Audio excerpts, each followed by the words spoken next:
surgit in aurorubra, et ibo ubi cadunt angeli. Tubac lamat vexilla cadunt pro amore, pro veritate domnia. O manus mite quae olim tenebas, nunc tremis cum oratione tacita.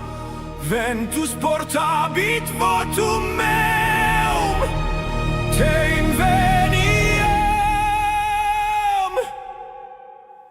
etiam illi.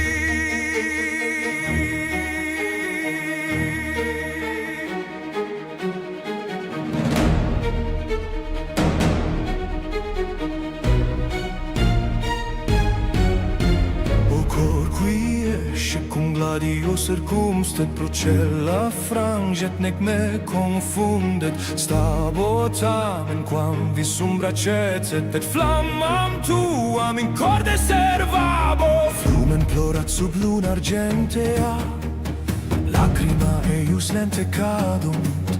Sussurro te videbo mox, sed scio promissa hec frangi. Voltus tu somnium fugere non possum, vox tua spiritus superventum, si fatum animam meam tollit, sciet pro quo peccavi. O stellae supra cur fulgeti, super viam ubi nemo audit, ardemit amor, etiam si desertus, nec ipsa hunc ignem non frange.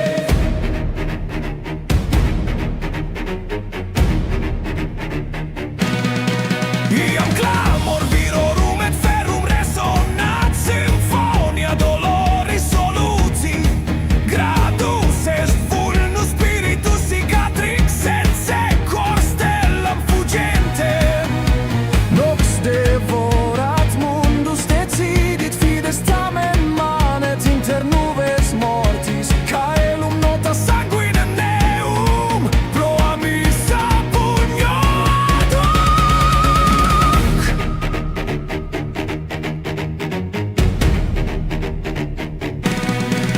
Cicadam et silentium me rapit, ultimam scintilla meam sedu. Sussurra nomen meum sacrum, per mare celum terram. Dicei pugnavit, tentavit, flevit, sed nunquam mentitus est, quam vis lux mea habeat, custos eius ero per noctem. O amor eternus assere dulcis, tibi spiritum orientendo, cantent angeli ubi sanguinem dedi, flamma vivit quam vis fugio terra memento quo dedi. Stultus eros fortis fui, et quam vis pereo cor meum ardet, in omni aurora requies meo.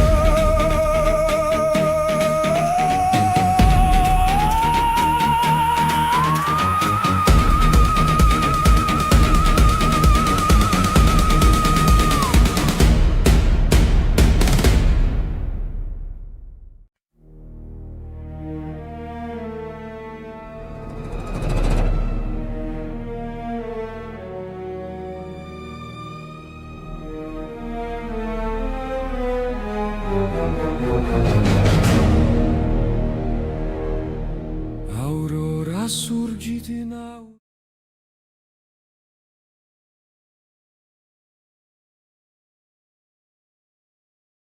You're muted too.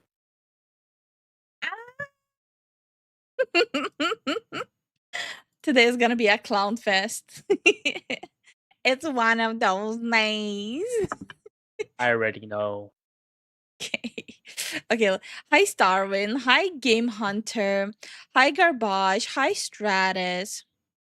Hi, Ivan Dread. Hi, Aaron. Hi, Moose. Hi, Column. Hi, Misura. Hi, Black Star. Hi, Abney. Hi, Mike. Hi, Tact. How you guys doing? How you guys? I'm having a rough day. Yeah. Just rough um, day all around. yeah, no, actually, it's today people are like seriously pissing me off. For people who don't know, we got a car broken in today. All they stole was a few coins, dude. Yep. Hi, J Dog. How are you doing? Hey, J Dog, what's up, man? Can someone explain to me how can people take someone else car being broken into and make it about them? Like someone needs to explain that to me. How do you manage to do that? Bro for coins? People be greedy? Yep. And it wasn't like quarters. It was like nickels and dimes and pennies. Hopefully, your insurance is helping cover the window. Bro, if we do that, our insurance will go up. Yeah. No, I ain't trying to do that. Zen doesn't need to do that. Like fixing the window is gonna cost him only $75. And He's no a one c- would know. he's a car mechanic. It's called main character syndrome, bro. On God, I literally had like a full panic attack today, and people are still making like everything about themselves by totally Yeah, being fucked, messed up. Yeah. Tack, you are absolutely right. For some change, really? Yeah, Yep. really. Yeah. It was literally It- for nickel and dimes. Yeah. Hi, Cosmic. How you doing? But yeah, at least like okay, so repairing the window is gonna be only $75 just for the window itself, and Zen is installing it himself. Yep. Yeah. We decided not to tint the windows though, since you really don't know what to expect from like Jersey cops here. Everyone has their windows tinted, but technically it's illegal.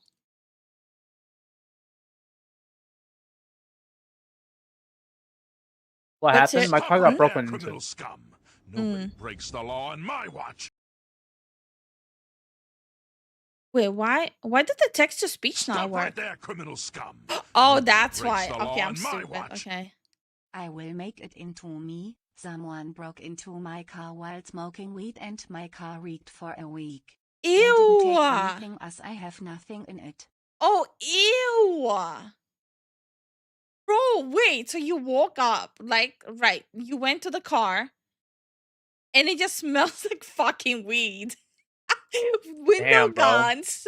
So, okay. So they literally broke in to hotbox your car and left. Wow. That's Okay. weird, dude. It's really fucking weird. Thank you so much for the support, Jason. Thank you so much for the biddies, Kuro. That is fucking weird. Yep. But seriously, I was even thinking about it at work, forcing someone to pay hundreds to cover damage over a few cents. Okay, at least okay. So that is the update. We don't have to spend hundreds. We only are spending $75. It's So not a new part, it's used. yeah, it's a used window that Zen's boss got for Zen's car, and since Zen is a car mechanic, he's just installing it himself. So at least it's 75 instead of hundreds. So that's the good news. It's actually 75 instead of 500 new. Yeah. So that is great news. So that's the update. But I did go a little bit overboard and I ordered a lot of stuff for the car. Since we don't want to risk with everything how is going on, like we don't want to risk like issues with cars considering we're also, not a white couple. We're not gonna tint the windows until we move to like another state. Yeah. So I ordered like the car window covers for when Zen parks for the night.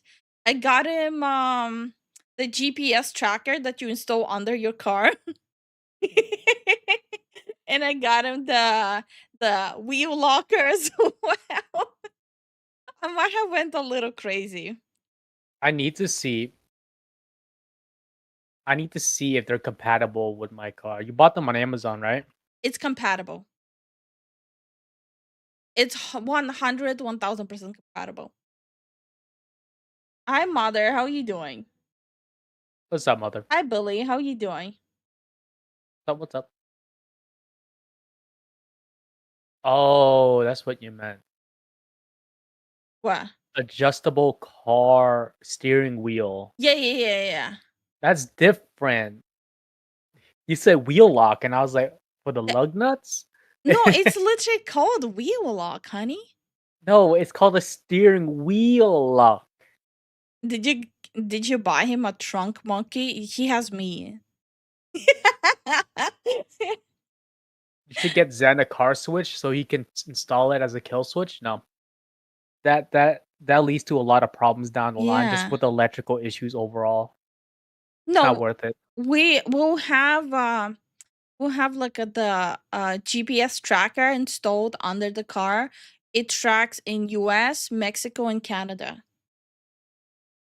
They would not know. They would not know where I'll put it. They will fucking not know. So, They ain't ready for that shit. well, You'll have to technically, flip the car over. yeah. You don't have to put it under the car. You can put it inside of the car. You can put it under the car. It's up to you. You can literally hide it inside of the car.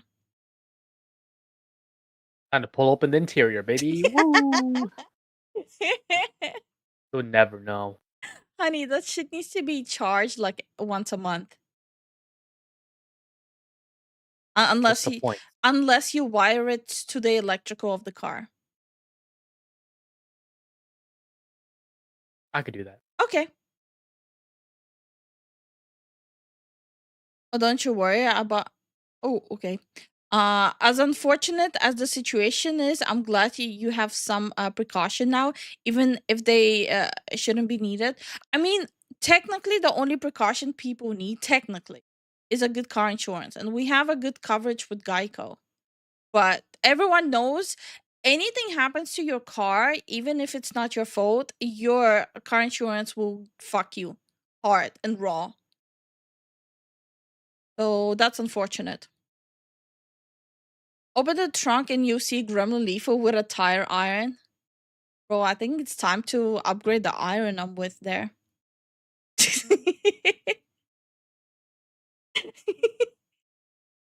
You good there? Yeah. You having your food? Yeah.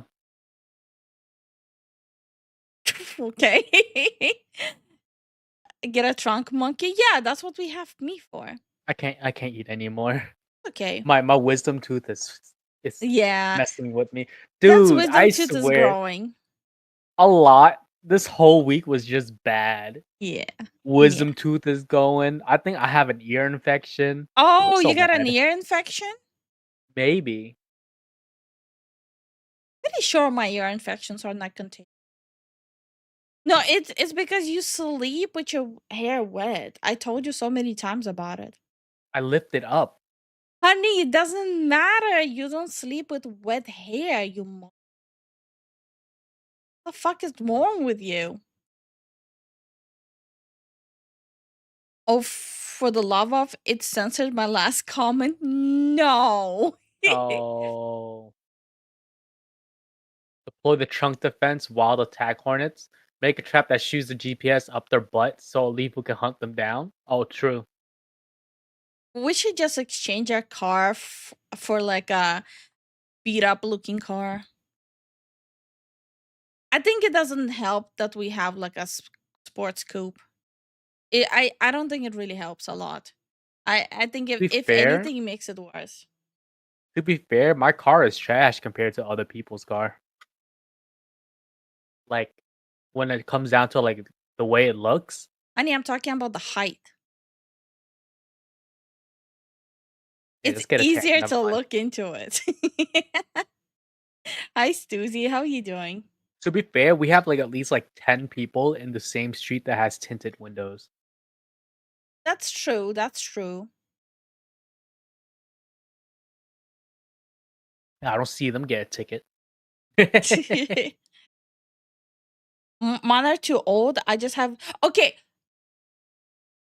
I don't think people who watch us that are from Jersey are in the stream right now, so I cannot even ask. I mean, we can always hit them up on Discord. Hi, totally. How you doing? What do you want to ask them? No. I'm genuinely wondering, like, if people get into issues about tinting their windows. Like, if you Google the laws in New Jersey, like, the police is entitled to fine you up to $4,000 for tinting your windows.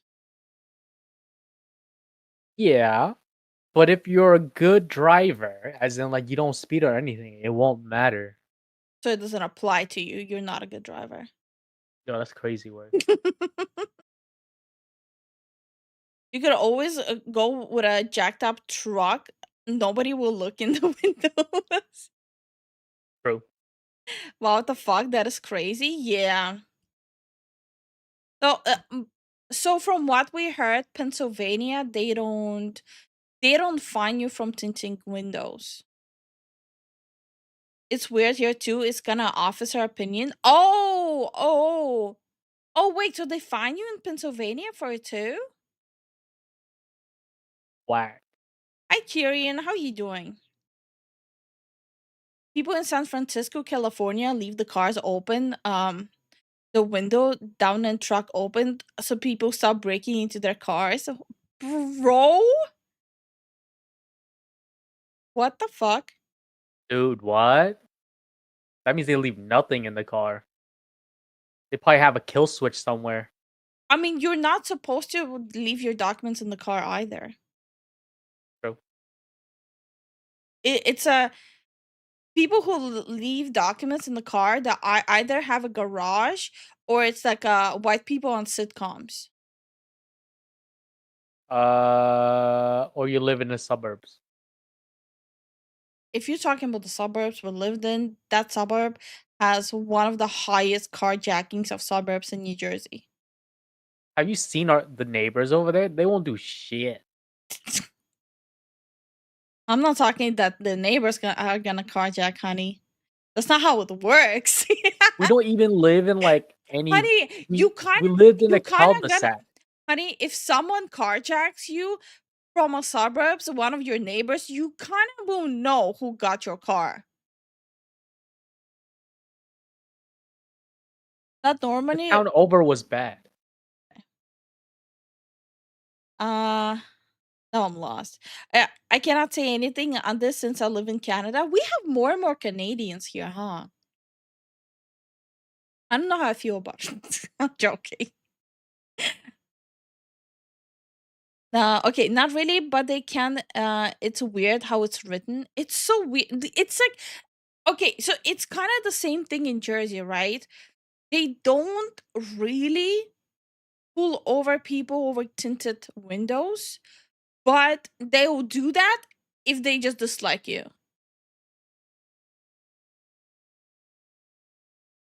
So it's like it's more like of a toss of how many points you put into your charisma.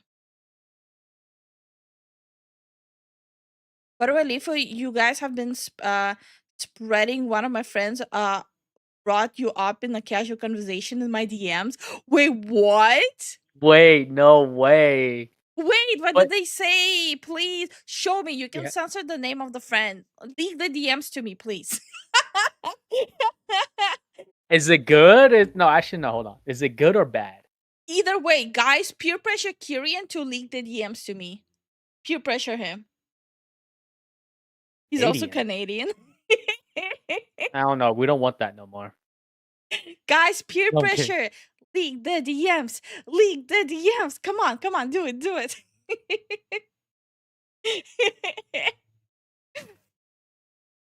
To be fair, right? Mhm. We're at 15K, so I'm assuming we are kind of spreading out. Maybe people bring us up here and there.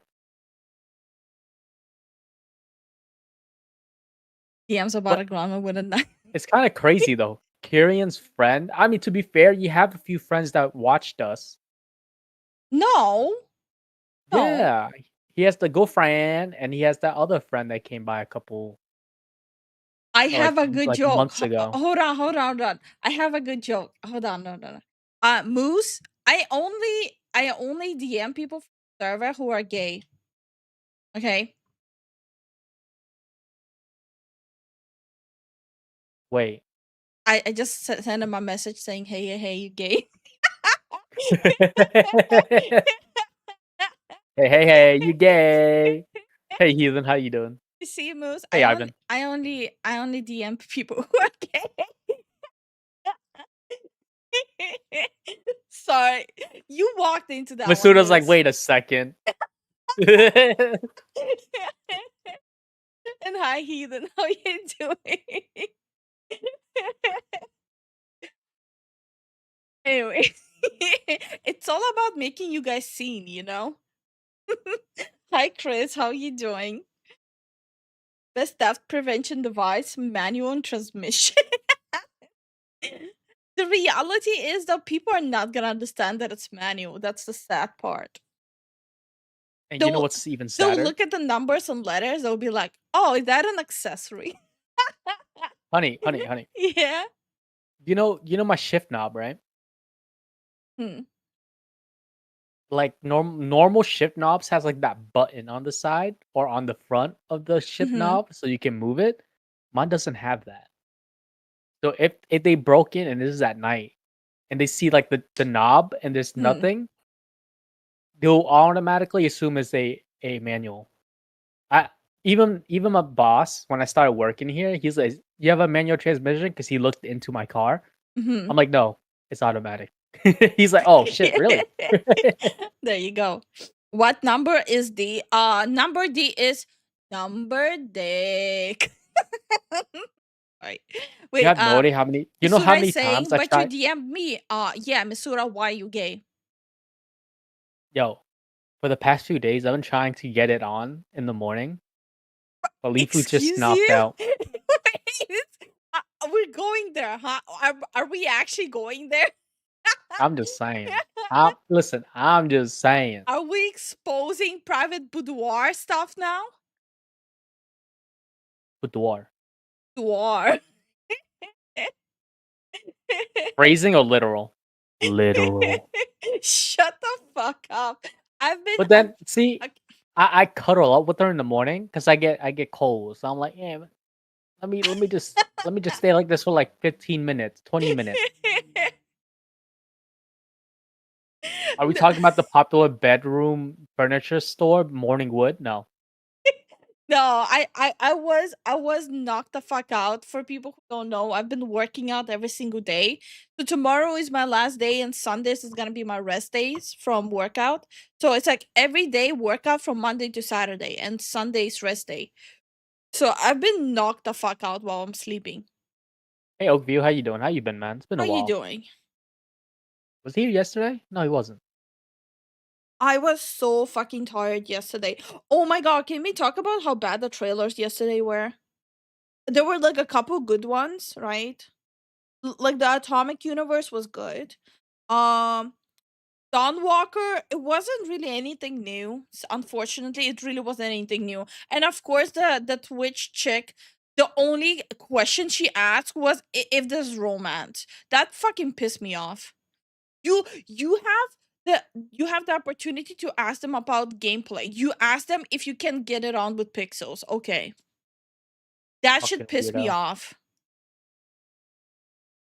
Did you hear Japan Railway has another day for Station Master? No. No, I Oh, didn't hear that. I gotta see what's my daily's reward for Warframe real quick. Then another thing that was interesting, the dude Player Unknown dude, the one that created PUBG, he's making like a new engine and a new game for just like a not cookie cutter, like a survivor simulator.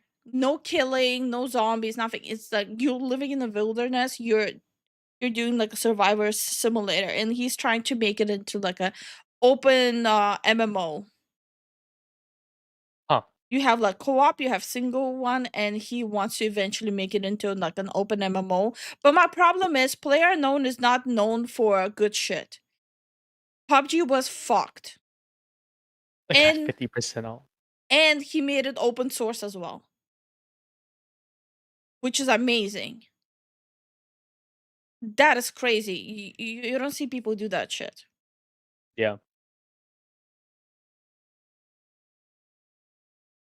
Out of all of them, I think I only liked maybe 5 of them. For me, it was less than 5. The dude who was like virtue signaling kind of annoyed me though. Oh, this is 100% not AI. Everything is 100% made by artists because we actually love artists. That pissed me off. I'm like, bro, okay, calm down.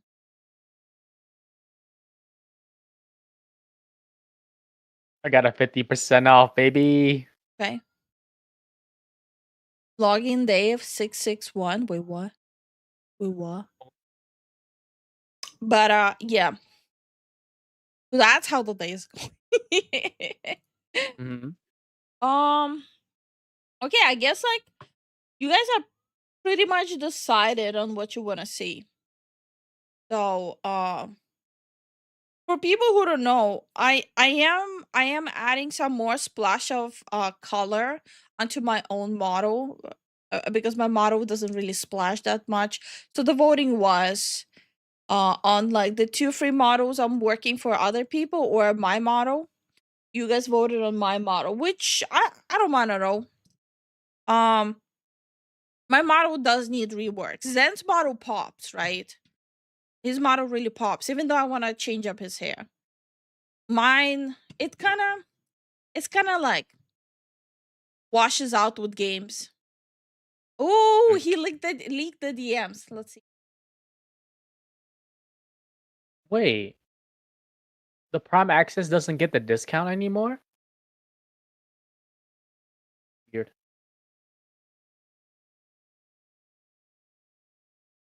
Wait, what about the previous DMs?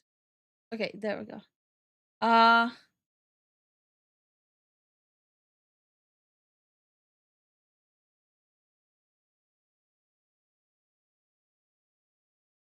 There is Moose. Koro can tell you the name of it. Oh, your friend is browsing through the VOD. Oh, no. That is understandable. Like, I think majority of our viewers, they browse through the VODs and then were like, oh, okay, I fuck with this. Yeah. No, I prefer if people, instead of impulse watchers, they actually like a custom with like what our standpoints are. Sorry, impulse watchers, get the fuck out. Wait, that's how we get most of our regulars though. Hi, They impulsively Fluttershy. watch us. They're like, yeah, now I'm stuck here. I can't leave now. All right, let me. That's how I came into the boiler room. Nino sent me a couple shorts after listening to a stream. I did some bot lurking and got hooked. Yeah, it's like, yeah, okay. Mike was impulse watch. Mike was 100%. Also, my face. I need to calibrate my face. 1 second. Let me calibrate. I cannot beat the AI girlfriend allegations of that after I this. gotta.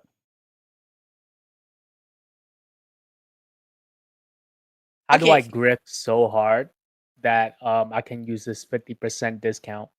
Okay, face calibrated. How do I, honey? Hi, Ivan. Yeah. How do I grip hard so we can use this 50% discount? Honey, I don't give a fuck about 50% on Warframe. I'm not helping your grifting. All right, guys. Okay. This is my No, grip. we're not spending money on Warframe. You're like a crow with a shiny penny. No. It's not for me, guys. Listen. Hi, Chaos. How you doing? Hey, Chaos, how you doing? Guys, listen. If we use this 50% discount, we're able to get Lifu I don't The want color, skins. the color palettes. I got color palettes. No, you don't got the right ones. What? Jesse gave you the wrong ones. Shut up, honey. I'm gonna server mute you. Stop right there, criminal scum. Nobody breaks the law on Guys, my do watch. not send him for Hier Sam Warframe. for your Warframe discount. Thank you for the support, Moose. Do not send him for Warframe shit. He's cut off of game cosmetics. He has done enough. I don't need anything on Warframe. And I don't want anything. Stop right there, criminal scum. Nobody breaks the law on my watch. 50% off 0 ist still 0. It's not indeed. Thank you so much for the support, Jason. By the way, Jason, how are you feeling? Is your code getting any better? That wasn't a very bro guy move, Jesse. No, he sent the color palette that I actually like. And his friend sent me the Ember Heirloom. Like, I'm set. I don't need any cosmetics. I already have Warframes. The only Warframes I want to use. I literally about the don't need Warframes. anything. I don't listen. You only got the base. Honey, No, to be fair, I can get you. No. I have an Equinox. no, Prime it's set. genuinely I exhausting. can sell that one. I don't care. I don't care. I'm tired of in-game cosmetics. I am so tired of in-game cosmetics. From now on, every single game I play is gonna be just basic bitch shit. No more cosmetics.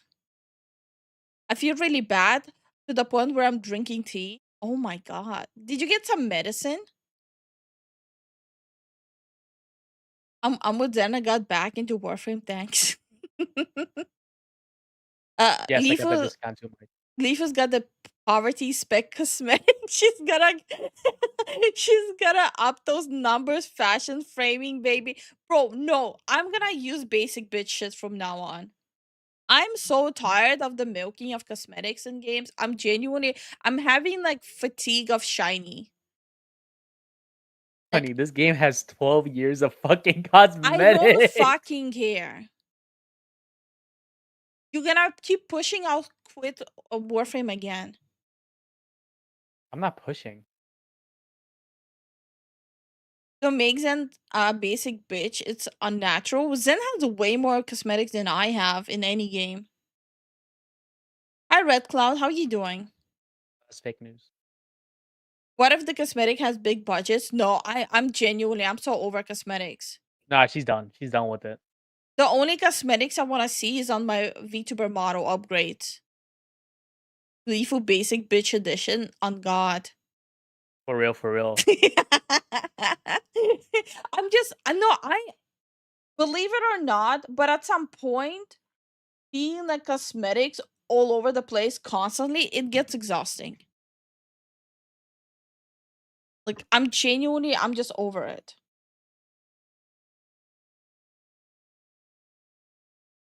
Okay. Let's see. I did say there's gonna be a lot of yapping today, so yapping will be had. What if the cosmetic pays you? Okay. Oh, okay. This is not Soviet Russia.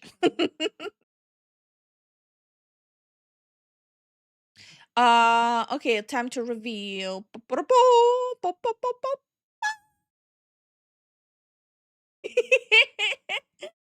There's like 2 Fox girls on the screen now. Oh, 3. Well- Wait, there's 3 Fox girls on the screen. Oops. Boro's here. What the fuck? Hold on. Okay. Stop right there, criminal scum. Nobody breaks the law on my Huh? watch. What happened? Going basic calls for pumpkin spice latte money.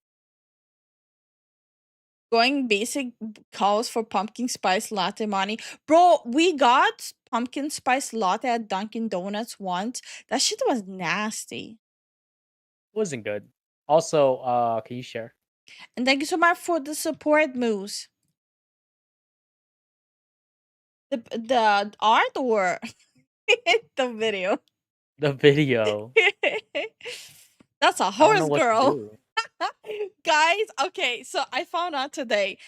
During December, there was a whole trend of people buying like horse treats and trying them.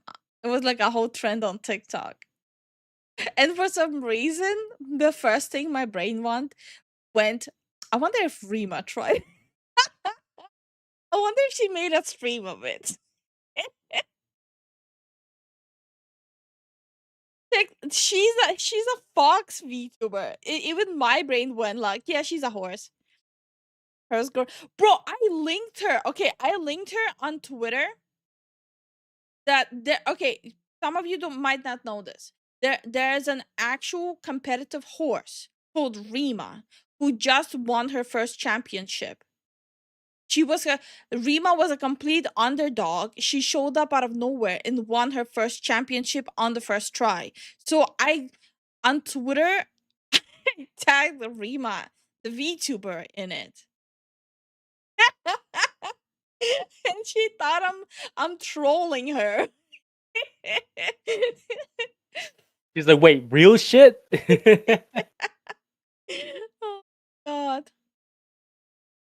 If I didn't know you had a twin, okay. Underdog, wouldn't she had been an underhorse? Okay. TikTok people are weird. They really are. TikTok people are like one of those we just point and laugh, right? Right. I should really farm some materials for us. Wait, of course you didn't like it? Got pumpkin spice from Dunkin' Donuts? What's wrong with you? I'm not going to Starbucks. I have Oh some no, John.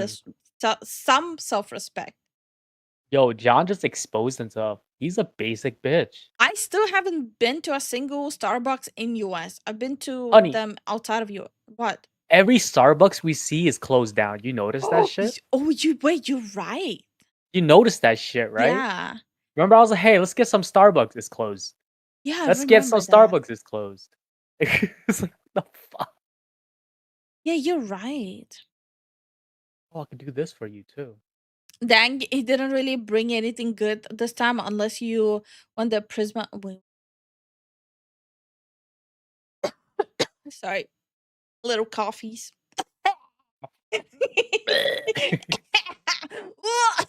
Okay. All right, so I have a few videos. I have some legendary drops. I have some Muujin. I have some Rima. And I have some Endymion. Which one do you guys want to watch first? So the Endymion one is about Japan gaming. Rima is about a VTuber drama. Muujin is about content creator, Genshin content creator ruining his life. And legendary drops, I'm assuming about gaming. Starbucks just closed like 400 stores, all of them in Jersey. Yes. Yeah, I see LD, Rima, Muujin. Yeah, we have 2 for Rima though. I wonder, have you watched any of the mega lag videos about Honey scamming? Oh, I've been following the Honey drama. Yeah. Okay, we have 2 for Muujin, 2 for Rima. Let's get the drama out of the way. Okay, 3 for Rima, 2 for Muujin, 2 for legendary drops.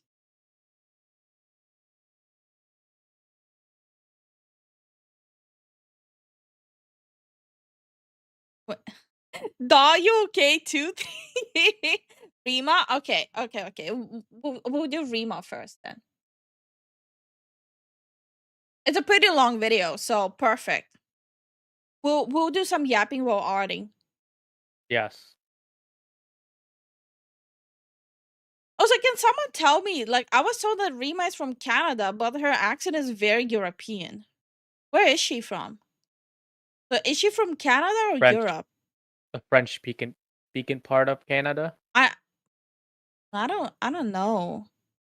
But like, she has like a very thick European accent. That's why I was so confused. I thought she's a fellow European, but people are telling me she's Canadian, so I'm very confused. Quebec? Oh, she's from Quebec. Okay, Yeah, so that's she why. is a French Canadian. Okay. Hi, Adam. How are you doing? What's up, Adam? If she's from Canada, I honestly didn't know that. I thought Euro too. Yeah, exactly. It's funny. Markiplier said how suspicious, honey. Oh yeah, no. People have been bringing up Markiplier, talking about it like 2 times. This is the second wave of honey conspiracy going on. This is the second wave. The first wave happened Damn. like years ago already. All right, let's check out Rima's video. How lies, stalking, and slander ruined this VTuber's career. It's you guys might know I brought her up once. It's the one that pretended that she needed to go to the hospital and like use like fake pictures. But this is like a more in-depth. Few people ever repeat the same mistakes over and over again. One would say mistakes are simply the experiences that help us learn. And that would be true in most cases, except if you're on the internet. More specifically, in the VTuber community, where individuals get to recycle themselves through cycles of death and reincarnations into new personas like it's a freaking Buddhist cycle. Oh wait, before I continue watching more of it, right? While I settle in, do you guys like the little thingies peeking out of my ears? I was thinking if I should make them into like pink foo-foos, like maroon foo-foos. What do you guys think? Like adding like scars to them and stuff. So it's like so that way we have like different color foo-foos as well. What do you guys think? So plus pink foo-foos, try it out. I don't want to add pink to my model. I refuse. It's not pink. It's not pink, but I want to add this color palette to my model. So this is the color palette I want to work for my model. This is going to be the new one. Hi Wyatt, how you doing? What's up, Wyatt? Also, I'm thinking of bringing back these sleeves. League? I got no complaints. What? I said sleeves. Oh, okay. I heard League, I was like, huh? No, I want to bring back these sleeves and I want to bring back these socks. I actually like the sleeves.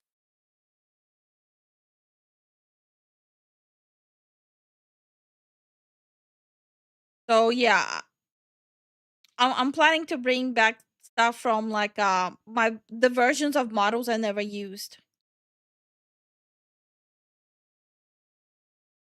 Wait, does that mean you have 2 of us in your ears at all times? Yes.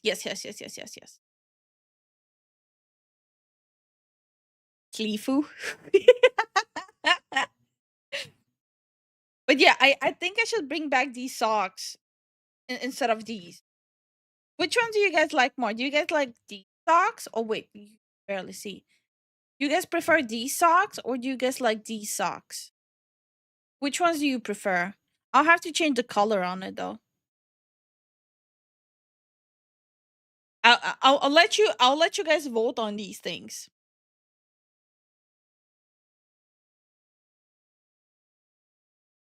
I think I kind of like the green ones more. The white ones? What if it's the white ones but like in the shape of the green ones? Like opposite day. Ooh, that sounds nice. Like the white stockings. Either, to be honest. Hard to say. Both are really good. Yeah, that's what I'm saying. What if like I like make like a something in between of those two things?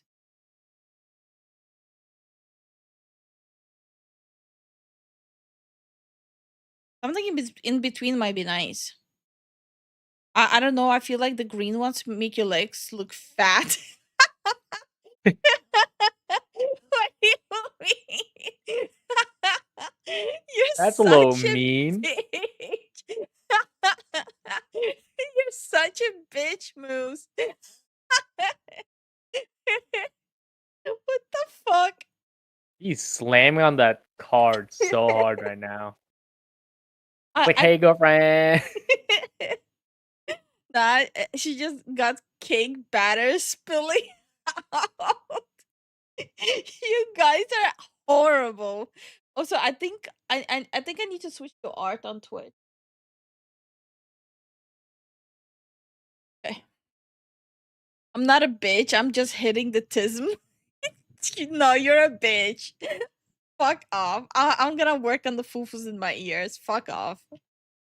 If you've been a fan of this channel, you've seen this cycle repeat itself through multiple shady individuals that we've covered. And this is the case with the VTuber we will be covering in this video. Funny thing is, these individuals almost always exclusively end up outing themselves because they just cannot help themselves by causing drama. And when they do, they inadvertently open a Pandora's box they can no longer close because... I mean, the more drama they cause, the more we get to laugh, right?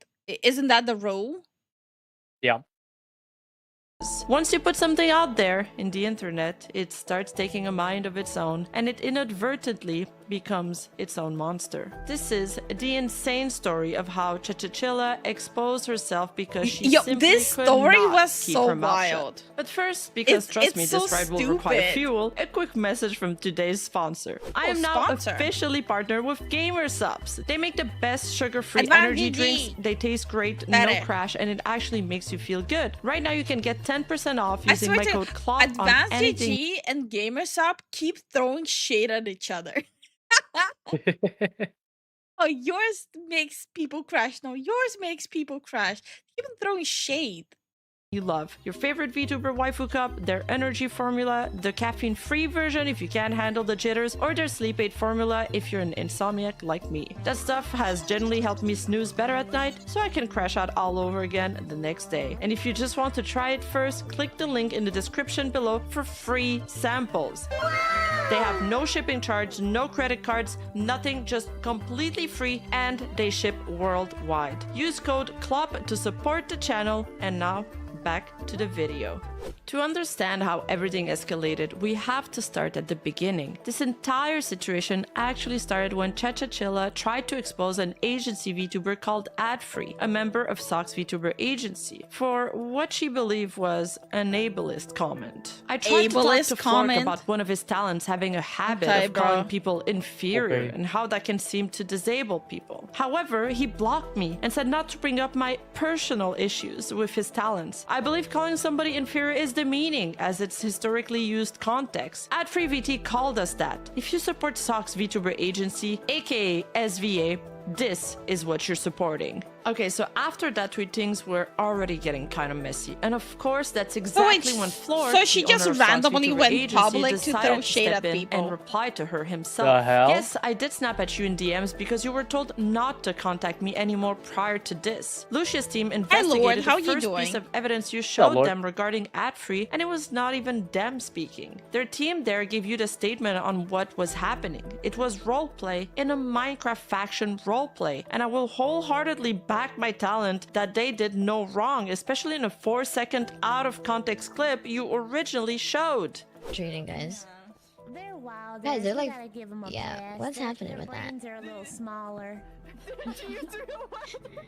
Dude, that's gonna oh my god, hard. was never a wilder. Thank you very much.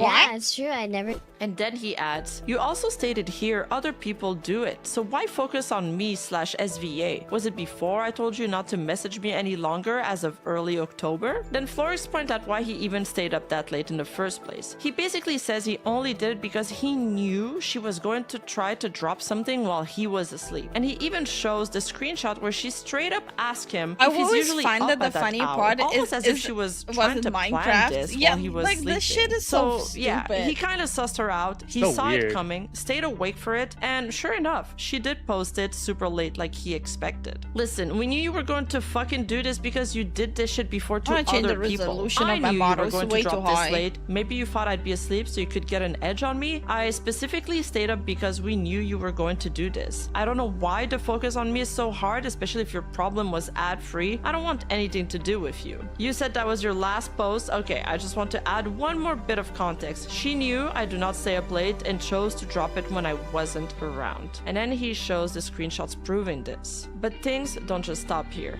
One of his talents, Yomi Queenly, then steps up and answers his tweet. Oh hey, it's the person who kept following me around all of Offguy after I told them to stop and I had So to she's warn literally a security over her. stalker. The person who was overstepping my boundaries and touching my arm in comfort over and over when I told them not to touch me and spoke at me like I was less than them, saying I was so brave for going to Offguy as a trans person rather than talking to me like a normal person. You don't get to play the victim when you've hurt and disrespected That is, like, so so many shady. people, and many know That's about weird, your dude. PL and the Before I forget, for people who helped me out on Throne to get like the study material here. This is why it's good. It helps with the rigging, but also how to do the layers. This has massively improved my work. Like knowing how to do these layers, I did not know how to do this. I didn't know I needed like undertone, like the skin undertone for the arms and stuff. This has been a massive game changer for me. Like how to do all these things. Yeah. This has been like a massive game changer. So for people who helped on Throne, thank you so much. I really appreciate it. This is helping a lot. Y'all the best. All right. Back to this. terrible things you've done there too. All I can do is wish you find the I'm gonna help change you the need. resolution Step this away one from the too. internet, find professional help, and breathe. Maybe the world will be brighter for you one day where you don't find a need to validate your existence by trying to bring down others. Then HR-chan, another indie VTuber, also steps in to confirm Yomi's story. But the thing about stories like this is, once one voice comes forward, others always follow. And that's when Apollo, a corpo VTuber from Mito's agency, steps in with not one, but 2 tweets of her own. Girl, sit down. You literally blackmailed me last year. I can't even go to cons normally because of you. The Let me fuck? give you more context. Chachachilla TTV, aka Bunny Elisu. I was nice, respectful, and tried to be a friend at the time. I wanted you to get help. You harassed me and my friends and so many others for years. You have doxed IRL faces / names, bullied, spread lies, and got blacklisted from Mythos for a good reason. I gave them a 10+ page document. When we didn't give you what you wanted, you did revenge.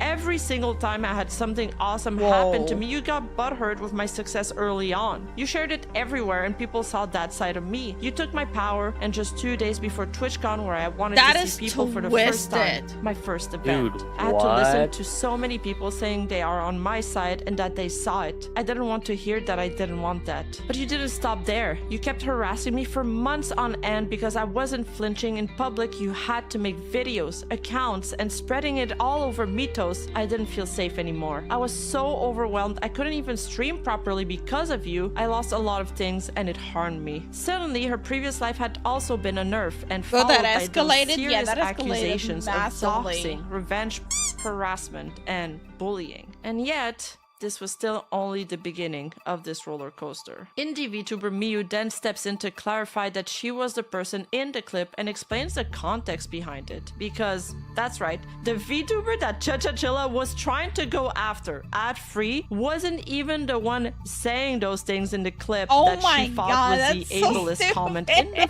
first place. You That is so cannot make this dumb. up. Just in case this gets turned on me because this is me in the clip shown here, I was making an ironic joke about my own character because I was the dummy in a room of smart people, as she started off as a wilder before switching to the scientist. In no way would I call anyone out of character small-brained. I'm generally sad people took things said in a fictional scenario personally.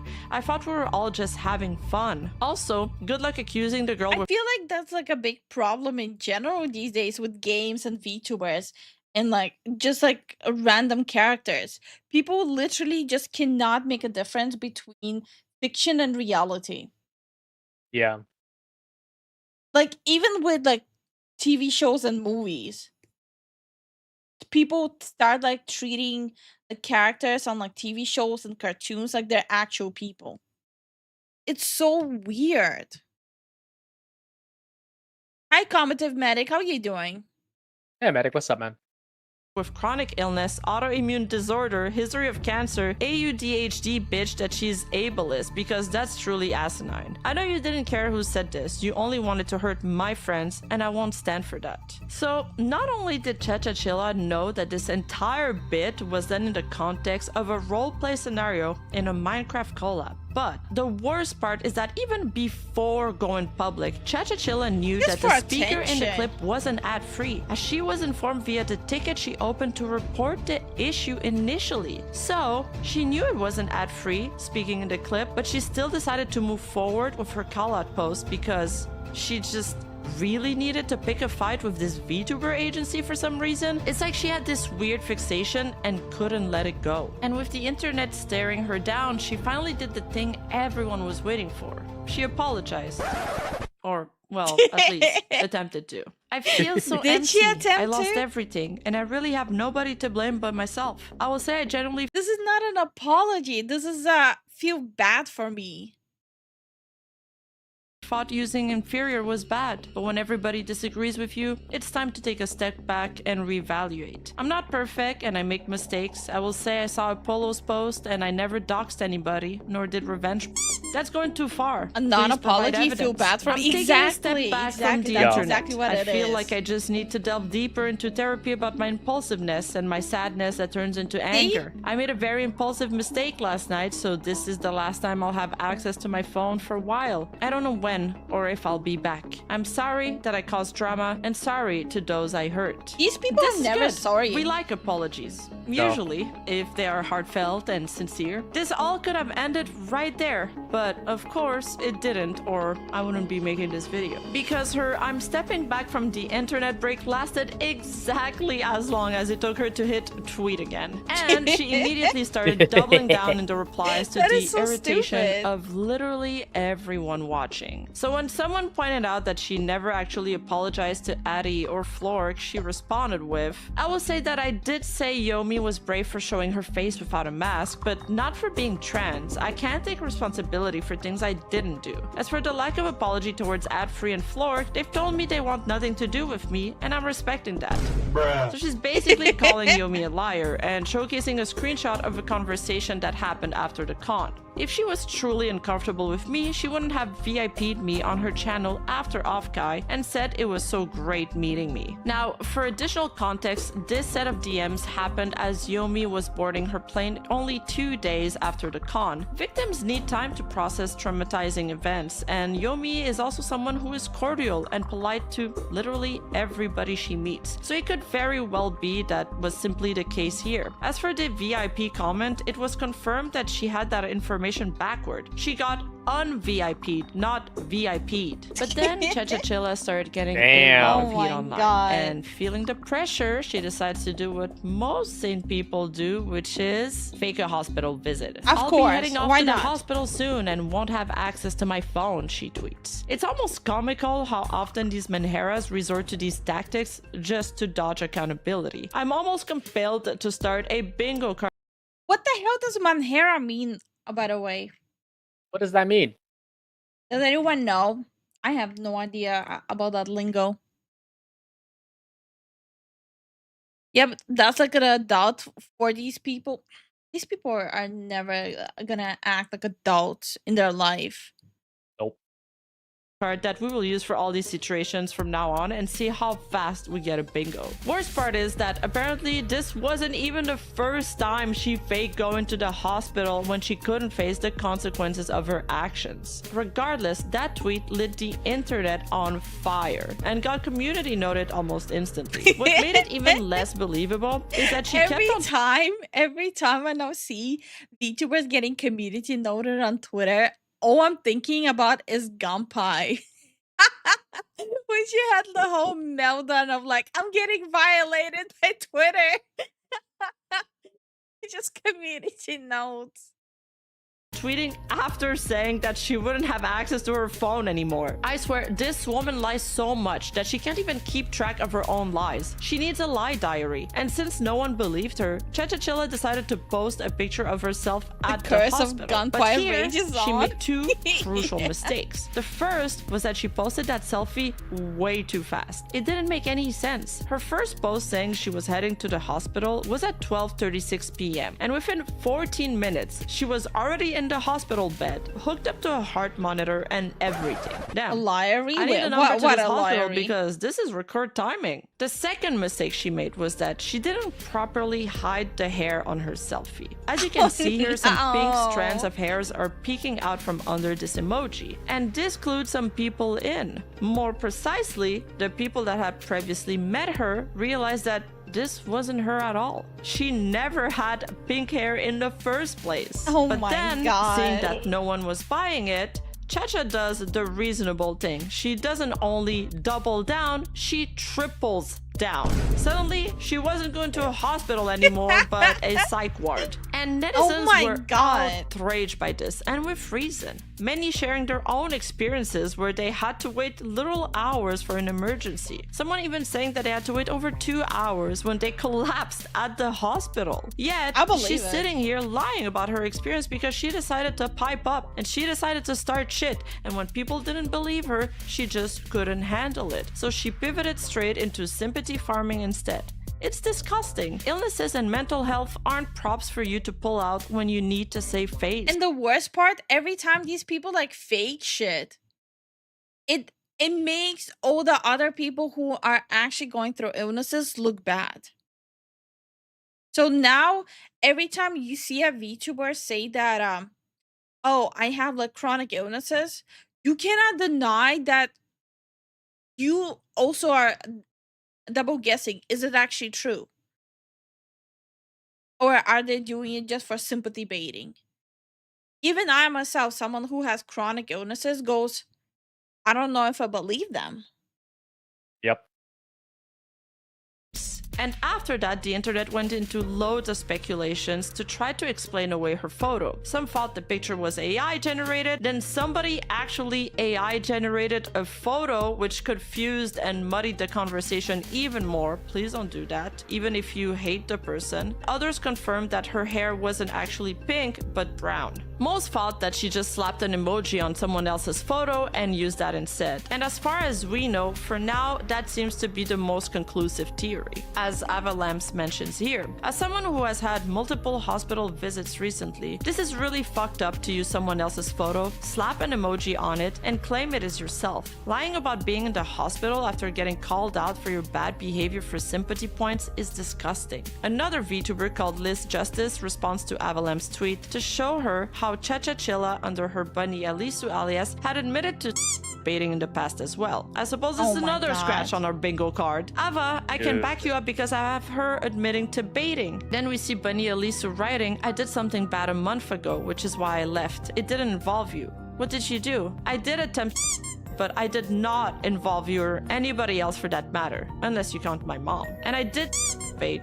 I regret it. The saddest part is that Apollo also commented on that post as well, adding that she got It's so tangled frustrating up in that how many entire bad arc actors back are in then, and VTubing. seeing those screenshots had Yep. her crying again. We can only wish her well moving forward. But then Chacha didn't think tripling down was gonna cut it. So she decides to quadruple down instead and Of post course. a photo of a wig to claim that her brown hair was a wig and her real hair is actually pink. And then my you can't God. make this up. She decides to quintuple down. Somebody please take her phone away. And she does this by This is posting not a photo of real. her hair with a post-it Yeah. showcasing what is supposed to Hi, be Dragon, the how you date doing? and her Dragon, what's name up? to prove that it's indeed her. Except the date that she wrote on that post-it, 119, it wasn't the date she posted the photo on, nor the previous day's date. It didn't prove anything. So she's not only a liar, but she's also stupid. Then she tries to pass this off as simply bad no. handwriting. Huh?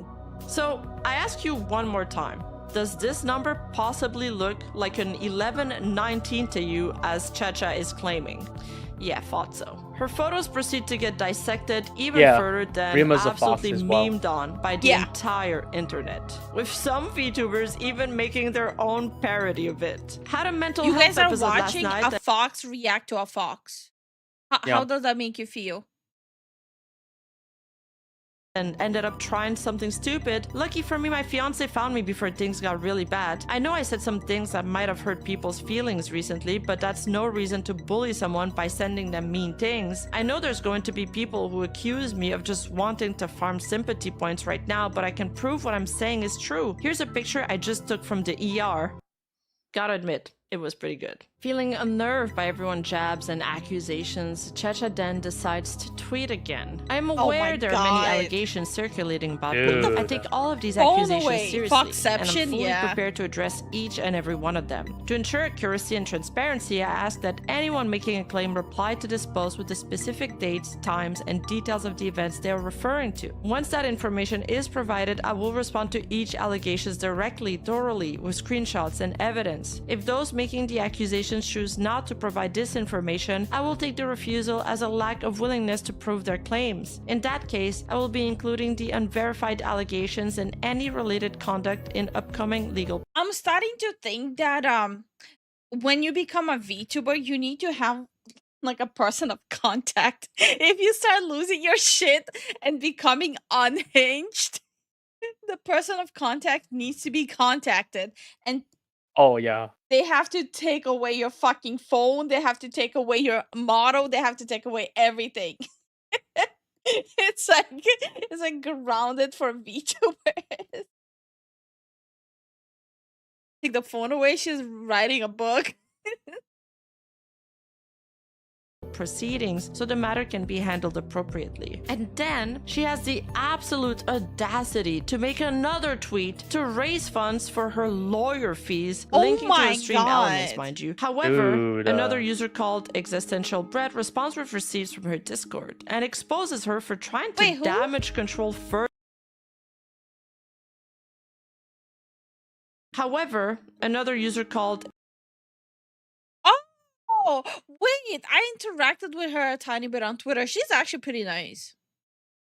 Existential Bread responds with receipts She's from actually her pretty Discord nice. and exposes her for trying to damage control further in there. And let me tell you right now, it did not look good. Essentially, Bread was in her Discord server trying to help her fix the situation, like generally giving her step-by-step instructions on how to clear her name once and for all. Bread tells her, okay, take another selfie, same room, same lighting, same position, standing up, posted within 1 hour of the last one. That way it's undeniable proof that it's you. And Checha's like, okay, I'll do it. And then she comes back with Lifu becoming Cinder? And What do you mean? Is immediately confused. Why is the pink hair a different shade? Why does the What do you mean I'm becoming Cinder? No, come on, it's just business. just business, bro.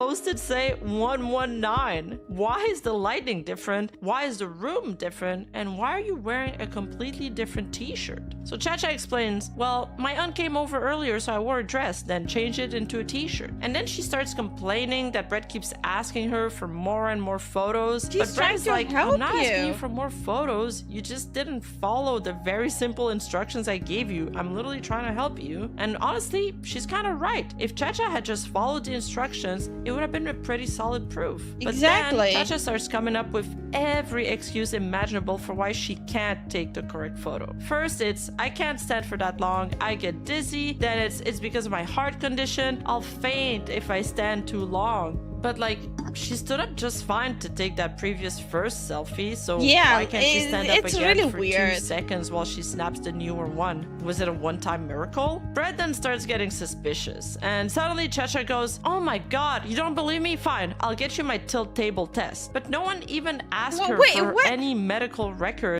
Can someone explain to me what the hell is a tilt table test? What is that? Table test. TTT? Dude. This is another American thing I have no clue about because I'm not American enough. I mean, I don't know what the or hell a that tilt is. table You're test not American ever. enough, All they honey. wanted her to do I was guess to not. take the goddamn selfie. After some more back and forth, Cha-Cha gets super defensive and starts strawmanning every single thing Brett says. And then her audience jumps in to back her up, accusing Brett of trolling and stirring shit for even asking her to follow the instructions in the first place. Cha-Cha then insists that Brett is being so mean to her, and her community is like, oh my god, You don't gotta- listen you to them, gotta go to a Cha-Cha. We table and believe tilt you. it? The pictures are obviously you. It's What? undeniable proof. How'd they Then tilt one the of them table? explains to Brett that Lie Cha-Cha on the is tilting table autistic to and check accuses Brett of balance and being a inner ear? dick for pressuring her. Brett responds calmly that she actually understands autism perfectly well because she's autistic too. To which another one of Cha-Cha's community members replies, shocker. And the irony? This whole situation originally started because she accused Adfree of being ableist, if you remember properly. But now she's completely ignoring her own community member, making an actually ableist comment towards Brett. Eventually, after enough bickering, they're like, okay, fine, if you can't stand up, just take the photo sitting down, but at least do it in the same room with the same lighting, please. She's not gonna she do comes it. back with another photo. This time, the pink hair is back, and sure, she's wearing the same t-shirt, but notice one crucial detail? Yeah? She's not even in a hospital room anymore.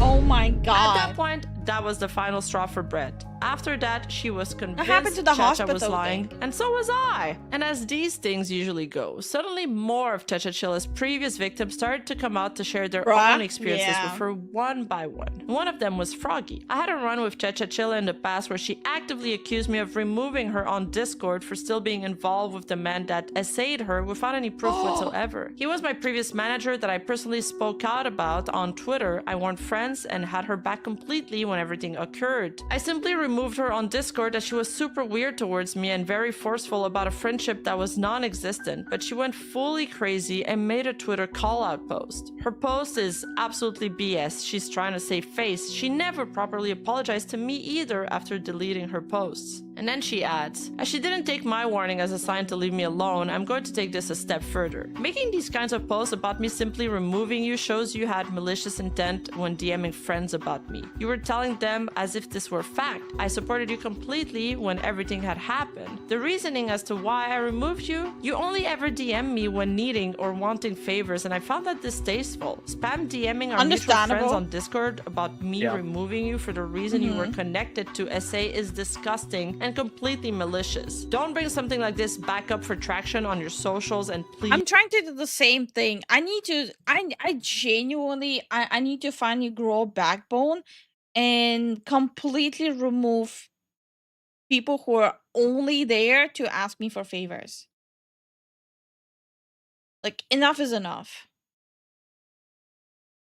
please leave me alone. And Froggy includes some screenshots of Cha-Cha Chilla saying things like, I feel like cutting somebody out of your life because they're a survivor of abuse, especially when you introduce them to said abuser, is just indecent. I think it's very unfortunate what some people will judge some people because of. Basically, she's insinuating here that because she was introduced by Froggy to her alleged SAer, she's insinuating that she's played a hand in getting SA. Once you give them an and inch, that's they'll just want a completely mile, messed as they up. say. Froggy has the right to Exactly. establish boundaries with other people and content creators. Cha-Cha Chilla also adds, so I asked a licensed psychiatrist this, would you say that outside of extreme scenarios that it's healthy to cut somebody out of your life without any warning or justification or closure? Let's say in an example they had been friends for 6 months. Yes. The answer to that is yes, Cha-Cha. Anyhow, this turned into another avalanche of other people revealing things on her. Someone else adding, she rubbed me the wrong way when she didn't give me the time of day because I game is didn't that have the playing? numbers.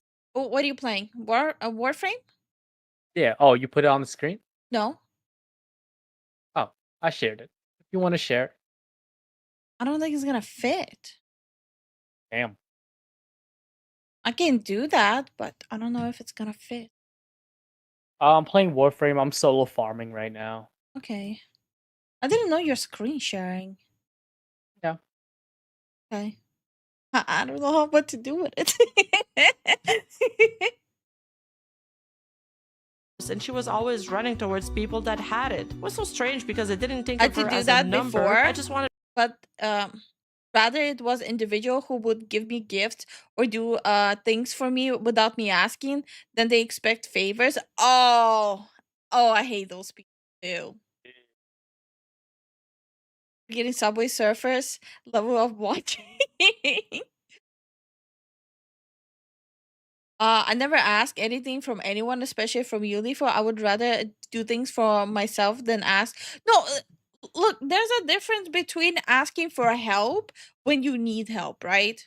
I think we all understand that there's a difference between that and people who only reach out to you for help. There's a big difference.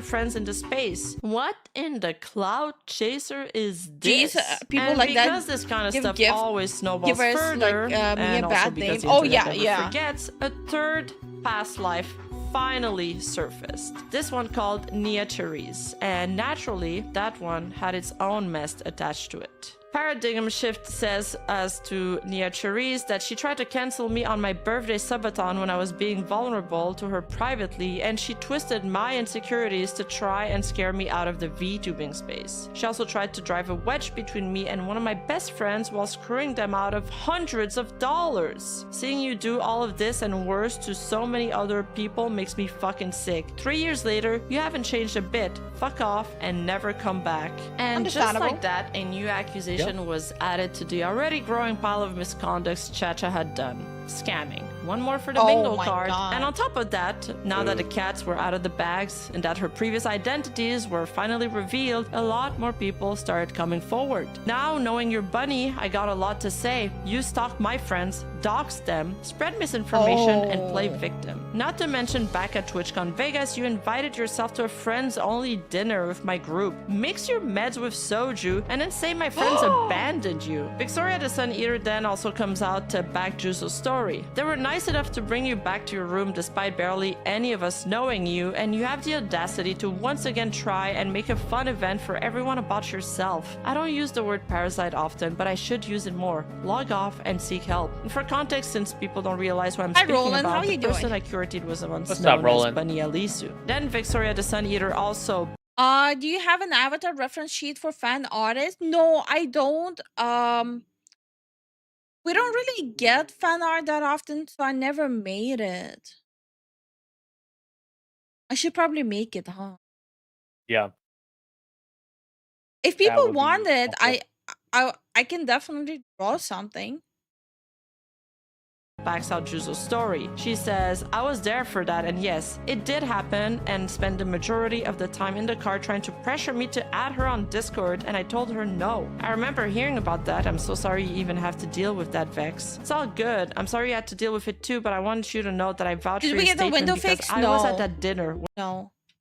The window is still broken. Unfortunately. But it's okay. Zen left his car at the shop where he works. So he'll be fixing it tomorrow.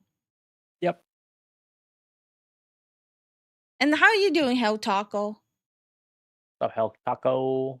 Dishonor on the cow. With Zolong. Moving on to Sin City Alley, an artist who had also an unfortunate experience with fur. They write, Also, I do want to clarify because I did find out that people seem to be worried that if they make fan art of us with like AI, it's fine. You can make that. Just don't make like not safe for work stuff. Like it's my art. I'm giving you permission to give to make fan art with AI of us. It's my art. Just don't make raunchy stuff. That's all. Yeah.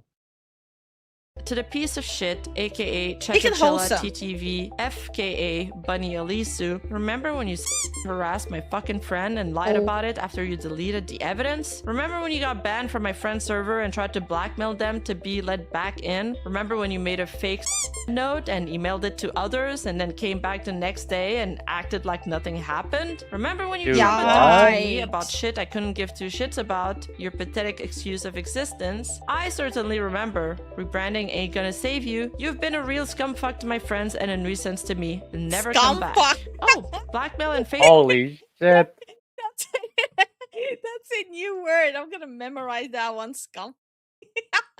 Scum fuck. Also, this looks so cursed. I removed the ears. It's like, oh, cute, cute, cute. Boom, bold. Bold. Well, I need to get back to bed. Have a good night. Good night, Jason. I hope you feel Good better. night, Jason. Yeah, feel better, man. Please make sure to take some medicine before getting some sleep. Yeah.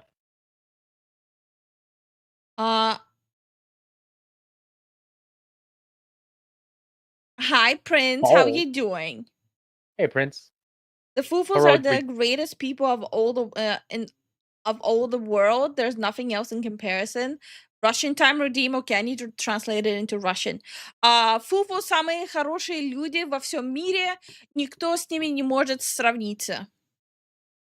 You're welcome. Welcome. Also, Cora, know your place.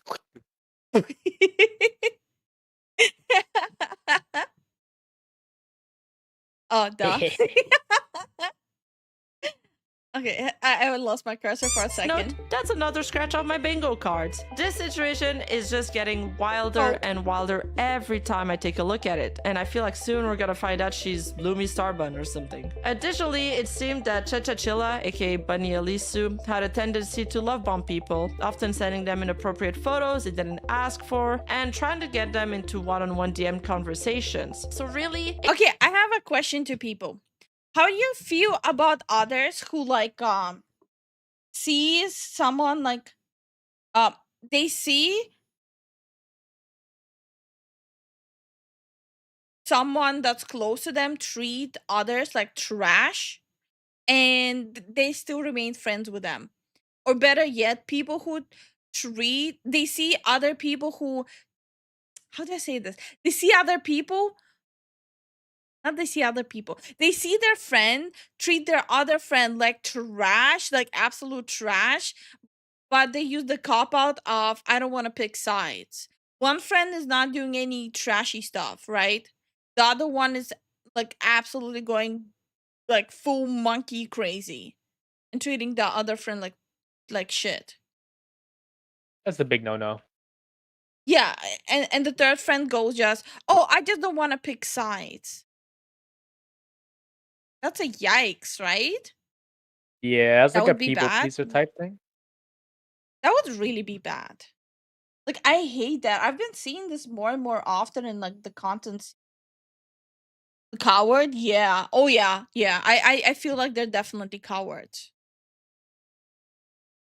It tracks with all the stories that have been coming out and that we've been hearing so far, and it also tracks with Sarah's story, who Did I miss tweeted, the context? "Nobody No, is there's no entitled to context. another It's person's just a general time." question. Noticing that somebody unadded on Discord nearly immediately shows a level of uncomfortable observation if you don't speak to the person. Chachachilla literally messaged me Sometimes constantly staying out with of it little to means no you took a response. side. It Oh, was often to 100%. promote herself and her hard work, Especially which was if you see, strange, like, as we that had friend hardly abuse spoken. someone. It's clear that she sticks to her morals, but she's very diligent about taking offense to anything and everything and outing it. She subtweeted me immediately after she realized I unadded her. I've heard from many that she has treated them with aggressiveness in response to things she has taken offense to quite often. I don't condone the idea of threats towards anybody. I do believe that taking accountability for your action is important though. And then Valkyria also finds out that she's Bunny Elisu and tweets, "Oh, so this is where you've been hiding. This is the girl who crashed a dinner party a friend and I hosted back in TwitchCon Vegas. Never Oh my paid her God. part of the bill, irresponsibly Even her drank with tales are strangers during the legendary. event, to which a good handful of the Damn. group brought her back to her hotel only to then say we abandoned you because one of the men felt uncomfortable spending the night with you after he mixed your meds with alcohol. Also followed my Ew. friend Bro, group for a whole what? day around the event Weirdo. out of nowhere. Got one of their IRL phone numbers somehow to harass them in sakes of clearing your name. Spread multiple rumors about majority of my friends as well as myself. Have sent lewd photos of yourself to me with zero consent, to which you have since deleted. Ew. Have tried self-inviting yourself to gaming lobbies I hosted with friends. Have harassed and stalked multiple people I cared about. You have doxed my friends and sent me private messages from some of my friends out of context and trying to clear your name. I've had so many bridges burned because of you, but I will not tolerate you trying to blame your behavior on incredible people that have done nothing but to help you. I really don't like touching shit like this US with a 10 feet fall, but you affected so many people I care about and can't Damn. even find it in yourself to take a crumb of accountability even after all these years. Seek professional help, grow the fuck up, and leave people the fuck alone. By the way, 2 of the people that went with her were fucking medical professionals, and she still said she was abandoned. Velcro even my added God, that this they is didn't so want to go to a con sad. for a long time because of this Dude. experience. But Got then got. comes the twist in the story. Cha-Cha finally reveals who she was planning on suing when she was raising Yeah, those who lawyer is she funds. suing? And she tweets, "For those that wanted me to specify, I plan on taking Apollo to court and suing her for slander and Why? defamation. She has stated many What? false things about me with no evidence to back she these though? claims up." And the internet reacted exactly how you'd expect. Everyone started seriously memeing on her because here's the thing, defamation lawsuits in the US are incredibly hard to win. If you're the plaintiff, you've got to prove not only that the statement was false and caused damage, but especially if you're a public figure, you also have to show actual malice. That means the defendant knew it was false or acted with reckless disregard for whether it was true. And on top of that, you must show real harm, actual losses, not just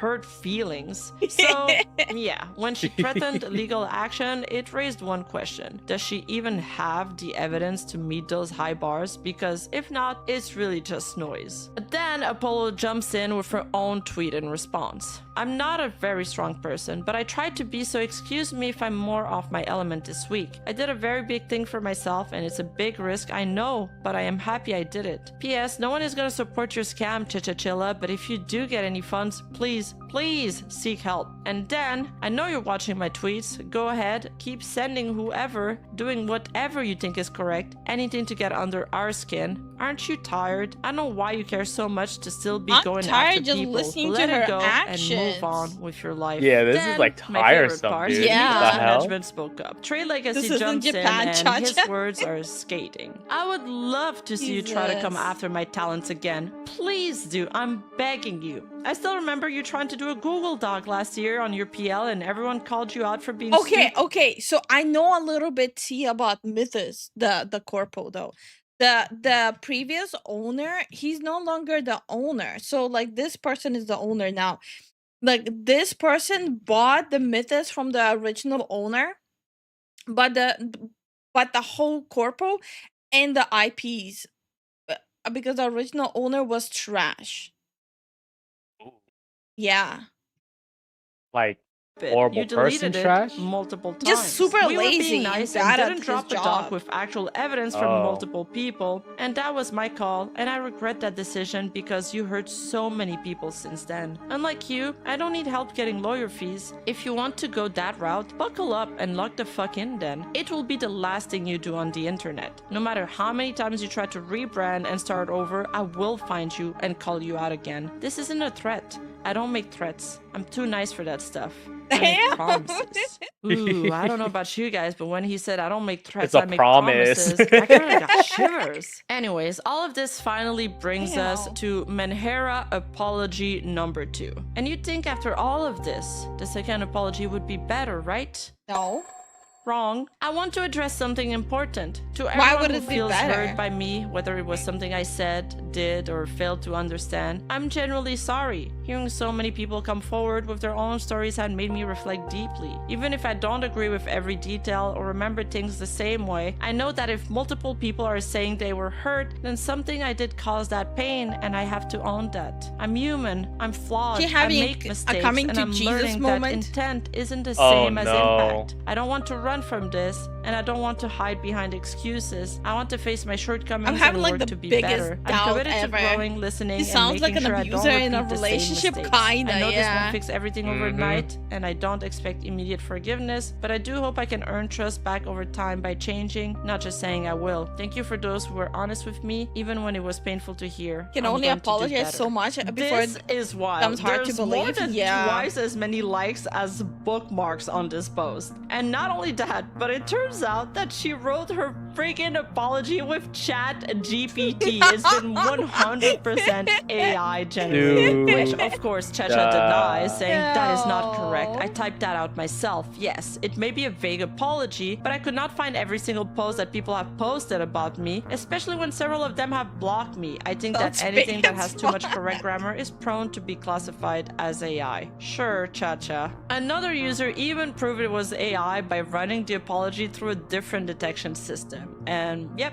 the video shows the exact same result. Hades, one of Apollo's gen mates, also then decides to step in. I didn't want to publicly involve myself in this, but there's a 0% that you never realized you were hurting people. Back when I first met you, I thought I'm pretty sure. So, like, majority of people here, they don't look into VTuber drama, right?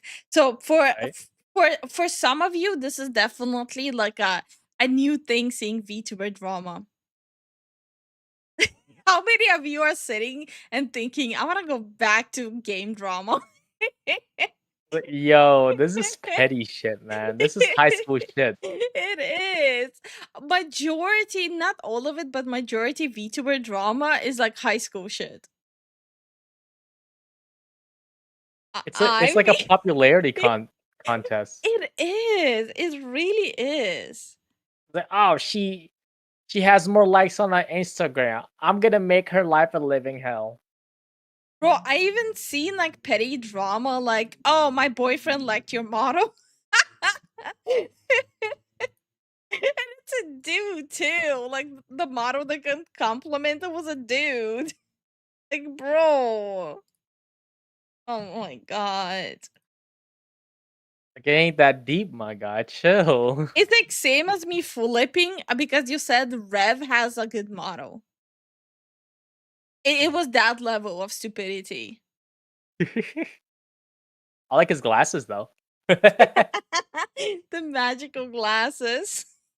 What do you mean? It's the same size all the time. Okay, honey. Mass hysteria, honey. You know this. Okay. I had found a friend, and then I learned of all the heartless, terrible behavior you inflicted on Apollo. Then you tried to use me to publicly attack Apollo because I was trying to be nice to you before learning everything. But you knowingly tried to befriend me again off the Minecraft server, knowing I wanted nothing to do with you and that Mythos wanted nothing to do with you. You used a different voice and took advantage of the fact I couldn't recognize you to try How do and people manipulate change your their way voice back that in easily? with Mythos, assumably to try and hurt I don't know, Apollo incognito even voice further. actors? That is not behavior of someone who didn't I'm know like better, stuck and with it my shitty absolutely voice. disgusts Meanwhile, me. Please do VTubers not over even here utter Apollo's freaking name again after everything geniuses you at did to it. her, and please go live a life off the internet because clearly you cannot conduct yourself properly on here without hurting people. Chesha then responds, that's not what I was doing at all. People told me you were making a Minecraft server and to talk to you about it because I had already bought one. I have not done anything to Apollo since her PL when I attempted. Oh my god, ain't no way she's bringing up her again as a defense. Oh This is my Chacha Chilla's God. lawyers seeing she keeps tweeting and replying to everybody like this. Apollo then claps back and Oh, reveals what she claims no. are Chacha's Didn't other she identities. admit that the 5 in attempt total was that she just baiting? allegedly cycled through between 2022 and 2025. Having that many personas in such a short amount of time is a massive Hi, Yui. red How are you flag. doing? Whatever apology Yui. you have to say, I will never forgive you. This wasn't a mistake. This wasn't a FLA. This wasn't you learning. This was revenge and sabotage. You had 5 lives and each one you didn't learn from. 2022 to 2025. Nia Chirize, Bania Lisu, Ame Watazagi. Oh yeah, I knew that one too, girl. Trying to pretend to be nice to me and switching over to your bunny account to blame me for your brain damage on my birthday, and Violet Sky VT. Bro. And now Chachachilla, another lesson that you haven't learned from again. You will do whatever it takes to see people hurt, to get any clout that you think you deserve. You're rotten inside and out. You ruin lives and hurt people. You will run again just like you always do. A cycle that you can't run from. Have fun being alone. Damn. However, Chachachilla Bro, I would be categorically crumbled denies in a being bowl Violet in a Sky corner VT. crying And if someone then told the me all other shoe that. drops. Ria, another one of her victims, responds to her apology as well. As one of the people you have repeatedly hurt until I blocked you, I do not forgive you. First off, this is AI generated, so it's not even serious, so screw this BS lie. Secondly, you instantly go to victim blame us for being hurt by your actions. You ain't sorry for anything, you're only sorry you got caught. Thirdly, you have not reached out to me, Apollo, or anyone you have hurt to personally apologize. Versus, how This you doing? post is just to get the heat off of you from the angry Are you What's up, hating on Versus? your shows. voice? It's Another nice. pointer My is voice you is made what me I'm like a censor VTuber about voice. yourself and basically told me, but did you die? After repeatedly harassing and stalking me for months to Dude, bully ain't me no in way group she chat just said about my that health shit. and making me feel bad. From now on, every time someone criticizes my commentary, I will respond with, "Did you die?" You die from it, bro? No, like everyone's like from now on, if someone says, "Oh, why did you compare to our creators in that battlefield?" But did you die? It's gonna be my new go-to now. You eventually went so far, you asked me to introduce you to a certain friend of Hey, Sven, mine, good who morning. I won't name because I want to keep him Sides out of of, cringe, to cloud farm but him. did you When die? I told you to stop multiple times, you Oh, wouldn't yes, he stop. You did. kept going, Good. kept throwing Cringe- horrible words cringe at my death is face to good. make me feel bad, Yes. and then make yourself a victim in the same breath. You don't even know how many times you made me cry and made me think maybe cancer should have off me, I guess, with your awful treatment no. of me. I don't care how sick you are. I am too, yet I That's don't use it as a sad. weapon against others, or how not sorry you are. I won't forgive you. Generally stick that AI BS up your butt and leave already. You've been going on for years about this. Leave us alone and get help. I'm so tired, Chief. Needless to say, Chechachilla's apology was not received well by both the public and her victims. People immediately started clowning on her. So, of course, then the internet did what it does best, the full Sherlock Holmes speedrun. And netizens started digging up course. old clips of her and Yeah. Violet Sky VT to compare the voices and see if Checha was lying once again. BTW, very cute. Thank you. Oh, I that's try Chacha? to be cute at all times, because if I don't be cute, then according to God, I have to die. You know what Huh? I hate how lightly English speakers use the term love, because love is such a deep and passionate feeling. Okay, I'm gonna be honest, bros. I cannot tell the difference. I cannot tell the difference. I feel like a lot of VTubers have this voice. No? I wouldn't know. A lot of them have the same voice. Neither can I, actually. Yeah. Hi, Galileo. How you doing? How you been, man? Like, I genuinely, I cannot tell the difference. And you see, this is why I'm hating. This is why I'm hating on them, because my voice is not all cutesy, so I'm hating on it. I cannot tell either. I didn't expect that voice.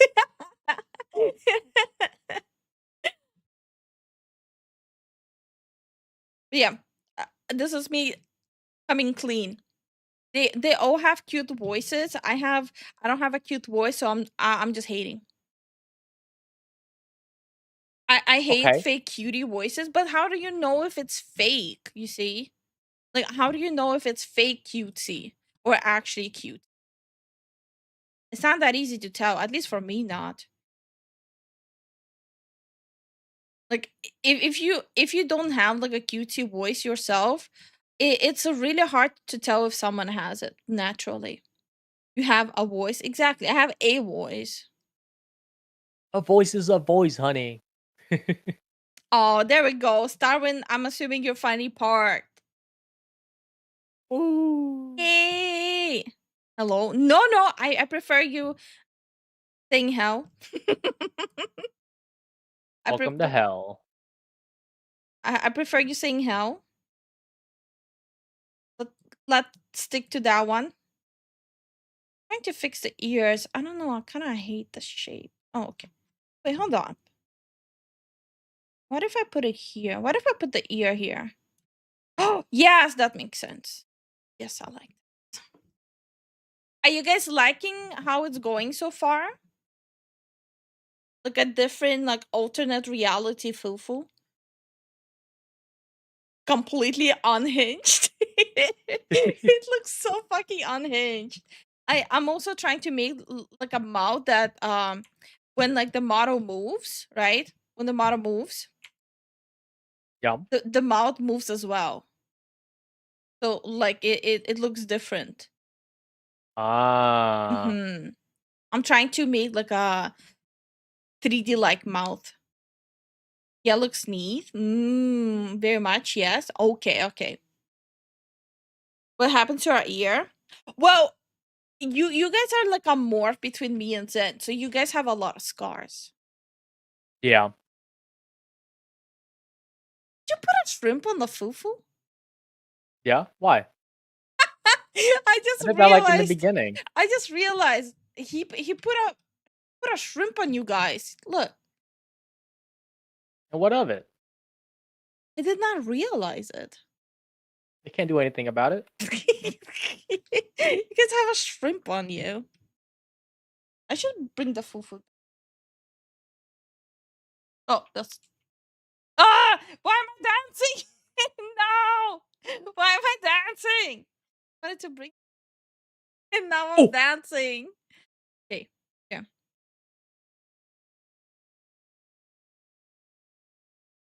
Whoa! Why are you guys glowing like that?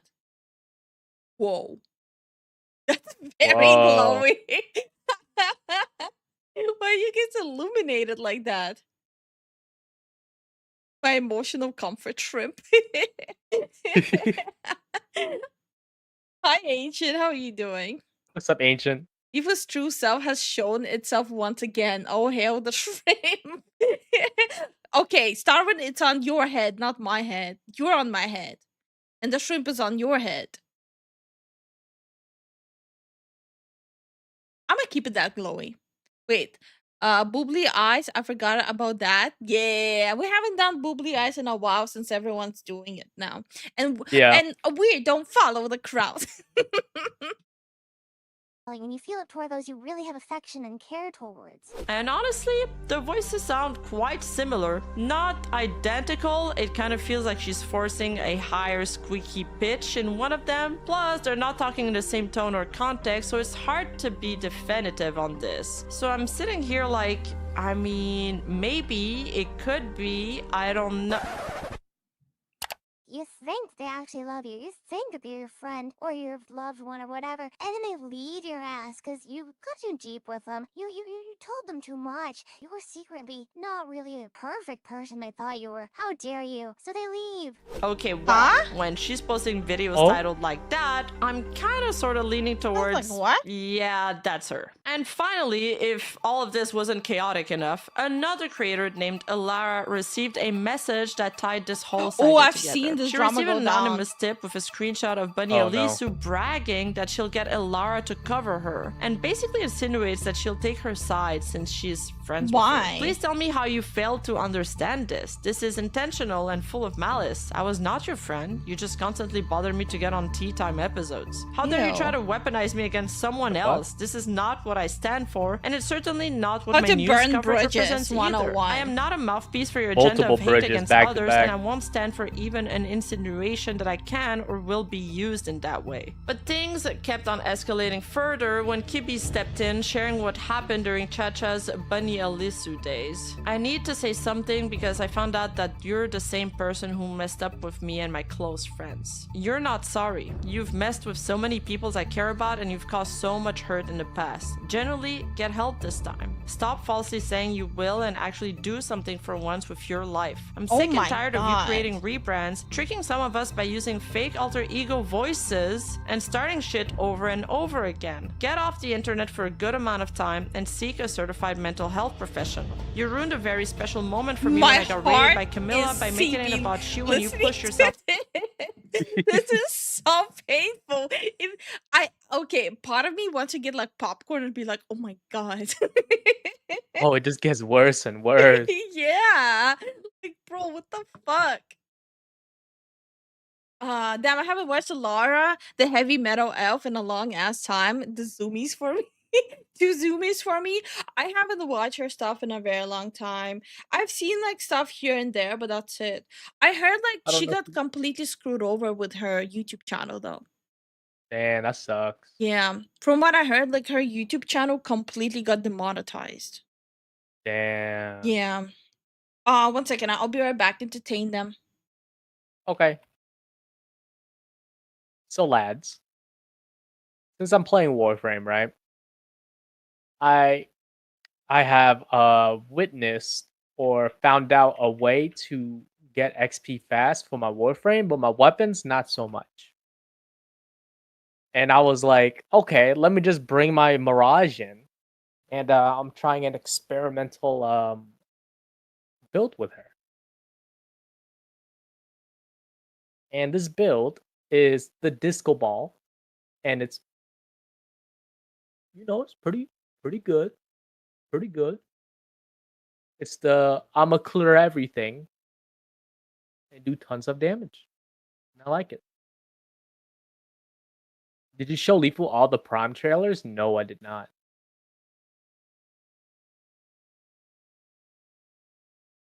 Okay, I'm back.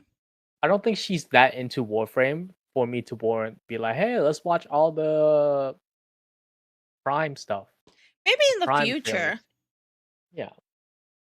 I don't mind Is doing it that in working? the Yes. future. Is what working?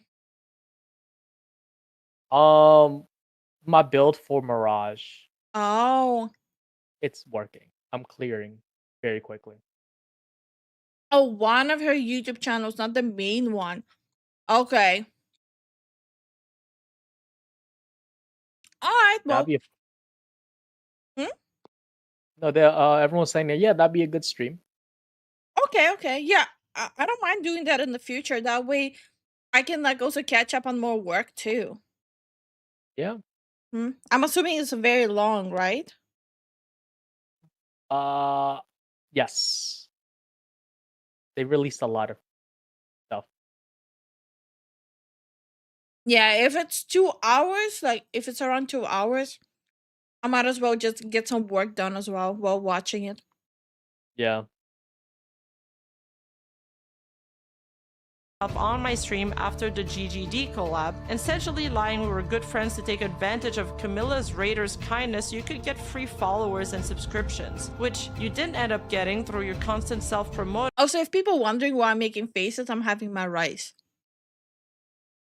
Right. Well, I was super overwhelmed. You shit talk so much of the community to the point you tried coming to me with it, where I shut you down because you tried shit talking my friends, so you stopped talking to me altogether. You disgustingly have doxed people that I'm mutuals with. You committed some actual heinous crimes if those allegations are also true. I have to say this. With the amount of hot takes I've been having, not me having, the amount of hot takes I've been hearing about doxing, no matter how much you dislike a person, you shouldn't be celebrating someone being doxxed. Yeah. You shouldn't be circulating it. You shouldn't be celebrating it. You shouldn't be cackling about it privately. It's not a good look, and it's not a good thing in general. In the end, what you're doing with that, which you making a joke out of it, you're just normalizing it. So even if you don't like the person, you shouldn't be all happy about it. True. This isn't just about social drama, this is about you needing to actually self-reflect and either become a better version of yourself as an adult woman should, or continue to be blacklisted as well as reported to the authorities for the deeds you've done. Get help, bunny. I mean it. No bullshitting around anymore. We're both autistic, but you're not a 12-year-old just learning her first social cue lesson. And she attaches... Also, can the VTuber stop using autistic as an excuse? Like, we're all autistic. Every single one of us. Stop using it as a cop-out. Some very telling screenshots where Bunny Elisu is DMing this person saying, yeah, fair, but I've tried ignoring this, but it didn't go away, I don't know. And this is why talking about situations... Like, you know how autistic I am? I think our car has feelings. I think our car has actual feelings and thoughts and personality. That's how autistic I am. You don't see me stalking and blackmailing people. situations like these actually matters. Most of the time, each victim only has one piece of the puzzle, just their slice of the story. But with constant rebrands, people like Chilla get to cover their me, I never tracks used and my start disability fresh every for time. excuse. When they finally get outed publicly, it becomes one of the only ways for everyone to compare notes, connect the dots, and realize just Of how course much your car harm has been feelings done. that make It lets all of those our scattered pieces mechanic finally spirit. come together. Okay. And when netizens thought this situation was finally over and done with, Chilla came out with another Google Doc, impetuously titled Coming Forth. Her doc starts by apologizing for ad-free and Flork, saying she took things way too far with them. You don't say. Chacha then writes that in early May 2023, she was going through an intense period of depression. And on May 6th, she made another S-side attempt. She claims that during this time, she tried to reach out to Apollo, whom she was close with at the time, by sending her a S-side note. And after surviving the attempt, she panicked and tried to have the email deleted by reaching out to her partner. Both Apollo and her partner initially showed her support. However, according to Chacha, one day later, when she tried to join their Discord server to hang out, she was blocked by Apollo, her partner, and 2 mutual friends. Since Chacha says she had only shared her attempt with Apollo, the insinuation here is that Apollo told the others that she had faked her S-side for attention. Then she says what is arguably the craziest sentence. I want to be clear, I did reach out from 2 alternate accounts. This was not meant to harass anybody. I was overwhelmed, confused, and trying to understand what had happened and why somebody I had trusted had cut contact with no explanation. I did not mean to harass anybody is crazy. She then blames her autism for misinterpreting the signs. Well, at least that checks out on our bingo card. But she later confirms that she began hearing. Wait, how did that was called yandere? When you go for crazy about someone, would that be like a friendship yandere, not like a girlfriend yandere, but like a friendship one? I guess so. Like sometimes just take a hint. Like no one has to be friends with every single person. Right. Sometimes you just don't gel, like, and it's okay. It's okay.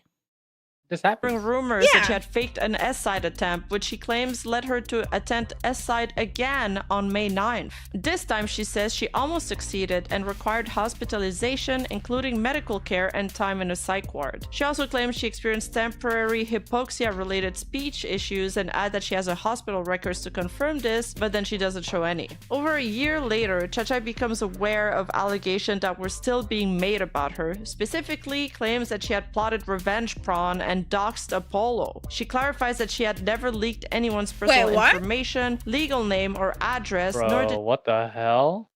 Wait, how do you plan revenge porn? That's weird, man. Maybe it's like something in the VTuber community that I don't understand, but how do you plan revenge porn with a VTuber? You draw them in a sex scene or something? I don't get it. Did she ever send explicit photos? It's not what? After some digging, it appears that Chilla's actions toward Apollo were far more invasive and malicious than what was publicly known. As early as February, Apollo's debut month, Chilla allegedly doxed both Apollo's past identity and her genmate, with the harassment continuing for the rest of the year. In a particularly disturbing incident just days before TwitchCon, Chilla reportedly leaked explicit, not safe for work content from Apollo directly onto Apollo's own Discord server. This happened right as Apollo had been preparing to show her face publicly at the event, and Chilla also sent these images to random people in Apollo. Oh, that's a cute model. I like the hair a lot. Holy fuck. Publicly at the event. And Chilla also sent these images to random people in Apollo's community, claiming to be her #1 fan, and uploaded them to random websites without consent. Yeah, that's a clear violation of really privacy nice. intended to intimidate and humiliate her. It's further alleged that she used fake alt accounts to repeatedly tag and harass Apollo online, and even attempted to collect more of her personal information. Early in their interaction, Apollo had commissioned Chilla and document at the time had shown her face privately to her mod team, something Chachachilla had access to. The two had known each other for a few months, and this commission turned out to be a major point of regret for Apollo. Apollo has You see, I'm looking at a Apollo model, right? It's like soft looking, like lady-like looking. If I show up with a model like that, everyone in my community is gonna be like, "Boo! What are you trying to do? We need our gremlin." Like, ooh, what is that? Yeah, it's like, Lifu, why are you acting so fucking weird? You're not this. You're a gremlin. stated that she was always mentally prepared for the possibility that her real name and That's face because could we be love leaked if our gremlin? Chachachilla was ever pushed far enough. The only reason it may not have happened, she believes, is because Chachachilla simply forgot. But even without that final act, Apollo must have been living in fear and constant vigilance, knowing that this violation could happen at any moment from someone she once trusted, no less. But Chachachilla remains adamant that she's innocent throughout her doc, claiming that these accusations have damaged her reputation and led her to being blacklisted from opportunities. However, as we'll see later on in her document, the truth is something much more different and darker. She then explains how she tried to clarify the situation with the VTuber agency Apollo was involved with, Mythos. But what this actually means is that she tried to get Apollo fired from the agency over this situation, just like she previously attempted with Sock's VTuber agency. In this case, she was told that the screenshot evidence she provided was fake and was even threatened with legal action by Mythos. And her proof of Apollo slandering her? A single screenshot of Apollo talking to another VTuber, warning her about Bunny Elisu. In that message, Apollo tells her to be careful because Bunny is a liar and very manipulative, and that she lied about attempting. However, like you're really doing too much. Shortly after her document was released, Hades went to Twitter to reveal that the name censored in that screenshot was hers, give me us back, and that this was a what do you completely mean? doctored and fake screenshot. Which does explain why Chacha spends a large portion of the document showing screenshots between her and Trey, who we've mentioned earlier in the video, where they go back and forth arguing about a method for deleting screenshots. Basically, Chacha had reported to Mythos that Apollo was telling people not to hang out with her and was actively blacklisting her. Mythos ends up checking Hades and Apollo's discords, finds nothing, and then comes back to tell Chacha that the screenshot she mentioned doesn't exist and accuses her of making it up. You guys can pause the screen to read the screenshots here. I'm not gonna read all of them, but the gist of it. I already knew about the conversation and I knew why she friended you on that account. Can you recover it? If I get access, then yes, but Hades is out of town for a week. That's fine. I won't do anything rash. I will wait. It's just Trey and I already proven that I can recover messages. So again, my best advice to you is to just stop right now. You've proven you can recover messages if you deleted them within a few minutes. Okay. This will be my final conversation with you on the matter. Okay, that does not prove you can recover a message that's been deleted for a while. Okay. I showed you a deleted message from our conversation from a few days ago, but you just deleted it. That is all. Okay. Her debating whether the screenshots are fake or not. It hasn't been deleted for a while. As far as I'm aware, the cache on the computer only holds the messages for a little bit, from what I researched at least. Wait, so you have no problem if I post a whole story that happened with evidence about blank, saying blank's Apollo, as long as I don't post that one fake screenshot in quotes? If that's the case, I just will remove the fake, in quotes, screenshots from the list of evidence. I still have the blank screenshot. That's pretty incriminating. It shows that Apollo told management about me. So you want to dox people. That's not doxing. Doxing is spreading their address, name, personal info, IRL info. I'm holding her responsible for her actions. She lied to the company and ruined my friendship with Hades. Okay. What? With her threatening to release a Google Doc and Trey telling her he has a I will show you that you can recover deleted messages. Okay, if you can give me proof, I believe you. Okay, you can recover. Okay, this is just so fucking annoying. God, this is annoying.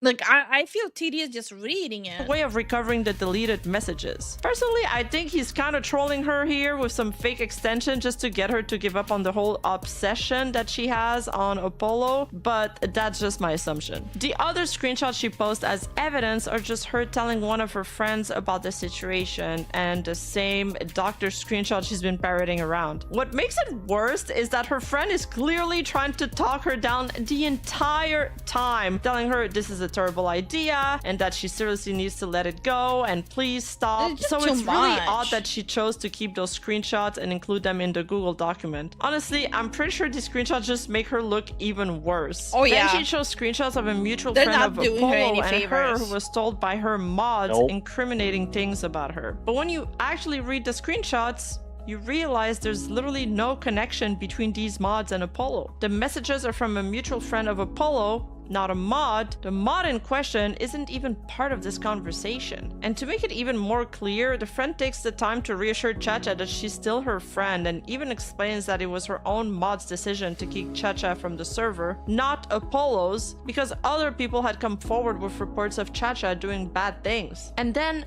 the document just ends Jesus abruptly Christ. after this set of screenshots. It makes no sense. The fact that someone thought this was solid evidence is astounding. But then again, this is coming from the girl who tried to prove her hospital photo was real by writing the wrong dates on a post-it. And what What? comes next is where things seriously start to cross the line from drama into obsession. And I'm not exaggerating when I use the word obsession here. Apollo is someone Chachachilla has been heavily That photo hyperfixated looks on for zooted.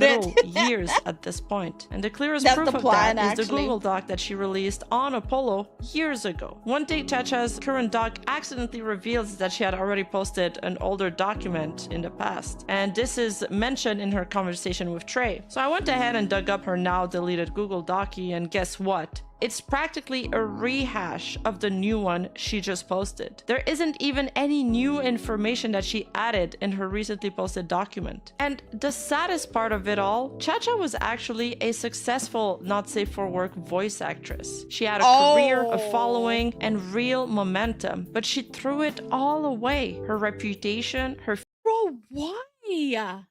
Huh? Why would you ruin your cushy, comfortable life and career? Dude. Why?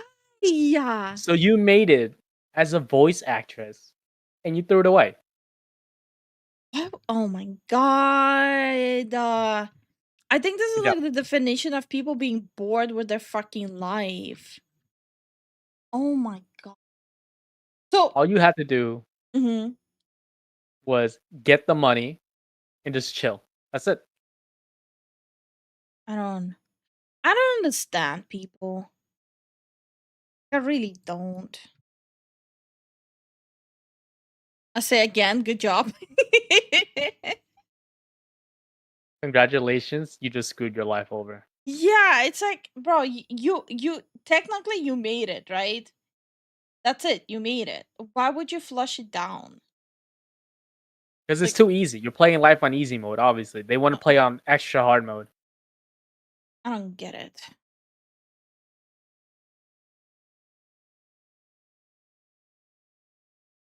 future opportunities, everything, just to keep going after Apollo in this endless, obsessive loop she refuses to let go of. Insane. So, how about this? So, I'm thinking of making the one on the okay, sorry, you cannot see. I'm thinking about making the one on this side, right?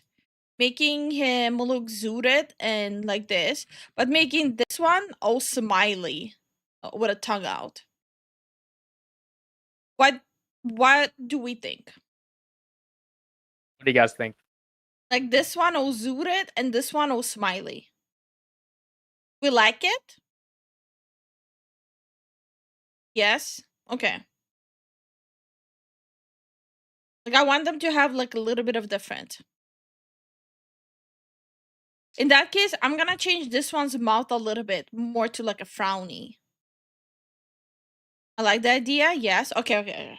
Yeah, in that case, I'm gonna change this one a little bit more to a frowny mouth. And honestly, what gets me the most about this entire situation isn't even the drama, it's the pattern. Every single time someone tries to force a narrative or weaponize a call out or rewrite what really happened, the truth eventually drags itself to the surface like a horror movie monster crawling out of the swamp. And in this case, Chachachilla didn't just leave breadcrumbs, she dumped the whole loaf, the recipe, and the bakery's tax records. She exposed herself more thoroughly than anyone could have ever could. One call out turned into an identity unmasking, one lie turned into 5, and one tweet spiraled into a meltdown of defamation threats and lawsuit. So at the end of the day, you can reinvent yourself as many times as you want, but if you won't change the behavior behind the model, eventually every mask will slip. And when it does, the internet will be right there with the screenshots. And I'll be there Eventually with my the bingo truth card always comes out. completed. Bingo! Yup. And that's all I've got for today's video. If you've enjoyed the deep dive, make sure to like, subscribe, and hit the bell so you never miss a future upload. Quick shout out before you go. Don't forget that I'm Or a comedy tragedy mask. I'm not adding masks. I want the fufus being like I've been trying to figure out making fufus part of my like actual like regular model. That's my priority. It's been bothering me that like the fufus are like so rarely visible. And I want to fix that. To be fair, most of our outfits don't have fufus on them. That's what I'm saying. That's what I'm saying. I want to change that. No, but it's the same theme. Not just. Oh yeah, no, that's the inspiration. Yeah, the inspirations are the masks. Yes. What about poncho fufus? Wait, what do you mean by poncho fufu? Like poncho, like the Ponchos. clothes? Yeah. What about onesies?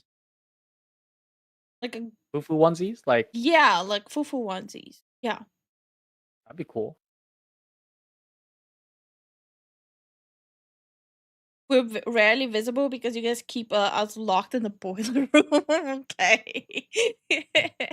See, Huh? who said that? Yue, get back in the boiler room. Alright, well, we're done with this video. Fufu with poncho onesies over them. Oh, you mean clothes for the fufus? That's what you mean? No, fufus are gonna be naked. Fufus do not get clothes. You can hear Moose saying "woo" all the way. True. Moose would say that. Yep.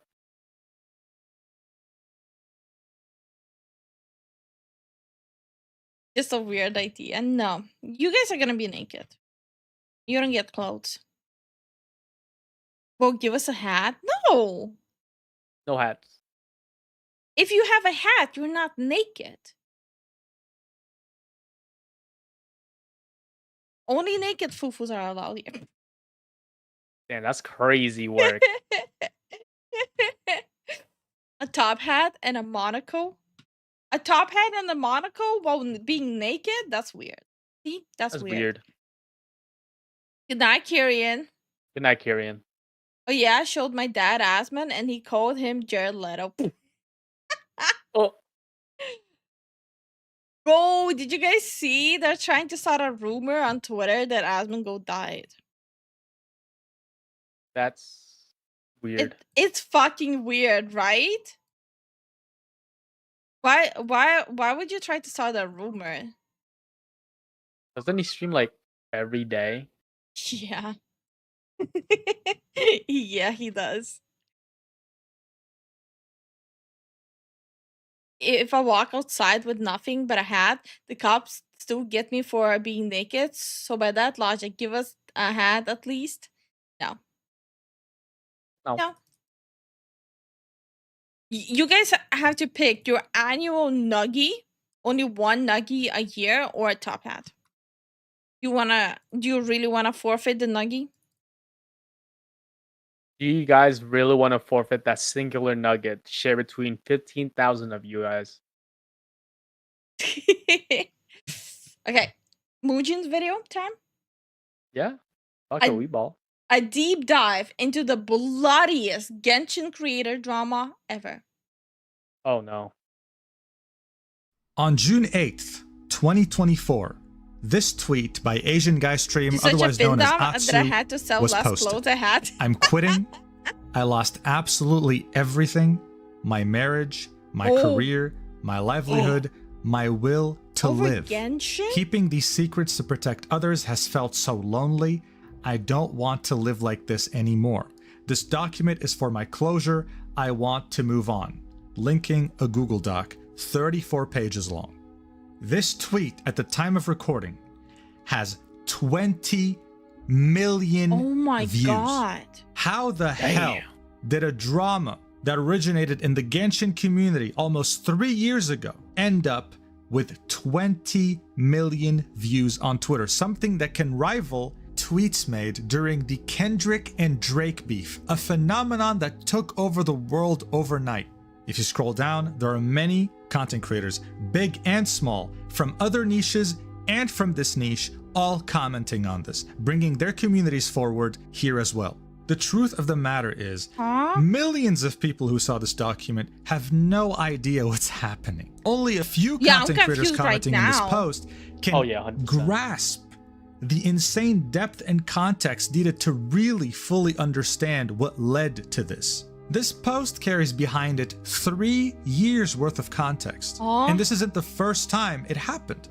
Now, my channel is known for two things. First off, the laughs, and second off, the ability to talk about extremely niche topics to just about anyone. In all my videos, whether it be about VTubers or Genshin, someone who has never heard about these things can watch them, fully understand and grasp the situation, and laugh about how ridiculous it is. Now, unfortunately, in this case, there is no laughing, because the main people involved at different periods of this drama tried to off themselves. But this drama does involve the second point of what my channel is. Explaining to someone what this is about. There are people part of the Genshin community. There are people who know who Atsu is, who know who Tectone is, who's also involved in this. Wait, Tectone is involved? No clue what's happening. So the main question today is, how can you make a video about something with 3 years worth of context and explain it to someone that has no idea what started this? Yeah, like I have no and idea who any of these people are. And this video aims to answer that question, even though some might see it as an impossible task.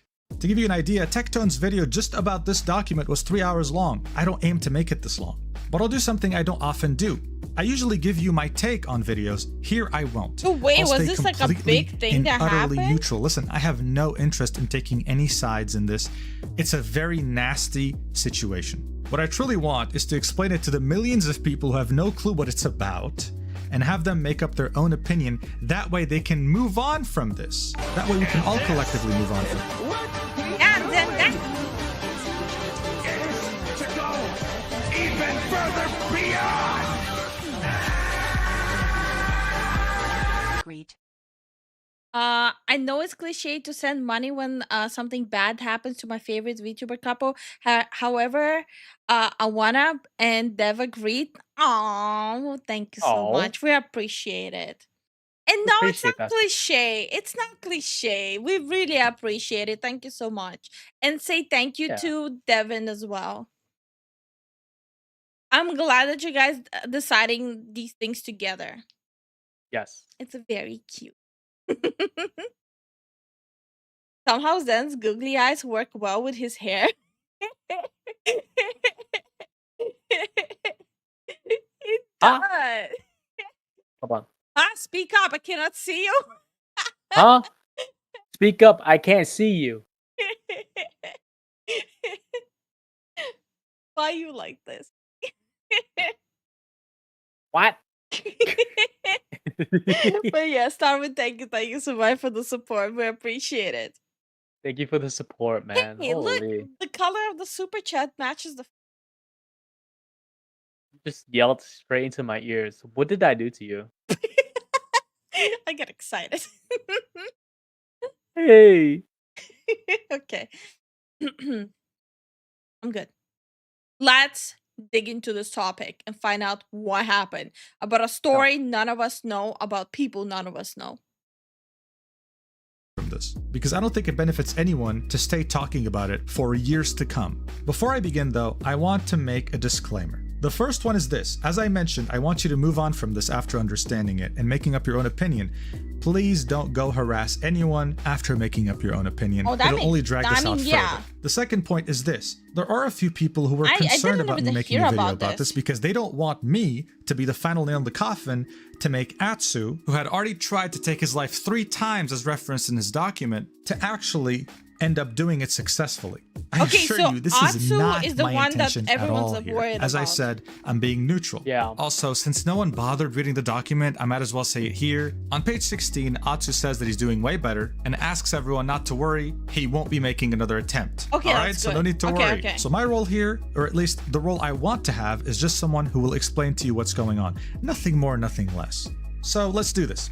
First, I'm going to give you foundational context over the entire environment we were in, you know, different mentality, different mindsets back in 2021, so I have to put you there in the most immersive way possible. Then this drama is split into 3 phases. Phase 1, Phase 2, Phase 3 will go by each and every one. And in the middle of every single one, we'll take a little breather as I prepare you for the next phase. Then in the end, there's a small conclusion, and after that conclusion, I'll explain why my name is in the document. Don't worry, it's just a very small, irrelevant paragraph, and I'll give my response. That's pretty much how it'll go. Also, this video is not sponsored, so if you leave a like, I'll really appreciate it. Anyway, let's do this the time. In 2021, the game was still fresh, and it resulted in many of these up-and-coming content creators to collab together. For example, this is a game show where Tectone is with many big content creators participating with him. But all these collaborations, while they helped everyone grow, also started to create some misunderstandings, and the first aspects of drama started forming. Okay, I think... No. I wanted to say, I think I've seen the show, but I haven't. Whether it be disagreements about guides or the fact that chests respawn, many people saw this like a competition at the time. And the worst side of this was on Twitch. I want to give you an idea of the numbers going on back then on Twitch because I gave you a number on YouTube. Tectone's peak viewership because of Genshin was around 62,000 people. To compare, back then, XQC was the biggest streamer on the platform. This was higher than XQC's average. Genshin content creators were getting hundreds of thousands and sometimes millions of views on YouTube while getting thousands of viewers on Twitch. Everyone was blowing up from every direction. But as I said, competitiveness was very high. Tectone lived with 2 roommates, Goose Egg, who was another Genshin content creator at the time, and his wife at the time, his ex-wife. His content revolved around spending money on the game, reviewing accounts, and farming drama with randoms on Twitter with takes he found crazy in relation to Genshin Impact. He also had this thing where he teased free-to-play players, thinking that they really had nothing to do in the game other than just pick mint, which is the most common plant you find in Genshin. You'll find it just walking around. This caused one of the first major dramas between him and another content creator by the name of Enviosity, who was adamant on staying free-to-play. They squashed the beef fairly quickly, and both agreed that it was exaggerated, partly because people were trying to ignite drama, hopping in both of their chats, trying to steer things up. And this is where things start to shift. Around mid to end of 2021, the content in Genshin was starting to get stale and people were running out of things to do because Genshin Impact's developer was having a very hard time keeping up with the insane demand they had on their shoulders. After the Enviosity and Tectone drama, things somewhat calmed down. There wasn't anything drastic until one thing in particular happened, and that was the release of a Genshin Impact character by the name of Yoonjin. This is a character that was made by Genshin Impact's developer, and she was very purposefully made to show off Chinese culture. Everything from her outfit to the songs she sings. She sang Chinese opera. There have been many Genshin character trailers before, right? And usually when you watch one in English, you expect English. When you watch one in Japanese, you expect Japanese. But here, since they really wanted to show you their culture, Genshin Impact insisted on including her singing traditional Chinese opera, to which many people weren't expecting. This was Tectone's reaction to it when he first saw it live on stream. Watch. Like, it might be fine for a little bit, but then after a while, it's just gonna sound like a fucking fire truck. So this reaction made people both on Twitter and TikTok start calling him racist and not respectful to Chinese culture. This prompted him to make a video on his YouTube channel called Addressing Those Clips, Drama Warning, where he sat down with his roommate Goose and his then wife Frame to talk about the TikToks made about him, to talk about those clips in particular, and to also make fun of some things he was being called, like xenophobic, which means that he's racist against Chinese culture in particular, to which he says it's not true. But why was this such a big deal to begin with? Well, because Yoonjin's singing actually became a global sensation. It was huge in China, and it was actually surprisingly popular in the West as well. This was on the news in China, right? About how viral this song went, about how successful Yoonjin was as a character. So, of course, Tectone got into trouble for that on Twitter and TikTok. Look, overall, this was a culture shock for a lot of Westerners because it was their first time hearing something like this. Here's another big Genshin content creator at the time called Mtash who got completely caught off guard by her singing.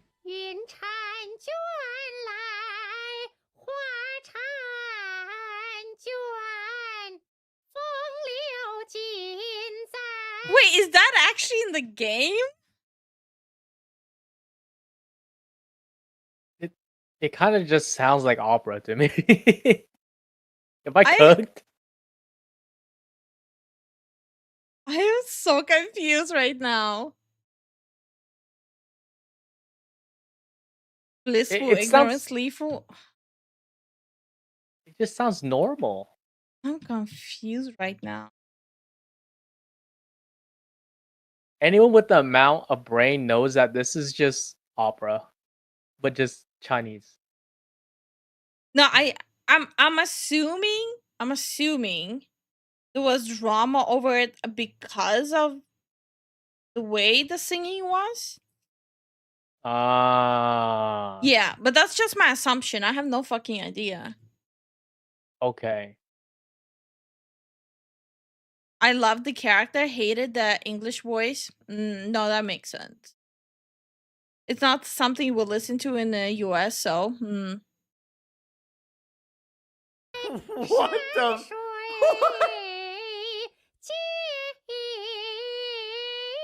Oh yes! Hell yes! I'm just do that in my confused. ear. So as you can see, completely caught off guard, but tried his best to recover it by the end there. But for Tectone, everything was always on another level. I mean, there was a Kotaku article talking about the controversy surrounding her singing, and Tectone was used as the prime example for the negative reactions. All these things surrounding this controversy would build up this foundation, this very shaky, dangerous foundation that will serve as ground zero for Tectone's biggest drama of his career, Phase 1, but why the fuck would you care where about Atsu anything steps in the Kotaku ring. related? Congratulations on making it through the context. We're about to step into Phase 1, and this is when you'll start to have to make your own decisions. Whenever something major happens, and when applicable, I'll be giving you the perspective and points of view of the people involved. Bear in mind, these aren't things we knew at the time necessarily, but we might have discovered them in later phases of this drama when that person maybe clarified something. So in Phase 1, if I tell you this was Tectone's perspective during this event, we probably didn't know that until Phase 3 when he had talked about it more in depth, right? This is to give you all the tools you need to make up your own opinions. Because the decisions you'll have to make, man, I would not want to be in your shoes right now. Anyway, let's get right into it. On January 7th, 2022, shortly after all this controversy with Yoonjin had happened, Atsu, on his alt account, and if you don't know what that is, it's an account that content creators will make that is separate from their main account, where they will be more honest and vent about certain things that they feel like they can't do on their main. Atsu will tweet multiple subtweets on this account. A subtweet's pretty much vaguely referencing someone negatively without saying who that is. The first tweet is this. There's a lot of creators that come across as genuinely nice people on stream/video, but are actually like parasites behind the scenes. If you don't bend to their will, they'll make a big deal out of it publicly or drag your name through the mud behind your back to other creators. The second tweet was, there are many creators in the Genshin circle and wider connected circles I'd like to befriend or get to know better, but they're already in so deep with many people who are awful people off stream, and it makes me skeptical if they're just naive or also awful behind the scenes. And the final subtweet out of the three is, I feel very bad when I can see someone is trying to make an effort, but I cannot get a clear judgment of their character, so I just keep them at arm's length to avoid risk of getting mixed in with people who have ill intentions or are just horrible to talk to behind the scenes. Now, why are these subtweets such a big deal? Well, for you to understand that, we have to talk about who Atsu is. Atsu is someone who's been making content for a long time. By the time Genshin came out, he had already been making content for a while like Tectone. When Genshin content creators were still up and coming, he found a group of friends, and they happened to be some of the biggest in the entire space. In fact, in terms of sub count and during Genshin's heyday, they were way bigger than Tectone combined. I'm of course talking about Dish, Tuanto, and Anthony Chen, with Tuanto being the biggest Genshin Impact channel ever. It wasn't just limited to these three people, but they were the biggest, right? And everyone in that circle would refer to him as the grandpa, as the mature guy, as the guy who always organizes things, always gets things done.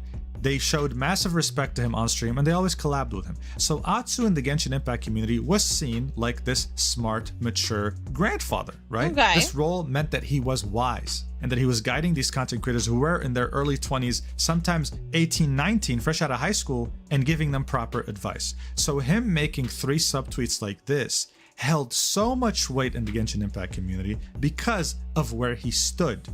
This caused Goose Egg, who was Tectone's roommate at the time, to make this video called "These Type of People Are Ruining Genshin Impact." Now look, this video is 16 minutes long. As a content creator, I have 2 choices here. I can either watch this entire thing with you, or I can sum it up. For the sake of this video not being 6 hours, I will sum it up to you to the best of my ability and give you the main points. You can always watch this by yourself because it's on his channel. I'm just going to give you a neutral summary. In this video, Goose Egg comes off as angry, aggressive, and pretty much goes into Atsu's subtweets directly. The first 3 minutes are him talking about the subtweets Atsu made on his alt account and how they're very similar to something you'd find in petty high school drama.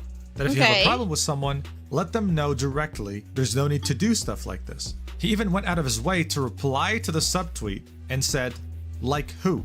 Because from Goose's perspective, Atsu was directly talking about him and Tectone. This is what happened for the first 3.5 minutes of the video. This video is Okay, am I the only one who's like thinking, instead of assuming, just DM the person, right? Like, am I crazy for thinking that? He did the same thing he did. Not only that, he did it in a very big way where he made a whole ass video dedicated to Atsu. Yeah, it's like, am I crazy? Like, don't fucking assume. Just DM the person. Be an adult. Holy fuck. 16 minutes. He then goes on for the rest of the video complaining about certain things on Twitter and TikTok, taking examples of comments made towards him and Tectone about how they're racist, about how they don't respect cultures because they disliked Yunjin's song. So, from a very neutral point of view, right? I do recommend you watch the video by yourself, but from a very neutral point of view, this video is a mess. It goes on tangents and it's him rambling. It wasn't very well prepared, and you can tell that he's emotional and that the comments are getting to him. Basically, he it wasn't handled in the have best way, made it. unfortunately, and you can tell that by the dislike ratio, and the comments are just out here roasting him. For example, look at this. "Listen, man, I like both you and Techie, but why was this a video to begin with, bro? There was no reason to make a fuss about a subtweet. If it really bothered you, you should have reached out to the creator and DM'd and called them out there." Now, this is really interesting to me because I know for a fact that if today I were to subtweet someone, I don't think anyone would side with me. In fact, I've already spoken about VTuber dramas where someone subtweets someone else, and even though that person's very popular, everyone can agree that subtweeting is extremely immature. But there's something you have to understand here. The Genshin community is not a community you're used to. This was very different. Even though Atsu was subtweeting, this was not seen as immature. This was not enough of a reason for people to turn on him. Goose Egg, unfortunately for him, heavily misjudged the situation, thinking that because a subtweet is naturally immature, people are going to naturally side with me. But that clearly was not the case. He was going up against the content creator who at the time was seen as mature and wise. This video lacked preparation and went on too many tangents, with him being too emotional while talking, and it didn't reflect well on him. Regardless, Goose Egg's video was the catalyst to the phase 1 of this drama. Very shortly after the video was published, Atsu went live on Twitch to react to it. According to him, he spent 2.5 hours of his stream reacting to this video and talking about it. Now, the VOD itself is lost to time, of course. VODs on Twitch don't stay there permanently, and I couldn't really find anything on YouTube either, but Goose Egg did preserve a couple of clips, and these clips are very important in the grand scheme of things. Watch. Goose is just your little fucking minion. He's your yes man. Nobody gives a shit about Goose. he's just the discount version of you. It's so ironic because Goose's whole career is just built off leeching off Tectone. And he's just there nodding. And it's like, are you not embarrassed for yourself? Are you just not embarrassed? How are you insulting someone else's numbers when yours is born from leeching off this guy? So it's important to note here that up until this point, Tectone had What no happened idea to any of this Zen? was What happening, happened to him? right? Goose Egg had Hi, Matt. published How the are you first doing? video independently by himself, but when Atsu reacted to it, he made it seem like it was as much about Tectone as it is about Goose Egg with those two clips you just watched. Tectone then went live in a VOD that no longer exists, of course, where he exposed every single message that was ever sent. Alright, I'm gonna say this. We're all thinking this. Why the fuck are you putting shit online and then delete it? Do not delete your VODs. Do not delete your videos. Do not delete your tweets. Have some fucking balls. If you had the balls to say it from the beginning, to go and stream it from the beginning, at least have enough balls to not delete it. Yeah, the Twitch. I mean, I understand if it's like you only stream exclusively on Twitch and like those VODs are gone forever. Mm-hmm. It's just like, damn, bro, so weird. Between him and Atsu. And on January 22nd, 3 days after Goose Egg's initial video that kind of served as a amount of dumb catalyst to people all who this, have access to Atsu made this internet is video beyond. called Goose Egg and Tectone Drama. And on that same day, Tectone released a video called No More Drama, This Is the End. So they both made their statements on the same day. So yes, same situation. This video is 26 minutes. We can either watch the whole thing or I can sum it up. I choose to sum it up and give you the main points. But you're free to watch it. I'll leave a link to all the videos in the description. Atsu starts off by saying they had completely lost hope when it came to Tectone, but he recently regained it once he saw Mtashed, another Genshin content creator's intervention when he spoke to Tectone on stream. He then argues that Goose is hypocritical because his friend Tectone also subtweeted frequently, and he gives examples. I'm not involved with this issue, therefore I will not seek to solve it even though I have the power to do so, some content creator on Twitter. Supporting privately is more so insulting when you had the chance to do something about it and correct it publicly. And fake disingenuous overly positive Genshin Impact tweet to farm Twitter likes from delusional minors on the shitty platform. This is quote tweeting Tenha, another content creator saying reason why I'm taking a break on Twitch stream. Tectone says, yeah, I can imagine it probably feels really shitty getting bodied on analytics from mint collecting streams and the chosen ones cherry picked by MiHoYo to get free money. So this goes to show that both Tectone and Atsu participated in the subtweeting culture. Then Atsu reveals that him and Tectone had this private agreement to never mention each other on their respective streams anymore. Atsu argues that Tectone broke that promise by reacting to Goose's video live on stream, which to him felt like, okay, he could start talking about him again. Alright, so remember how I said that Tectone read every single line of his DMs with Atsu live on stream? You're probably wondering what prompted that. This is where the idea of perspective is extremely important. Wait, he leaked DMs and was just like making like a reading session of it on stream? Tectone? Yeah. Bro, that's kind of weird. We gotta see, we have to continue the video. We can't stop here. I'm surprised Tectone had time to respond to all this. What with the side gig involving lobsters and money? What? Huh? I don't get it. And welcome back, Ancient. Welcome back, Ancient. Welcome back, Moose. Hey, Ibop. And this is where you, as a viewer, have to make a choice. You have to make a decision here. I'm going to let Atsu explain his perspective a little bit, and then I'm going to talk about Tectone's perspective, and then you'll have to make up your mind. Was someone in the right here? Were they both wrong, maybe? Completely up to you. Watch. The next lie, which is the biggest one, and also what I want to believe this just came from an extremely, extremely unfortunate misunderstanding and a lack of comprehension on behalf of Goose Egg, because as I mentioned earlier, Tectone was in the mall shopping for like Pokemon cards. He came back and he had to be filled in on what was happening via Goose Egg. Now Goose Egg, his comprehension was very poor, maybe not permanently, but on the day, at least for this, and I broke this down in my second VOD, how bad his comprehension of what I was saying was. He did not understand why I was mentioning DMs. the reason why I mentioned DMs and whether Tectone would want to show the DMs or not, I didn't force him to mention DMs. I said if Tectone wants to show the DMs, he can. And the reason why I was talking about DMs is because I wanted to emphasize that I tried to talk to him in private. I tried to talk to him in public and private, and I failed. I failed miserably. And we'll talk about the DMs and the actual context of the DMs in a moment, but I failed. Because people were like, why don't you just resolve this privately? Why don't you take this to the DMs? I tried. I failed. And that's why, if Tectone wanted to show them, he could show them. And the reason why I said Tectone can show them if he wants to, because I know there was private stuff in there. I know there was personal stuff in there. And that's why, if he wants to show them, he can show them. Goose did not relay that information to Tectone. Tectone came back and asked, is Atsu going to threaten to leak DMs? Because I have them as well. And Goose is like, yes.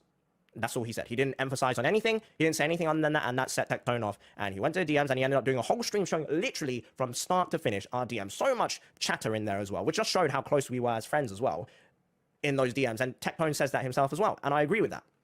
And again, I'll talk about the context in a moment. But this lie that I supposedly forced Tectone to show them, first of all, doesn't make any sense. Because if I had any malicious intention with the DMs, rather than to back up my point of I was trying to talk to him in private, why would I have not just shown the DMs? Why would I have said, oh, I'm going to leak the DMs, here you go, here's plenty of time for you guys to decide whether or not you want to leak it? I would have just shown the DMs myself. It doesn't make any sense. And this is why it's so frustrating, because the logic with all this drama seems to have just gone out of the window. So that is unfortunately the next big lie, and it's one of the biggest ones, and it's very... Basically, this guy didn't communicate well. Right? He was talking about his issues with Tectone publicly. He wanted to tell everyone that, yes, I did try to resolve things in private. I did try to be the bigger man here. But I unfortunately failed. But the thing is, due to his subtweets, he also was kind of insinuating that Tectone was talking content creators behind their back in the DMs. Now, there are some very sensitive things in these DMs that Tectone had mentioned. Look, for context, Atsu clarifies this here now, but by this time, Tectone had already leaked his DMs. The next lie that was told was regarding the two-facedness and talking of other content creators from Tectone. Now, I made the statement that one of the things that really turned me off from Tectone was that he would talk people and he would be two-faced. So he would talk behind their backs, content creators, and then play nice in public. And he did this with a lot of content creators. And I don't want to name any names, but I will have to name one for context's sake, because I specifically specified the example of Tenha. Tectone would talk Tenha and say he was creepy, and that Tenha would weird him out because Tenha was way too attached to Tectone, and Tectone didn't like that and didn't like him. They might be friends now, but the reality, at the very least, coming from my mouth, is that's what happened. Now, there was no way for me to verify this. There was no way for me to put this other than a he said, she said situation, because all of this was done in the voice calls. Atsu had admitted that he had no proof that Tectone was shit-talking people behind their backs, that it happened in a voice call, that it was a he said, she said situation. He clarified that. But again, this was only clarified now, not around the time Tectone showed the DMs. So here are the two perspectives. Are you ready? On one hand, you have Atsu. He genuinely thinks he's doing the right thing here by saying that I tried my best to talk to him in private, but it didn't work. I would love to show you the DMs, but I'm not going to because I don't want to impede on Tectone's privacy, since he admitted to me and confided in me some very serious things. Now, on the other hand, Tectone's perspective is that he has been absolutely cornered. Atsu mentions that this was because Goosegg explained it badly. No, according to Tectone, from his perspective, Goosegg didn't explain anything badly. Tectone felt himself cornered after seeing exactly what Atsu had said. Why? From his point of view, he felt like Atsu trapped him by saying, oh, he can show the DMs if he wants. Because if he doesn't show them, this is him, in his mind, admitting to his audience that he's wrong. Because then his audience is going to be like, well, listen, dude, if you truly didn't talk shit behind creators' backs, then show us, right? Like, what are you going to lose if you do? Unless you're hiding something, unless you're guilty. So Tectone felt like Atsu was actually manipulating everyone and forcing him to be the one to show DMs. Okay, so all of it is literally, I feel, I'm assuming, yeah. Grown-ass adult men. I'm not on anyone's side. I want to be clear. I'm just saying grown-ass adult men just going with, I think, I feel, I'm assuming. That way, he can then talk about the DMs without having any guilt associated with spilling the beans on Tectone's very sensitive this is what happens in there. when you just don't handle this in private. Two perspectives, extremely different from each other. So apparently they did try to handle it in private. and both of them failed at it. Yeah. But they exist. How are you going to process this information? How will you come to your own conclusions? That's completely up to you. And that's the whole point of this video. At the end of Atsu's video, he brings up past dramas that Tectone has been a part of, contributing to the idea that his behavior has always been problematic, but also does concede and say that a lot of times he is taken out of context and that he receives a lot of hate daily. Attached to this video is an unlisted video called Explaining DMs, Atsu and Tectone's DMs, Atsu's POV. This is a 37-minute video where he goes— Is it an oversized nothing burger? I don't think so, considering that there's at least one person who tried to kill themselves. I don't think it's a nothing burger. Yeah. This is through not every a single nothing line of the burger. DMs. Now that Tectone has gone through it on stream, to him, this means that it's fair play. Now, what made these DMs so crazy? What made it so crazy to the point where even Atsu didn't want to reveal it before Tectone did? Well, it's simple. Tectone confided in him two things. The first one, his sister tried to end her life. Oh And my second, God. Tectone was raped as a kid. When Tectone read these DMs for the first time on his stream, this was genuinely the first time his community found out that Oh he my was raped as a God. child. So as you can see, this went from content creator drama in That an is anime horrible. game and is starting to really delve into the very tragic, real, and serious side of life. And we're still in phase 1. These DMs, a lot of them were back in September 2021, so we're talking months before this drama was happening. As a reminder, we're in January 2022 right now. Now, depending on your perspective here, these DMs can mean two different things. Oh, From shit, Atsu's point yeah, of view, he was like, trying his what? best to help Tectone in private. Anytime there was any sort of controversy, anytime a creator would be offended, they would pretty much message Atsu so that he could talk to Tectone because they were under the impression that they were friends. And to Atsu, at the time, yes, they were. It's like, hey, Tectone, are you going to talk about the gaslighting topic on stream today? I'm getting several people demanding I address it because, you know, I'm your friend. This is in regards to Tectone saying that he hates when people use the word gaslight incorrectly, and did it in a way that was offensive to some content creators in the space. So again, from Atsu's POV, he's doing his absolute best to help a friend, he's trying as hard as he can, and he's not really able to come across to Tectone. Now from Tectone's perspective, Atsu is being overbearing and pushing it a bit too much sometimes. His logic stems from the fact that many times there was controversy with Tectone, Atsu would choose to speak about it on stream at length instead of just talking privately. He would do a mix of talking about it privately and also talking about it on stream, which pissed Tectone off because in his mind, if you have something to say to me, say it in private. Now there's one more part to these DMs that's fairly important. Atsu was telling Tectone his reasoning as to why he was so insistent on him addressing certain things, saying, as I mentioned earlier, I got bombarded with people demanding I address the situation in relation to Tectone drama. Tectone argues, yeah, so did other content creators. But do you know what they did? They said things like, hey man, don't get why you get all this hate, hope you're alright, stay strong. Atsu says that this is called a yes man, because he doesn't think that Tectone is 100% in the right. Tectone then says, would you like to know the content creators in particular that he just called yes men? Atsu says, go for it. Now, back then in 2022, Atsu blurred the names of the people in order to protect them. Due to Phase 3 happening in 2024, just this month of June, we now know that the names that he blurred were Tuwanto and Dish. I don't know who they technically are. Tectone had shown this on stream, but the VOD had been lost to time, while this stayed on YouTube since then. This was Atsu calling some of his closest friends yes men because they were checking up on Tectone. This had massive implications, we'll get to those later. Atsu insisted that these DMs did nothing but benefit him because it showed that they were very good friends. Tectone disagrees with that statement. But regardless, they clearly had some big disagreements. And this won't be the last time we'll reference these DMs. We'll get back to them most notably in Phase 3. Yeah? But surprisingly to many, even though thought- these DMs I showed thought that they have a friends rocky... can have disagreement. That's just how normal, right? Yeah. Wasn't No, I feel the same way. Like, friends can have disagreements. So, like, not everything needs to become like a poop flinging contest. You can have disagreements. yeah. And then Mhm. just be like, oh, we just agreed to disagree. That's it. Move on.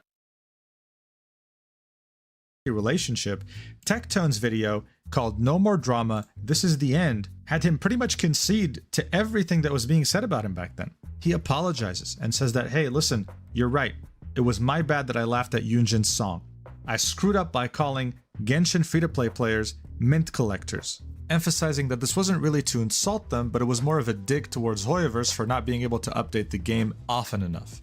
And he also points out that in his experience, the Genshin community is very different from other communities because they expect their content creators to be perfect, almost like idol culture. He says that he cannot do that. And he ends his video by saying that if anyone at any point in time ever felt wronged by him, then they have the ability to message him immediately and he will apologize. And if you scroll down in the comments, you can see Tuwanto, Dish, Xlice, all close friends of Atsu cheering him on over his decision to apologize.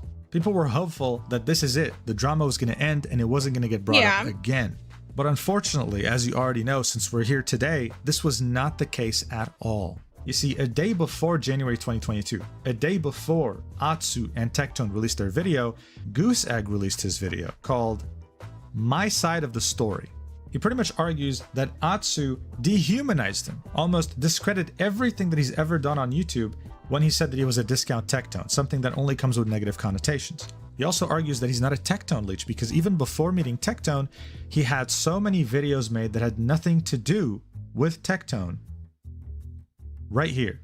All these videos that he has made had nothing to do with Tectone. They were made before he even lived with Tectone, according to him. He also denies the accusations of drama baiting and that it was him simply wanting closure on these subtweets where he felt targeted. He then ends his video by saying that he wants nothing to do with Atsu ever again and that he doesn't want to be associated with him in any way, shape, or form. After the drama video right here, Atsu continued doing what he did best, whale content and collabs with his friends.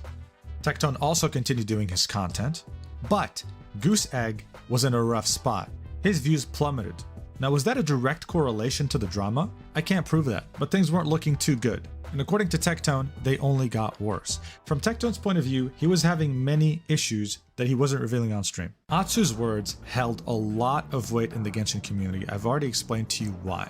So him saying that he was surrounded only by yes men, and that the people around him will only do his bidding, made it seem like he manipulated Goose Egg to make that drama video. In fact, in his now deleted Twitch VOD where he was reacting to Goose's initial video, that's exactly what he said, that Tectone had manipulated him to make that video. Goose Egg was essentially truly reduced into discount Tectone. No one really took him seriously anymore. This caused the friends that Tectone had met through Genshin Impact to start having second thoughts about being associated with him, because then they started asking themselves, wait, am I actually being a yes man to him? Am I doing his bidding right now? This caused Tectone to lose almost every friend he's made in Genshin. And as you saw earlier, in 2021, while he was doing a lot of collab content, in 2022, he almost stopped completely. And again, from Tectone's perspective, Goose Egg started blaming himself for all the issues and grief and harassment and all sorts of things that were happening to Tectone because he had decided to make that video. So he locked himself in his room days at a time in the darkness, and all of a sudden Tectone's best friend was becoming unstable and was distancing himself from him. The straw that broke the camel's back was when Goose Egg was streaming and leaked the address of the house he lived in with Tectone and Frame to the public, which is one of the worst things that can happen to you as a public content creator, as someone who is known online to many people. While Tectone was very angry, he demanded that Goose Egg pay for security cameras so that they can ensure their security. But Goose Egg's reply was that he was making no more money from his YouTube channel. He couldn't afford security cameras even if he wanted to buy them. This was the beginning of the end of their friendship. Even though Tectone considered him his best friend, brain hurts Goose trying Egg to left keep the up. house shortly after. Blame Muujin for this. Wait, so he's not making anything from his YouTube, and then Tectone got mad. Oh my god. Oh, I need more context. I need the full response. Yeah. After. And it was at that point that Tectone has admitted that he felt suicidal. He said that this was the closest he was to taking his own life. But the only thing that kept him going was his cat, Eggy. This drama also heavily impacted his marriage, as Frame was getting daily harassment, as you can see from this tweet here on January 20th, and during the drama with Atsu.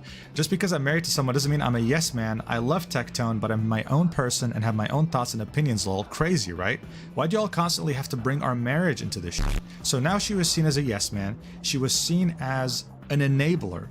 And she was getting daily DMs telling her that she's a horrible person for having married Tectone and that she should divorce him. And a little while after Oh, Tectone his had moved down from ex-wife. Canada to the US because of him joining OTK, they had officially filed for divorce. And this was yet again a way for people to make fun of Tectone that he couldn't even hold his marriage together, that Oh, even that's his a wife low got tired of blow. him.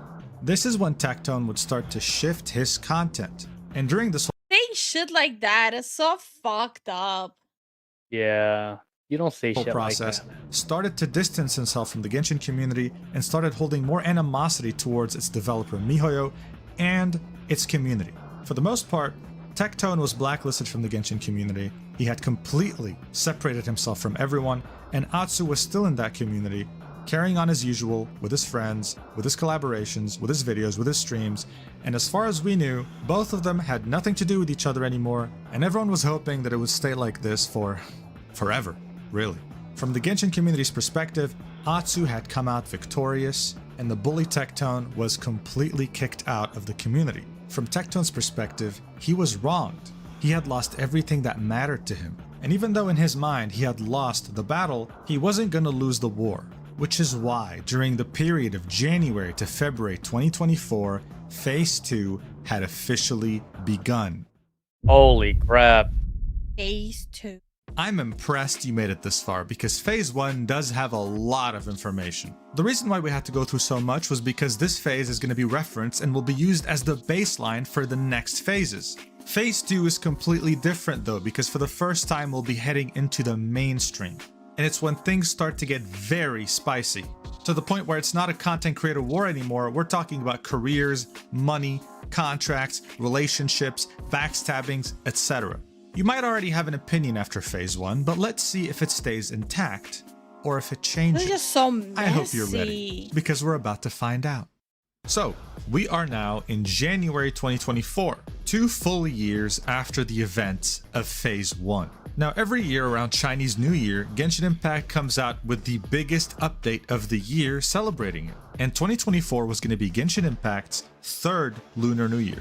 Now, for every version update, Genshin Impact will have a developer livestream where they talk to you about what you're going to see in that upcoming update.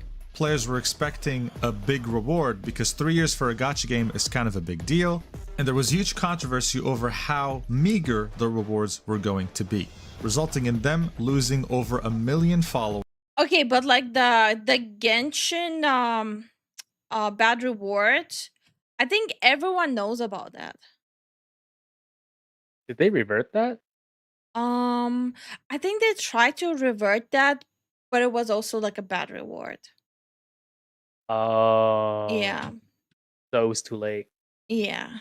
On their Chinese social media accounts. I made a video about it if you're interested in knowing more about that situation, but for the sake of this video, you don't really need to know the details. Now, typically, Genshin content creators will react to those live streams and then upload their reactions on YouTube. Shit, it's all the same. This prompted Ziox, a well-known guide maker in the Genshin What do you mean, community, it's all to the post same? this tweet saying, "The duality Thumbnails. of man." In it, you see 2 different reactions to the live stream. The first one is from Doro44 with a smile saying that the update is insane, and the second one is Tectone, clearly not happy, saying it looks underwhelming. This is meant to highlight how Doro is always positive about the game and how Tectone is always negative about the game even though he doesn't play it anymore. From Doro's perspective, he's a half glass full type of guy, which means he's just optimistic. He doesn't like to be negative. And from Tectone's perspective, he is someone who loved the game when it released, grew to hate it because of the changes they made to it, and only does what he does to keep the developers accountable and hope that one day the game can become fun for him again. But while Ziox posted this fully intending it to be a meme, as you can see, it blew up way above anyone's expectations. At 4.6 million views, 26,000 likes, this actually, believe it or not, was the trigger to Phase 2. And it wasted no time to get things rolling. From Tectone's point of view, he was getting people coming to his chat to harass him over this because of his negativity towards Genshin Impact. Now look, harassment is bad no matter what happens, but from a neutral point of view, Tectone does get it all the time, so someone like him does have thick skin. However, the people who don't have thick skin, the people who aren't used to it, are the people who make content about Genshin and try their best to stay positive, like Doro and like many others. Some of these content creators have been making content for years and have never dealt with any sort of harassment or hate. At least not on this level. Same with how Tectone was getting people in his chat. They were getting dislikes on their videos, harassment in messages, and all sorts of other things. This was turning nasty very quickly. And people started taking sides. People who were positive about the game started blaming Tectone for inciting negativity and encouraging harassment. And from Tectone's perspective, he was saying that the people who were overly positive about the game were contributing towards its decline, and that they should speak up more about their criticism and feedback. This made a well-known Genshin and gacha game creator by the name of... I can kind of see where he's coming from with that. The whole thing, like, being, like, too positive when, like, shit is happening inside the game. Like, I can't see where he's coming with that one. Like, that is a big issue within... Hey, Oakview again. Hi, Okyo again. Yeah, this is why I don't touch those games, good lord. I mean, I play gacha games, but I don't involve myself in, like, the gacha communities. There's always an option of just not involving yourself. Yeah, I can at least agree with him on that. Yeah. Think of toxic positivity? Yeah. I think that's exactly what was happening. Like, toxic positivity. I didn't even know it was that bad in the gacha community. Like I said, I play gacha games in my own private time. I don't want to stream it. I don't want to be involved in it. I just want to have it in my own free time. I doubt they reverted anything Genshin players failed to boycott. Oh yeah. They won't. Fobmaster to make a tweet about Tectone, pretty much calling him out for putting people's livelihoods at risk, and that just because he's an OTK and is a millionaire doesn't give him the right to be so inconsiderate of other people's feelings. Now, Fob at the time was known to be more of a friend to Atsu than Tectone.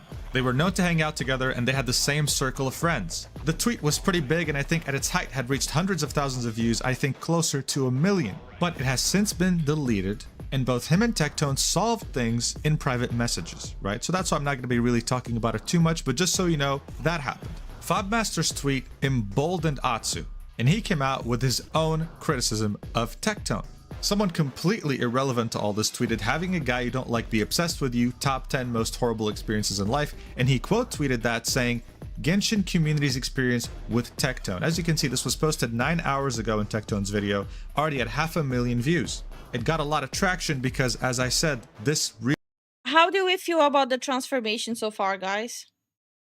Are we liking it? Are we like, like, how are we feeling about it so far? Tectone transformation? What? No. Oh. Talking about the face. model. Oh, hold on. What the fuck? I have the Discord, the Discord video thing on full blast. Hey Sanctus, how you doing? I think the fufu super cute. Oh, what about the outfit? Like more pop, more skin. I'm definitely liking it. Yeah, I feel like. Okay, let me just pull up my model here. Okay, I feel like I was paying attention to the video, bro. Okay, I'm not saying anything. So, no, I was responding to. Go on. So this is my outfit right now. I love the fufu writing, right? But I feel like it doesn't pop. It's like kind of boring, right? I feel like these changes might be good. It's like the current one. I love the current one, and I'm not changing the rigging. I'm just gonna be changing up the outfit, not the rigging itself. Looks normal, Lifu model and outfit. Hi Victor, how are you doing? I feel like Victor. it's just gonna pop more. I'm gonna add some more red color in the outfit too, so it's not just black and green. I'm sorry, I keep on getting distracted by the physics. Okay, you're done. You're done. You're done. Need more cowbell. I have a cow toggle. Shut up. I just feel like Oh wait. it just needs more color pop, you know? reached it. Did we? Yeah, Starwind popped a purple, pink, magenta. Pink. I think it's called pink. Did we? No, we didn't. We're like 10 off. No, 11 off. Yeah, I'm already on it though. Honey, we are like 11 off. All right, outfit change. Short hair. I'm a dude. I know jack shit about fashion and art. No.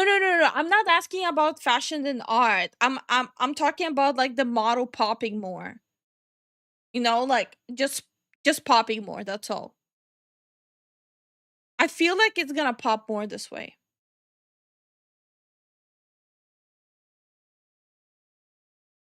Zen was so excited. I know, and I got to crush him.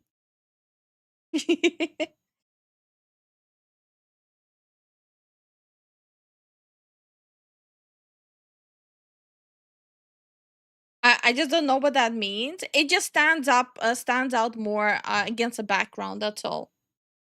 Yeah. Did you make the current model brighter? I'm not. Oh, okay. So that's what I want you guys to understand. I'm not changing the model. I'm gonna be just importing the new layers and rigging them on top of the current model. So I'm not redoing the model. I'm not rigging, not redoing.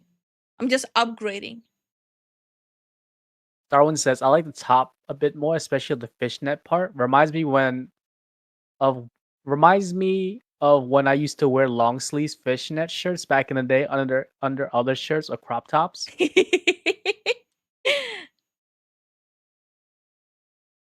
Maybe some bright accents to the clothing. Oh yeah. I'll add that new color in the outfit itself. Yeah. Right now I'm basically using like my old stuff from the previous designs. Right. Hold on. Let me check something. Okay. You continue. What are you checking? The car. Oh, okay. I feel like it's brighter and more lively. Yeah.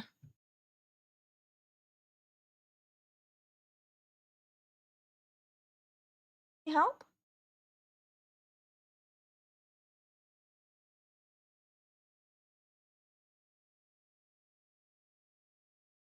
Yeah, I kind of did not think this one through, did I? You can move the machine if you want. Yeah, it rolls right out. Yeah, it's super easy to roll it out, honey.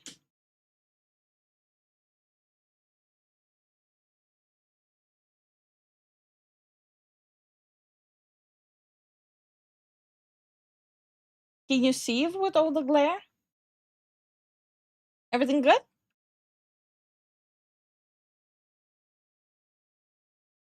What are the shoulder belts supposed to be attached for? Nothing, it's just an accessory. I have them on right now.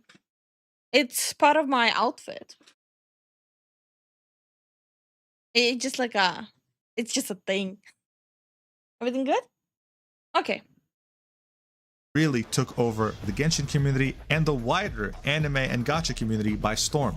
And then he followed up that initial quote tweet with this wall of text. We're going to go through this quickly because it is important for you to know what he said.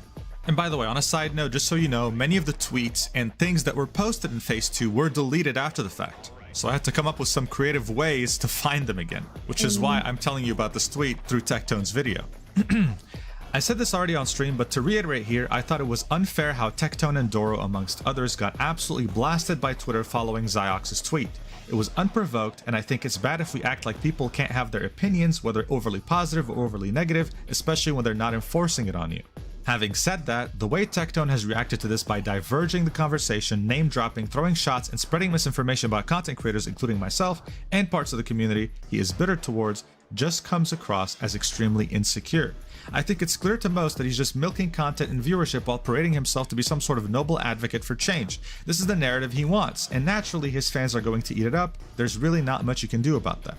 It would be amazing if he could take his own attitude of assuming the worst of others and apply it to himself, because from the looks of it, he loathes this game and community, and he always looks miserable when referencing Genshin. So why do we find him repeatedly inserting himself in Genshin related things? Almost 20 drama-related videos in the past week is astounding levels of obsession, especially for something that doesn't bring you joy. People will point to it and say he's making money from all this, and you're not wrong.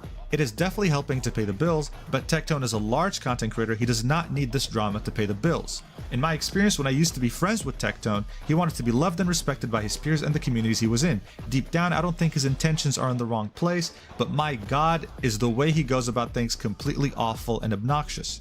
Many of you know he and I had a very public falling out because he did not like what I had to say to him about walking towards self-destruction by repeatedly getting involved with drama and surrounding himself with yes men. This is a direct reference to what we just saw previously in phase 1. Let's continue. For him, he thought this comment about self-destruction was about clout. I remember him bragging about getting into OTK as a rebuttal to my statement, but it was more so about his emotional and mental well-being, because every drama would just make him and others Hi, so Nico. How miserable. you doing? Sometimes the drama was unprovoked and people would What's target up? him, but most times it was self-inflicted. It genuinely does make me sad to see he has not emotionally matured or grown at all from his past actions and experiences, repeatedly farming drama for content even though it makes him upset and bitter. Sadly, he'll continue to deflect, misconstrue, and spin narratives to suit himself until a person he deems as hierarchically above him actually confronts him. People think I dislike or hate Tectone, but I'm genuinely indifferent. My last message to him was asking him if he wanted to play Crab Game, which understandably he ignored. I wish he would just be able to find some peace within himself by severing ties with the communities and content creators that bring him unhappiness. This would be a win-win for everyone, but he just cannot let go and always ends up putting other people's names in his mouth. Initial tweet was low-hanging fruit, of course, but as he'd say, it's just banter and don't be such a pussy, right? So here, in that last sentence, he was talking about the quote tweet. Now, here's something that you need to understand. Atsu had effectively reincarnated his drama between Tectone, bringing phase 1 into phase 2. Ziox's tweet was the trigger. This was the official declaration of war. And from a completely neutral and objective point of view, this would have changed nothing. Phase 2 would have concluded exactly like phase 1. This tweet from Atsu is enough to completely obliterate Tectone and the Genshin community. There was nothing Tectone could do to change anyone's mind, and there was nothing Atsu could do to change anyone supporting Tectone's mind. The result of phase 2 would have been the exact same as phase 1. Atsu would have gained support from the Genshin community, Tectone would have gained support from his community, none of them would have won over anyone else, and we would just move on. What makes phase 2 so significant is that in this tweet, Atsu made a massive miscalculation. And it's the final paragraph that I haven't read to you yet, where it single-handedly makes phase 2 so much more of a nuclear warhead than phase 1 and completely changes the status quo. Let's read it. P.S. If you're reading this Tectone and your source for some of these claims you are making happens to be a guide maker that bears a personal grudge against me, please beware. You are likely being manipulated. Maybe it's not who I think it is, but I'm certain you know who I'm referring to, so stay vigilant. My Discord DMs are still open if you ever wish for a private discussion.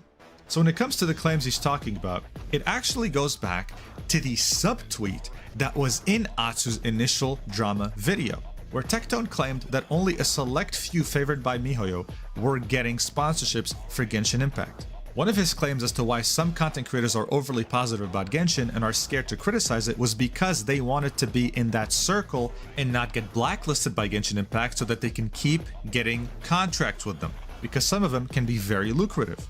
But what was insane about this last paragraph and the way it was written is that Atsu was implying that someone was whispering information in Tectone's ears and manipulating him, and that it was a guide maker, the last person you'd ever expect to be a part of any drama. This paragraph was such a bombshell that it took away attention from the entire post. People only focused on this, and it made people wonder. Who the hell is this mega-mind insane genius who can manipulate someone as proud as Tectone? Everyone naturally wanted to know, and things only got crazier from this point on. And what ended up happening is that for the first time in recorded history, Tectone would gain the upper hand in a drama. Because after 2 days from that post, Braxophone, a well-known guide maker in the Genshin, Honkai Star Rail, and just gacha communities, that is known for his informative and humorous videos and has never been involved in any sort of drama ever, tweeted this out with 10 million views, saying, "About Asian guy stream, who is Atsu, please tell me what I did or move on. Now this document has since been deleted, but Braxophone gave me access to it, so thank you. The first thing you see when you open this document that is 13 pages long is TLDR. Atsu hates me. I don't know why. Atsu spreads hate of me to other creators and industry professionals. I don't know why. Atsu uses people to climb the social ladder while calling everyone who's not in his circle ladder climbers. And Atsu is coming after me and my friends in the open now, and I'm tired of it. I just want to be left alone and not have my career tampered with. So Braxophone is who Atsu was referencing, the guide maker whispering in Tectone's ear. And Braxophone didn't even know that this tweet was made because Atsu had blocked him. He found out from a viewer, according to him. Here's a summary of the main points made in these 13 pages. This story starts in Anime NYC, an anime convention that was held in November 19th, 2021 to November 21, 2021. Braxophone goes into detail about his interactions with Atsu in real life. So this is where they first met, and at this point Braxophone was making Genshin guides for around a year, but admits that he was very socially anxious because of the COVID lockdowns. He hadn't really interacted with many people IRL for a while. So Brax met up with Atsu, they took a picture together, and even though he felt really awkward, Atsu made him feel comfortable. He then posted the image on Twitter, and that was it. Fast forward next year in Anime Expo 2022, he seemed to be somewhat avoidant of Braxophone. Regardless, he managed to speak to him and admits that he had started the conversation in one of the worst ways ever. Basically, a voice actress for Genshin had told Braxophone to warn other content creators of another voice actor that was being a creep around women. So Braxophone thought he should warn him about it. The conversation was very short, and the next time they met was during an Anime Expo party. Atsu kept avoiding him, and he thought maybe it was just his social anxiety playing tricks on him. Then at some point, all the Genshin creators wanted to take a picture together. It was one of Atsu's friends, Dish, who is another big Genshin content creator, who invited him to take a picture with them. Here's the picture. Brax then says that right after taking this picture, as he was leaving, Atsu brought everyone back together so that they can take a picture without him. In any case, Braxophone took this picture and posted it on his Twitter saying, hey, you know, that's like weird. We hung out, hell yeah. But he got a few angry DMs from a bunch of different creators telling him to take down the picture immediately. Because apparently this person right here, who is censored with this emoji, was a VTuber and she didn't want her identity to be online. Braxophone wasn't told this though, because as he was meeting everyone, when he asked her who she was, what she does, she said, I'm nobody. He wasn't warned by anyone that she was a VTuber. He had no idea. So this, of course, played. So it's how are you gonna get mad at him? Yeah, like you cannot. Like, how is he supposed to know? Oh my god. Yeah, this is like grown adults not knowing how to be adults. What the fuck? More into his mind about that maybe he's a bad person. Maybe this is why people don't like him. In September of that same year, Braxophone DMs Atsu on Twitter and asks, hey man, like, is everything okay?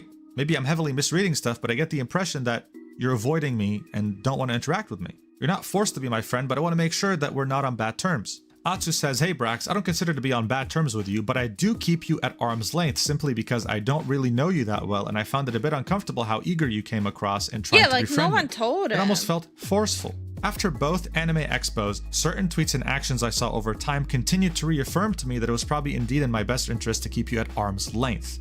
While I would like to elaborate more, I can't say in good faith that I trust you to respect certain degrees of privacy or to keep things truly confidential. I don't think you're a bad person, but I also don't think I can really vibe with you on a friend level. The embodiment of don't you know who I am meme? Well, the wording here was, it's not that the VTuber got mad, it's like the people got mad on behalf of the VTuber. And we all know how crazy people can get about VTubers. Yeah. Brax thanks him for the honesty and says, hey man, listen, sorry for making you uncomfortable. I'm not trying to clout chase. I was just excited to finally meet other creators and, you know, sorry for being awkward. Braxophone says, so basically, I'm not on bad terms with you, but I don't want to be friends with you, and I can't tell you why because I don't trust you. Where the hell did that come from?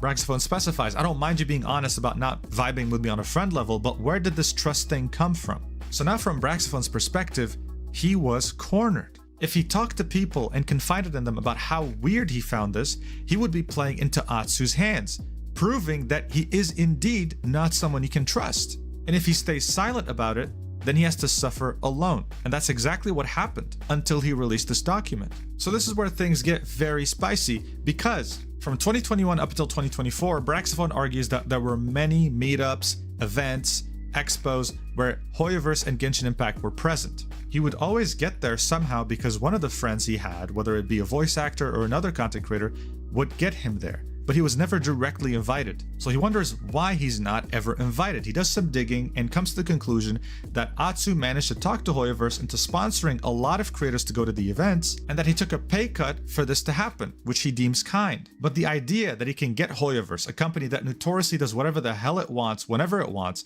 to sponsor more people is concerning to him, and it plays right into what Tectone was saying about the favored circle of content creators who can get lucrative contracts with Genshin Impact while the others don't. He did some more digging and then found out that he was actually explicitly blacklisted from these creator events. Again, his Genshin content creator friends would go there and they would be told to specifically not let him know that they're happening, and he wondered what the hell did he do? Why couldn't anyone tell him why he was blacklisted and excluded from everything? He found it very weird that the same friend circle that always hangs out with Atsu, the people he befriended initially when the game came out, were always present in game. Okay, now I'm wondering if the model was too busy up top. Is it too many details now? No. Genshin events, and he was never invited. To put this into perspective, guys, Genshin Impact's developer made more money than PlayStation 2022, right? So the idea here that one person has so much influence over who gets invited and who doesn't made a big dent in the community. Braxophone then goes on to say that without the friends that Atsu made, he would get significantly less viewers than when he collaborates with them. Using these videos as examples. Here, as you can see, he doesn't breach 300,000 views. Here, he's breaching 1 million every single time. Braxophone asked directly the biggest Genshin Impact content creator, Tuanto, who is a known friend of Atsu, if he had any problems with him. He said, "I don't really have any problems with you personally, but you know, Atsu." This is what made Braxophone believe that the manipulator here wasn't him, like Atsu was making it out to be, wasn't Tectone, but it was actually Atsu. He expresses that because of these interactions, he thought that there was something genuinely wrong with him for almost 2 years. He was too afraid to speak up about it. He still is. He doesn't want to lose friends, burn bridges, and potentially endanger his career. But he does want to know what he has allegedly done wrong.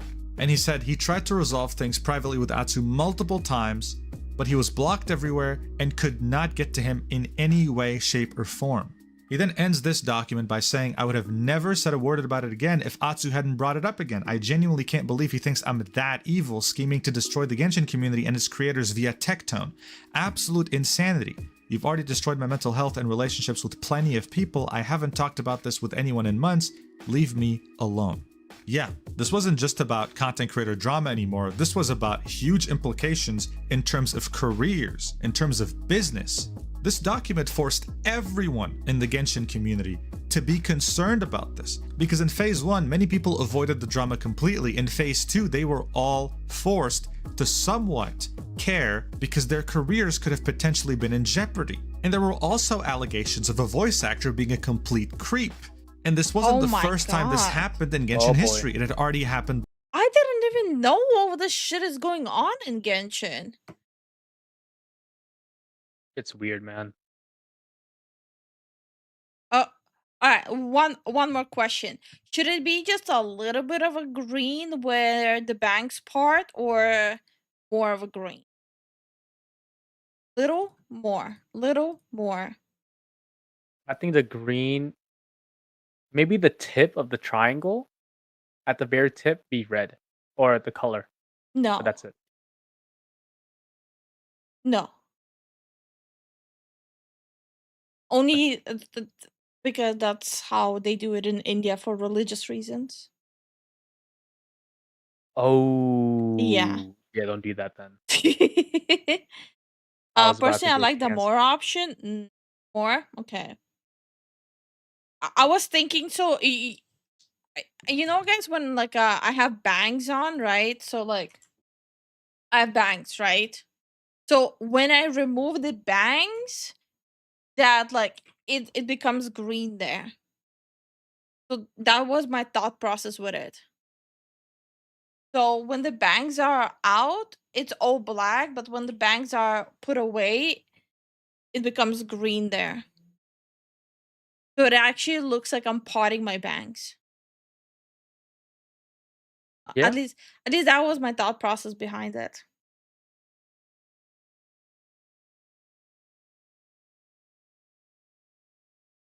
Before, and that voice actor was replaced. But we're not even halfway through phase 2. So as you can imagine, things get even crazier. But before we move on, I do have to give you an important detail. Right, so remember this photo? Okay, this is what Atsu posted on his account. He used it to advertise the fact that they'll be at an event in the Philippines. And he completely hid Braxophone, never posting the original. From Atsu's perspective, this was just him using the picture for promotional material. From Braxophone's perspective, this was his second attempt at making friends in the Genshin content creator sphere, and he got photoshopped off of it. This photo will be an extremely important aspect of this Phase 2 drama. This is why I'm mentioning this, keep that in mind. On Braxophone's post linking his Google document, one of Atsu's closest friends and someone who is one of the biggest Genshin content creators that he befriended early on, Dish, had this to say.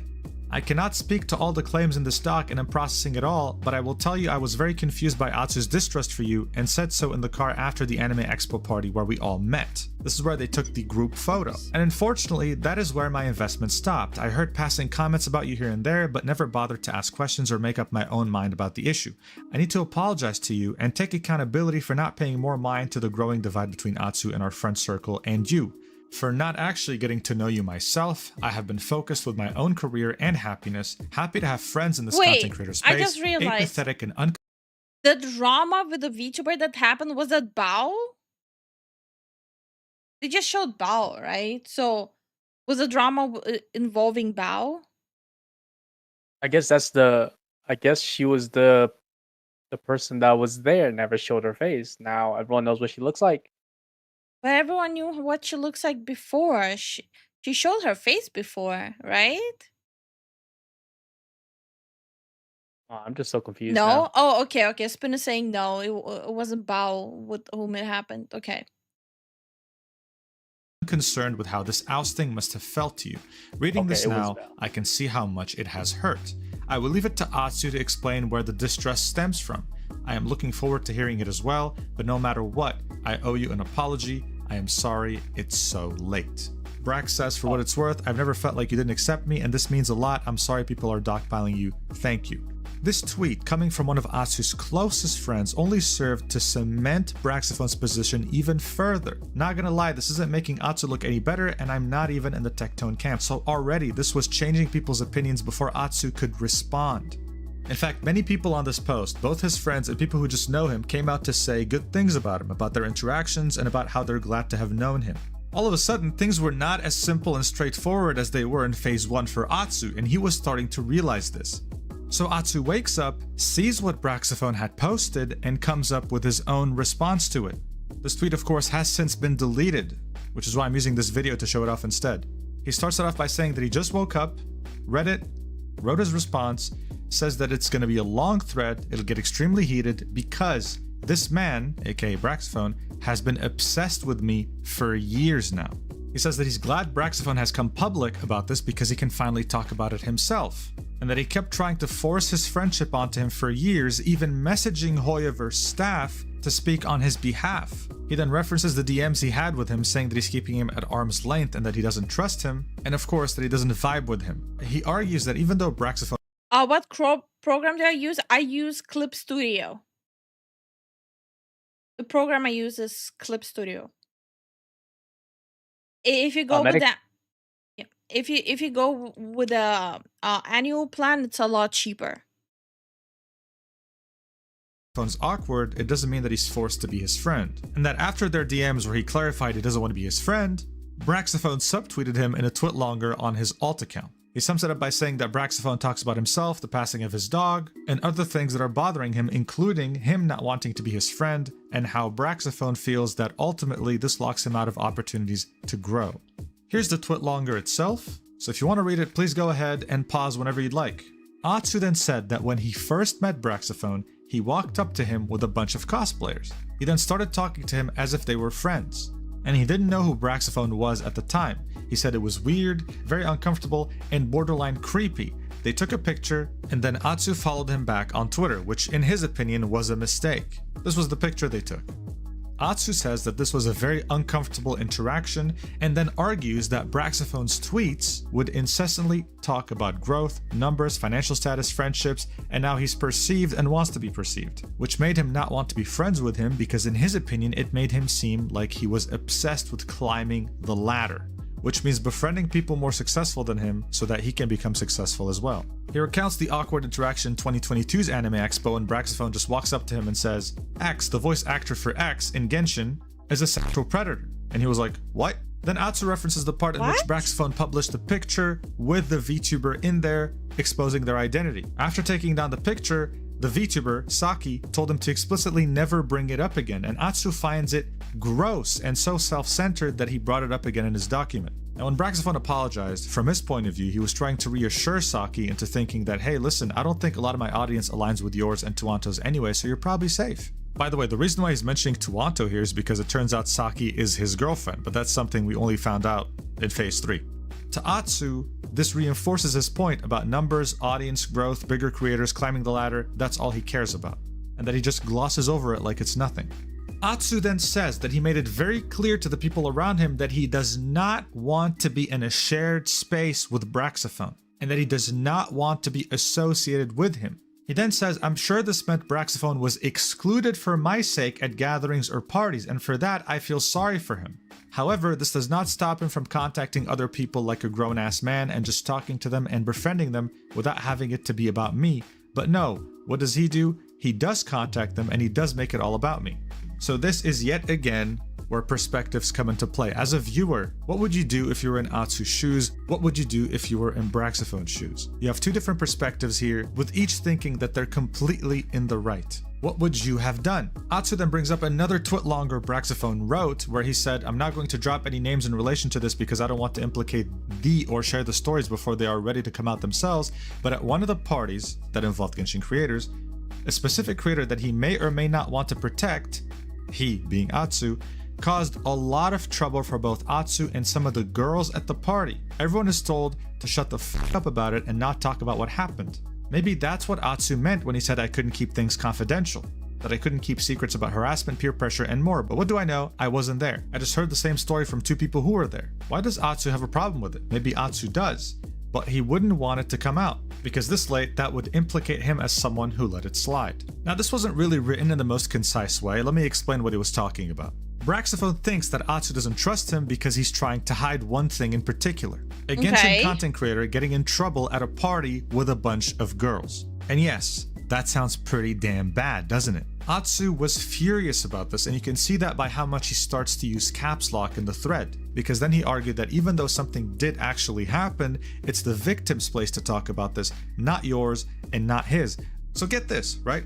This isn't a content creator spat anymore. There are businesses, careers, money involved, and now we have two different cases in which one is a voice actor who's a creep to women and another creator who apparently had a spat with women in a party is involved. We were starting to step into the criminal territory. And yeah, I know, it's very ridiculous that it's stemming from a game like Genshin Impact out of all things.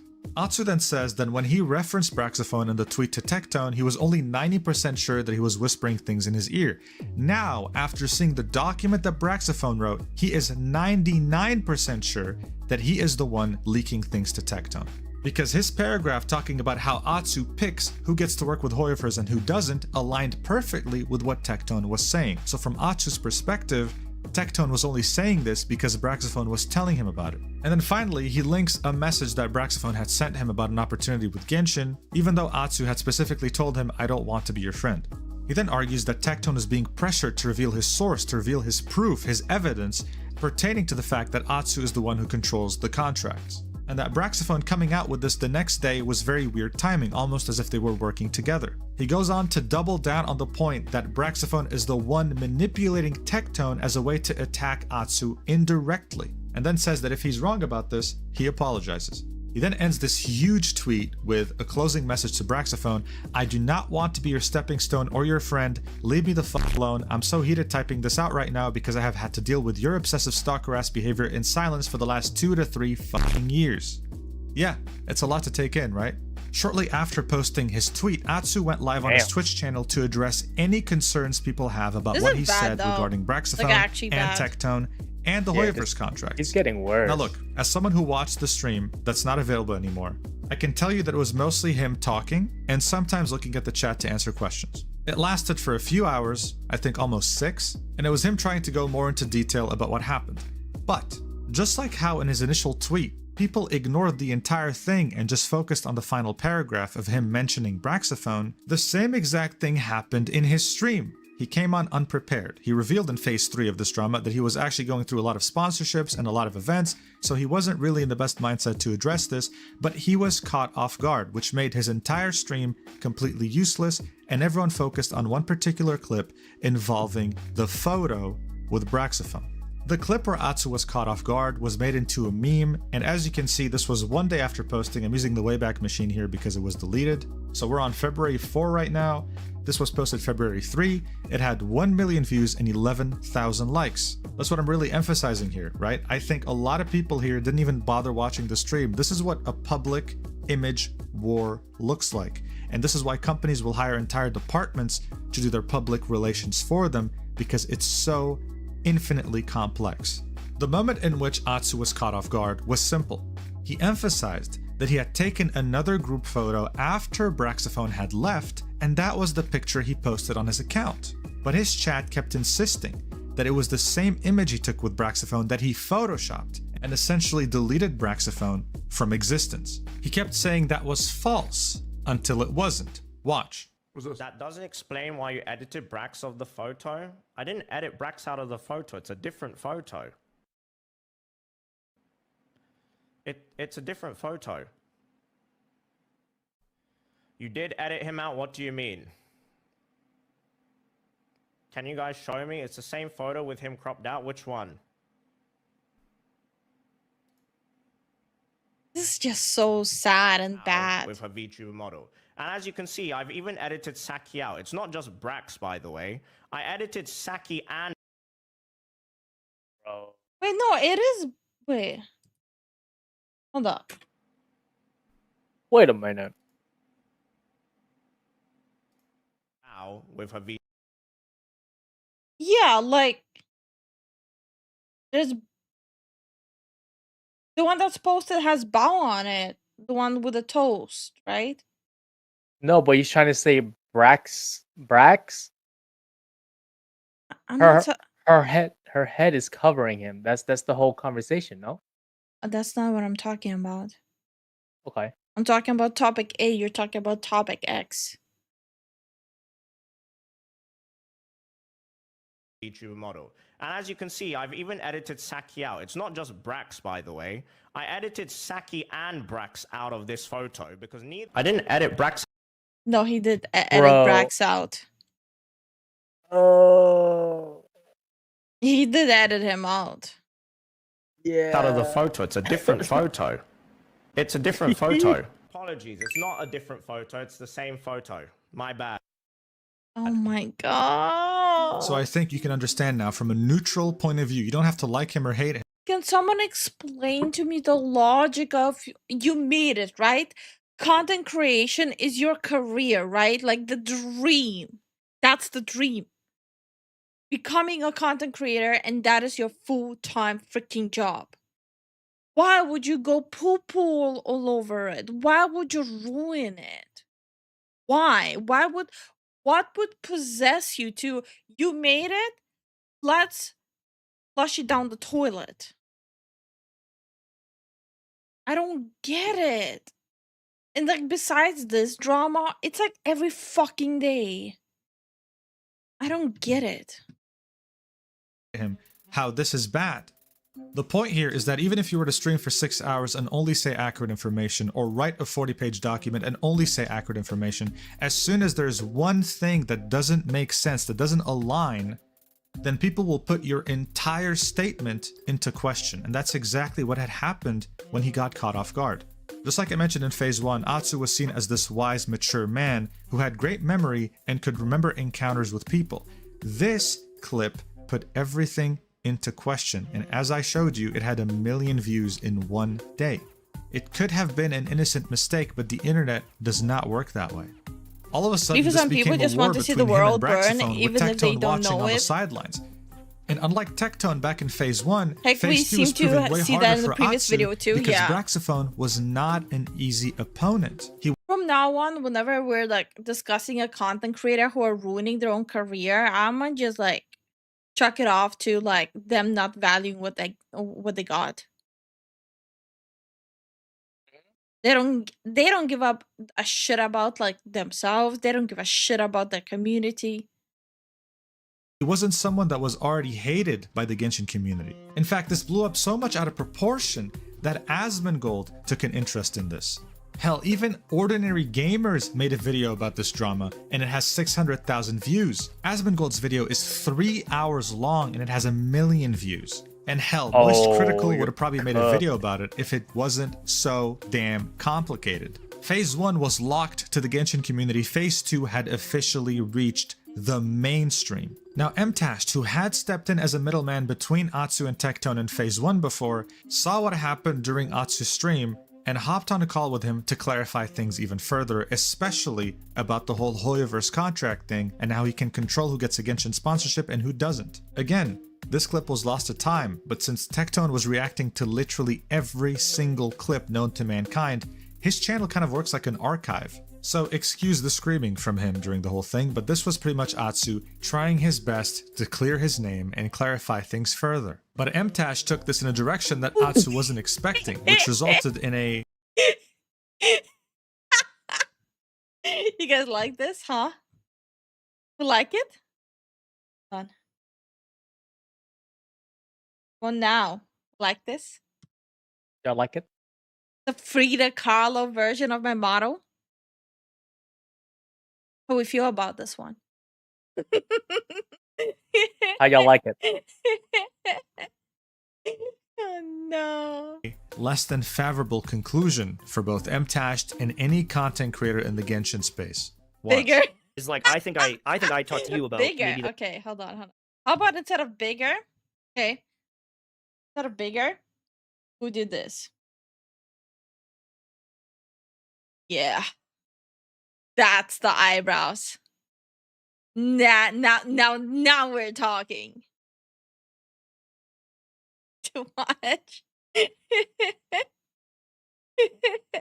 Not enough. Oh my god.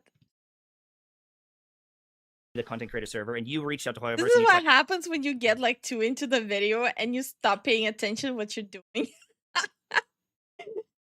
I got so into the video, I didn't notice what I'm doing with the eyebrows. That's on me. That's my bad.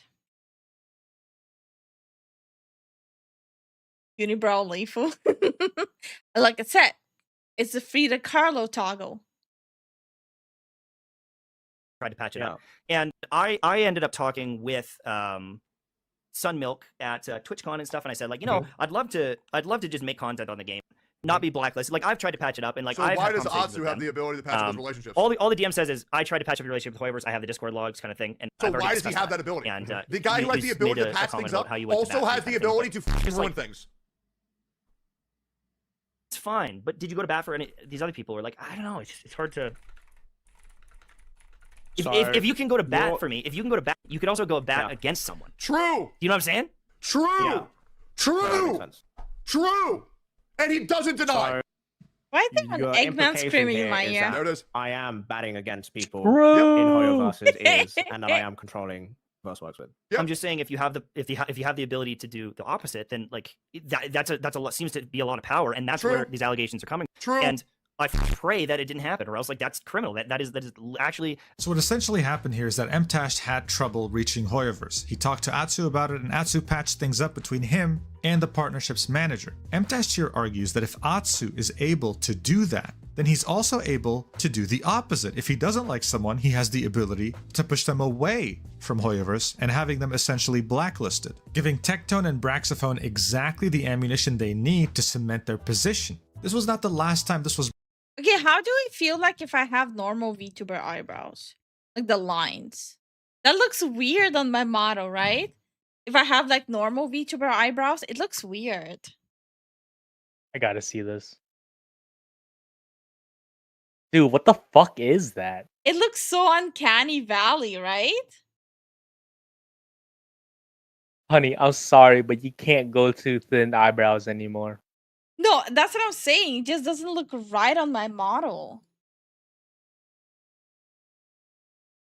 No, like, no.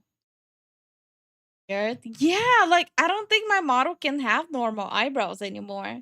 Imposter? Yeah, that looks fucking weird. Like, let's say I would, like, switch the color of it, right? Maybe it's too dark. Make it go away. It looks weird, right? My model with, like, normal eyebrows like other VTubers? Make Looks them weird. thicker in the front. Thicker in the front? Okay, I'll try it.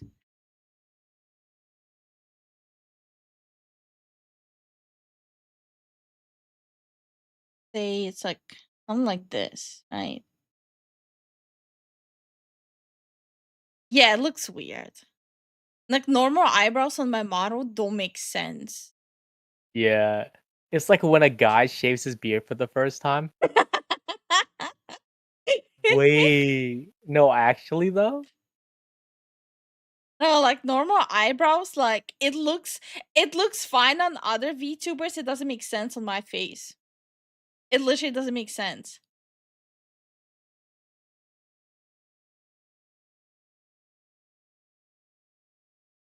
Okay, now I'm everyone's curious. like, Hmm?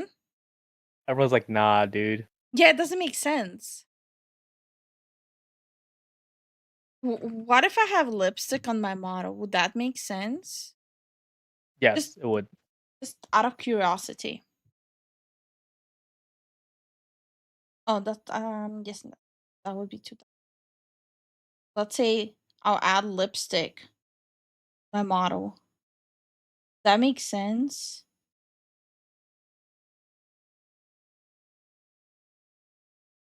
It looks like a It was pink like, mustache. you have a mustache, dude. Pink mustache. Hold on, let me fix that. Lip, okay. But otherwise, I'm used to the Japanese noblewoman eyebrows. Bruh, at this point, same. Bruh, I think my model is not meant to be cute. Bro, no, it looks fucking weird. I don't think my model was meant to be cute. Okay, the lipstick, it's not that bad, right? If you It's go for like pretty a, bad. It looks if you like, go, honey, okay. it looks like I have a no lip mouth open without any teeth. It literally looks like a 100-year-old Yep. woman smiling at you. You have to outline it first. Also, you would look like a geisha. I can try the geisha look. If you go for like a geisha model, it will look different for sure. I have to definitely be careful with like the tone I pick. Oh You shit. have to outline the lips too. That would make sense. Oh, okay, fine.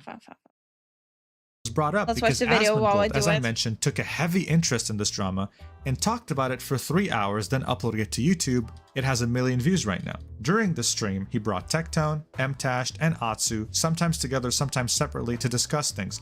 Here he's talking to Atsu about the Anime Expo and his ability to provide Hoyoverse with people to sponsor. Sure. Yeah, of course, right? I'm not saying that you had complete control, but you did have a degree of control because you provided them a list of people and then they made decisions off of the people on the list. Is that correct? Yes, correct. Okay, so you did provide a list to Hoyoverse, and then Hoyoverse did sponsor people or not sponsor people, but Hoyoverse made their own decision off of that, but that decision was informed by your initial list. Is that correct? Partially, correct, at least. that's Okay, correct. so you did control it to a degree. I would say yes, I did control that to a degree in that sense. Okay. So this again did not help the narrative, because now Atsu had admitted that yes, he does have some degree of control over who gets a sponsorship and who doesn't with Hoyoverse, because he's being asked directly to provide a list of people who can be potentially sponsored. Now, from a neutral standpoint, this didn't make him out to be the evil genius mastermind who gets to control exactly who gets sponsored and who doesn't, but it did to some degree prove that what Tectone and Braxphone were saying wasn't that outlandish. Honey, that looks fucking cursed. It looks like a cat butthole on my face. Why are you doing that one? I thought you were doing the whole lips. That's how geisha lips are. Yeah, that kind of does look. It looks like That a kinda cat does look cursed. butthole. Go for the regular lipstick. I tried. But then outline it. You didn't outline it. You just fucking did the colors and that's it. I outlined it. What the fuck? That ain't look right. That ain't look right. That ain't look right, honey. I don't think I'm gonna change anything about my face. I think yeah. It's over, babe. You can't rebrand anymore. You're locked the fuck in. Nobody breaks the law. I don't on think my I want to watch. rebrand. If one is wanting to become a VTuber, where would one need to start? What Yes. would I need to look up? And is it okay to ask what software are you using? Also, I'm finally off work. Oh hell yeah! Finally off work, and thank you so much for the support, Prince. Oh, okay. Thank you for So the support. yeah, there's a lot of VTubers who be super fucking weird if you ask them questions about becoming VTubers. Okay. Now, that being said, here's what you gotta do. Here's what you gotta do. Listen. Okay, here's the thing. VTubers hate telling you what you can do and how you can become a VTuber. VTubers hate it. They hate it. But here's the thing. Fuck them. Okay. First, I would say become a free VTuber. Okay. Do not spend money on a model. Become a free VTuber. Okay. So that means one, download Vroid. That's the first and easiest thing to become a VTuber. Okay. You can become a 3D VTuber for free. For which all you need to do is download VC Face. Okay. This will provide you free tracking. You can track it with a webcam or a phone if you have any phone. If you have an iPhone, download Face, which is also free, and you can connect it to VC Face and just plop in your Vroid. If you don't want to go the 3D route, here's what you do. You go on either Booth or Etsy or Coffee, and you buy a model there, a pre-made model there for $10. Buy it for $10, a pre-made model. Some of them are even cheaper on Booth. The Booth is the Japanese market thing. Okay, $10. Or you can, for example, go and buy a customizable model. I know for a fact there are customizable models for guys now too. Okay, so you can buy a customizable model. Also, it's gonna be most likely on Coffee. So you go on Coffee and buy a customizable model, which is gonna be around $75 to $100. Fully customizable model with very, very high quality. But I would say, first try this. First try the Vroid thing for free because it's free. Then try the pre-made thing. And then try the customizable thing. Unless you're 100% sure you want to do it and you don't mind investing $100, go with the customizable one. Do not invest thousands of dollars on your model unless you want to do it yourself. Unless you want to do your own model. Okay, for the 2D versions, what I'm using right now, the programs that you need. Okay, you need VTube Studio, which again, if you were just trying it out, is $0. Okay, $0. And then if you want to upgrade the tracking and the movement of it, what you do is you buy VTube Studio, the paid version, and you buy VBridger.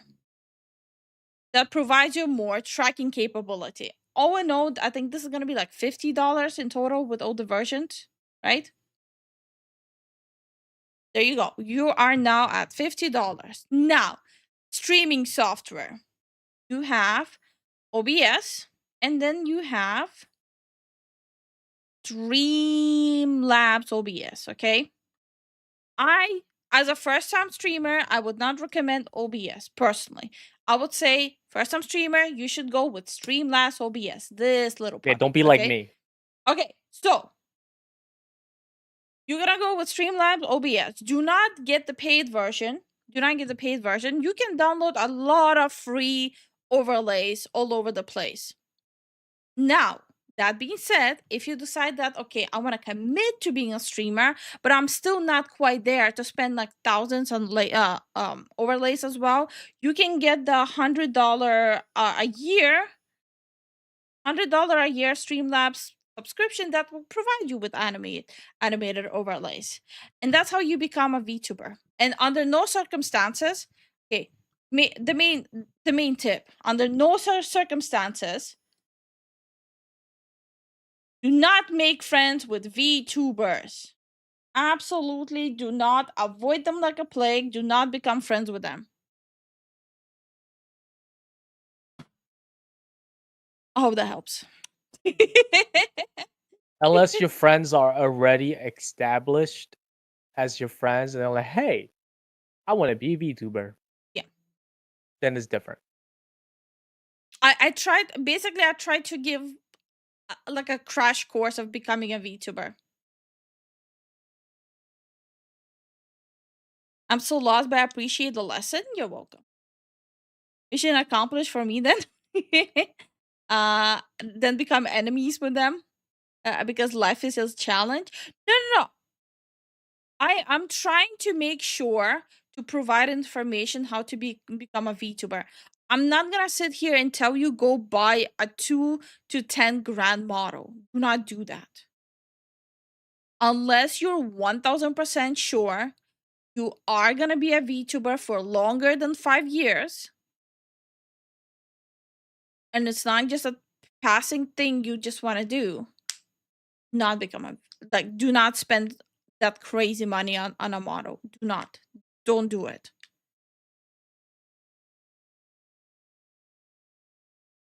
I would just rewatch the videos. So what programs do you focus on if you want to only be 2D? Clips, VTube Studio and So this whole section, okay, to be a 2D model, this is the whole section. Like this whole thing is 2D models. VTube Studio and VBridger. Yeah. My immersion. Vinny, you just been here late, bro. As for like making models, it's a whole different ballpark. Which again, I can do a crash course in under 5 seconds as well. Just for 2D, interesting, yeah. 3D Vroid is much beginner friendly. Yeah, the 3D Vroid models are super beginner friendly. It's a free program, by the way. It's a free program you can download on Steam right now and start playing around making a model. Literally, any one of you who has a PC here. By the way, they even released a mobile version of it. You can literally download it right now and just start playing around making a model.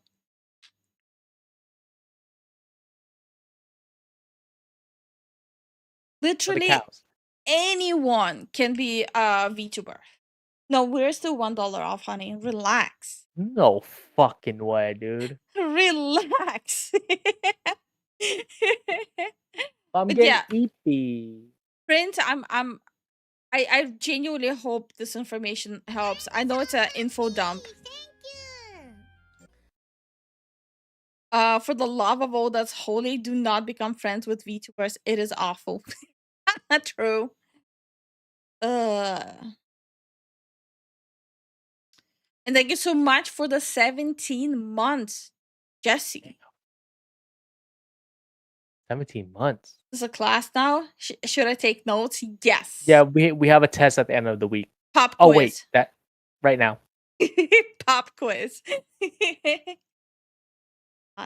Wait, who should you stay away from? Your whole grade depends on it. Damn, Zen is killing me today. Listen.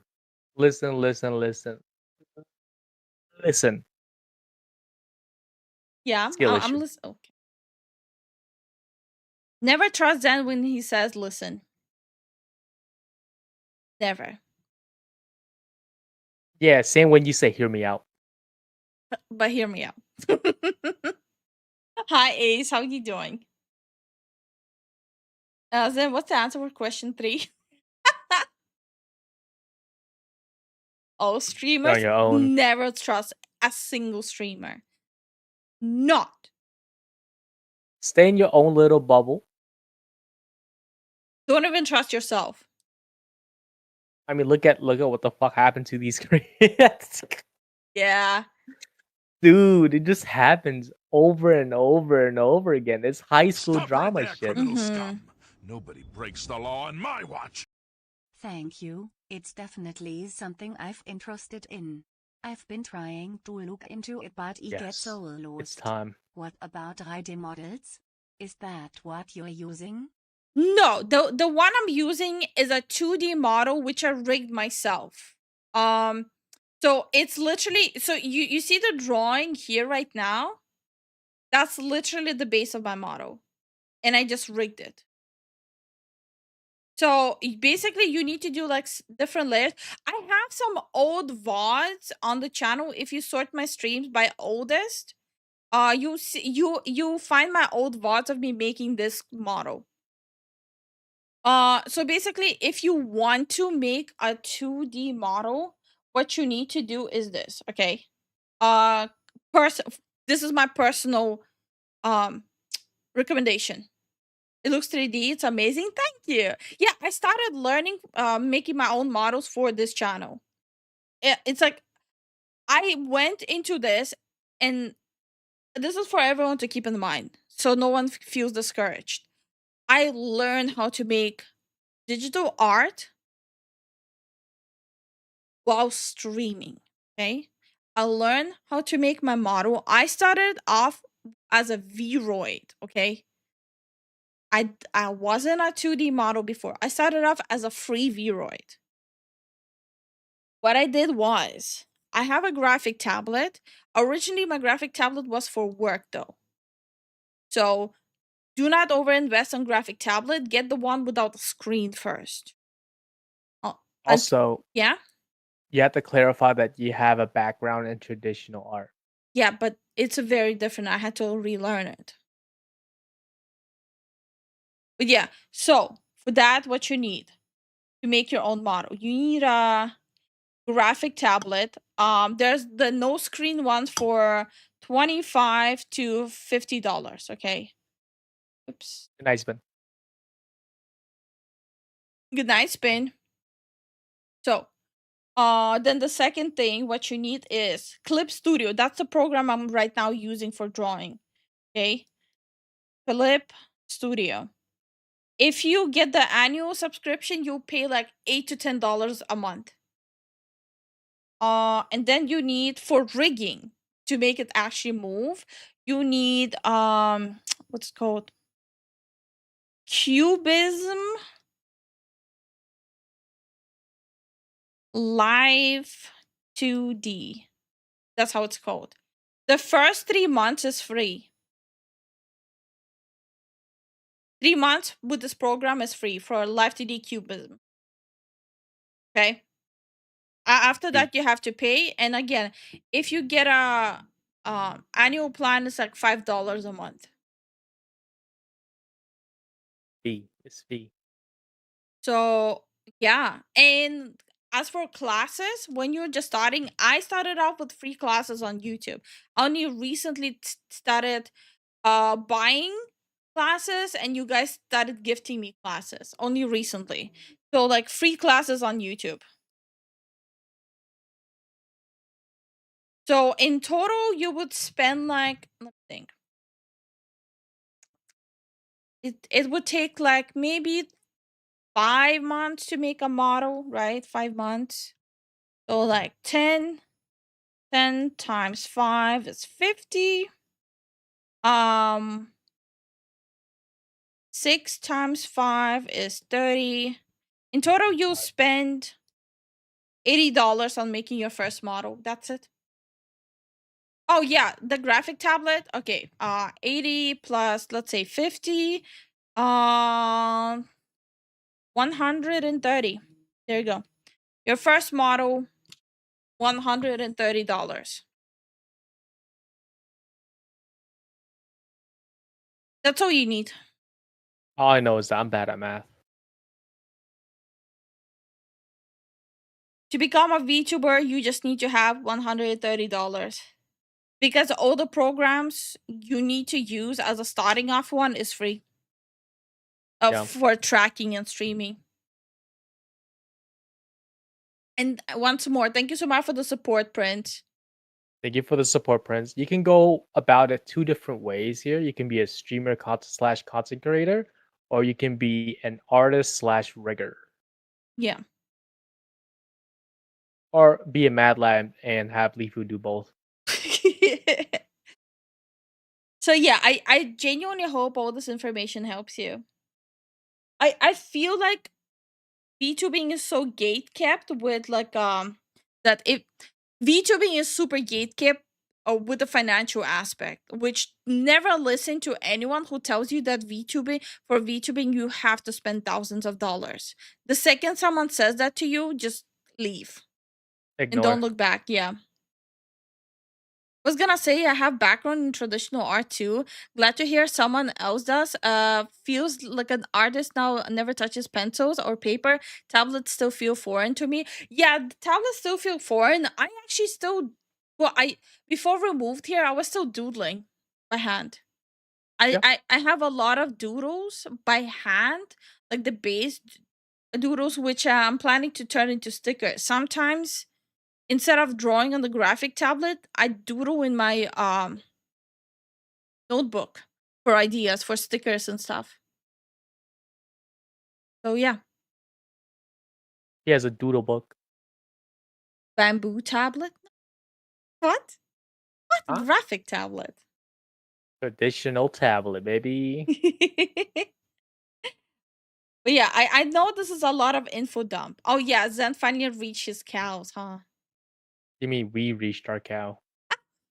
We have only like 25 minutes left. Shut the hell up. Okay. Cow time. Now I have like a You know, shrimp levitating. I probably could have start ZZZ. I'm too lazy. Okay. I'm really too lazy right now. I just want to watch what the hell, like, slop. When I watch What the Hell Slop? No, this one right here. The one that we're watching, a deep dive. Yeah. I want to watch it.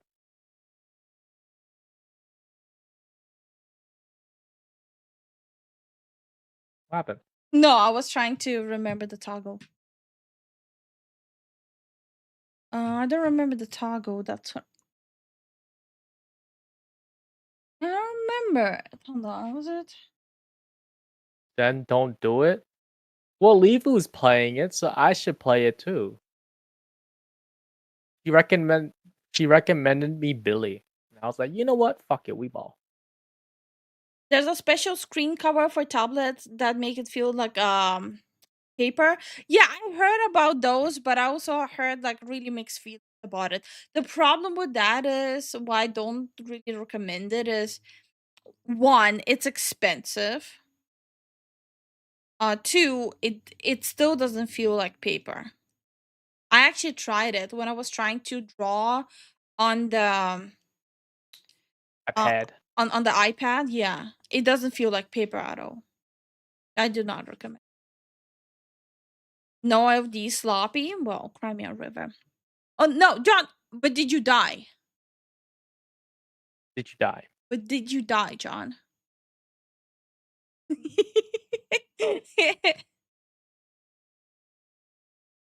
I tried those feels like paper tablet. It doesn't do it for me. Yeah, it doesn't.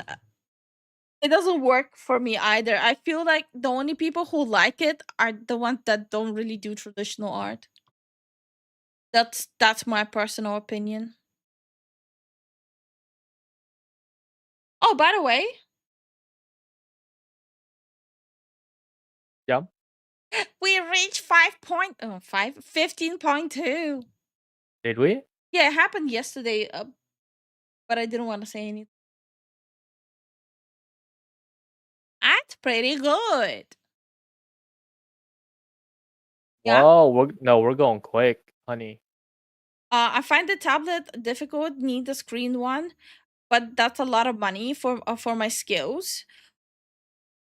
Yeah, but I again keep this in mind. I started without the screen as well. It's just a matter of practice and how often you do it. At the beginning, it's super rough, like very rough.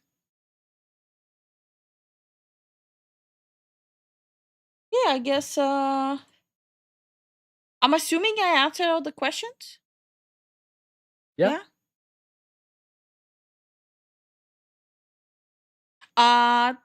Thank you. I'll check it out. I definitely want to start doing it. Hopefully, I can get where you're at someday. Thank you so much for the info. Well, Prince, here's the thing. The best thing you can do is just start doing art while like listening to the stream. Like you're already sitting and listening to something, right? And you can just use that as a background. Yeah. Like, and also you had to do it for yourself, stream for yourself, make content for yourself, have fun. If it comes, it comes. If it doesn't, then you're doing it as a hobby. Exactly. There's no lose-lose. There's this. It's a win-win situation regardless. Exactly. I like Lifu's beanie with the horns. Oh, thank you, Ivan. I appreciate that. I don't think we can like finish the video today in any circumstance. Yeah, but I want to continue watching it. Same. It did have some degree of truth. Now at this point, Atsu had slipped up more than once and told everyone that he'd be writing up a final document clearing everything up as best as he could as soon as he wasn't too busy with sponsors and other obligations. While everyone was waiting for his document to come out, Tectone was yet again brought into the spotlight with another Genshin content creator that he already had issues with before Phase 1, Enviosity, and things got even uglier. He started off his long thread, one of 18, saying my trauma with Tectone. Now, Enviosity is known to be one of Atsu's friends. He says that this will be the first and last time he'll ever make a public statement about his experience with Tectone over the last 3 years, and that Tectone has had control over his life. He gave him PTSD, and he's going to sum it all up for us. He also adds that he was only able to talk about this due to the recent events that have been happening in the Genshin community. This tweet gained a lot of traction at 3.6 million views, and it was probably one of the ugliest aspects of both phases so far. He says that this all started with the competitiveness that was going on in the Genshin community at the time that we already brought up in this video. According to him, Tectone badgered him throughout his daily streams because Enviosity had a thing going on where he was streaming every single day and had a streak of over 200 days. Tectone apparently asking him things like, Enviosity, let me know before you stream. Half my viewers always leave to watch you. can he stream later, which made Enviosity confused over why he had to cater for him. According to him, everything turned into a competition. If he hosted a giveaway, Tectone would host one even bigger. If he was close to passing Tectone in followers, Tectone would tell everyone not to let him. He shows this chart here talking about concurrent viewers, and at this point he argues that his viewership fell to almost half because Tectone was hosting a bigger giveaway than him. Now in this tweet right here, he claims that his PTSD was going haywire, and this was proof. He was trying to get a particular character called Rosaria, but his heart rate apparently went up because he'd be anxiously waiting for Tectone's community to come to his chat to make fun of him. I can't. My heart can't take any more chat. My heart rate. I can't. My heart rate's at 151.2 for fuck's sake.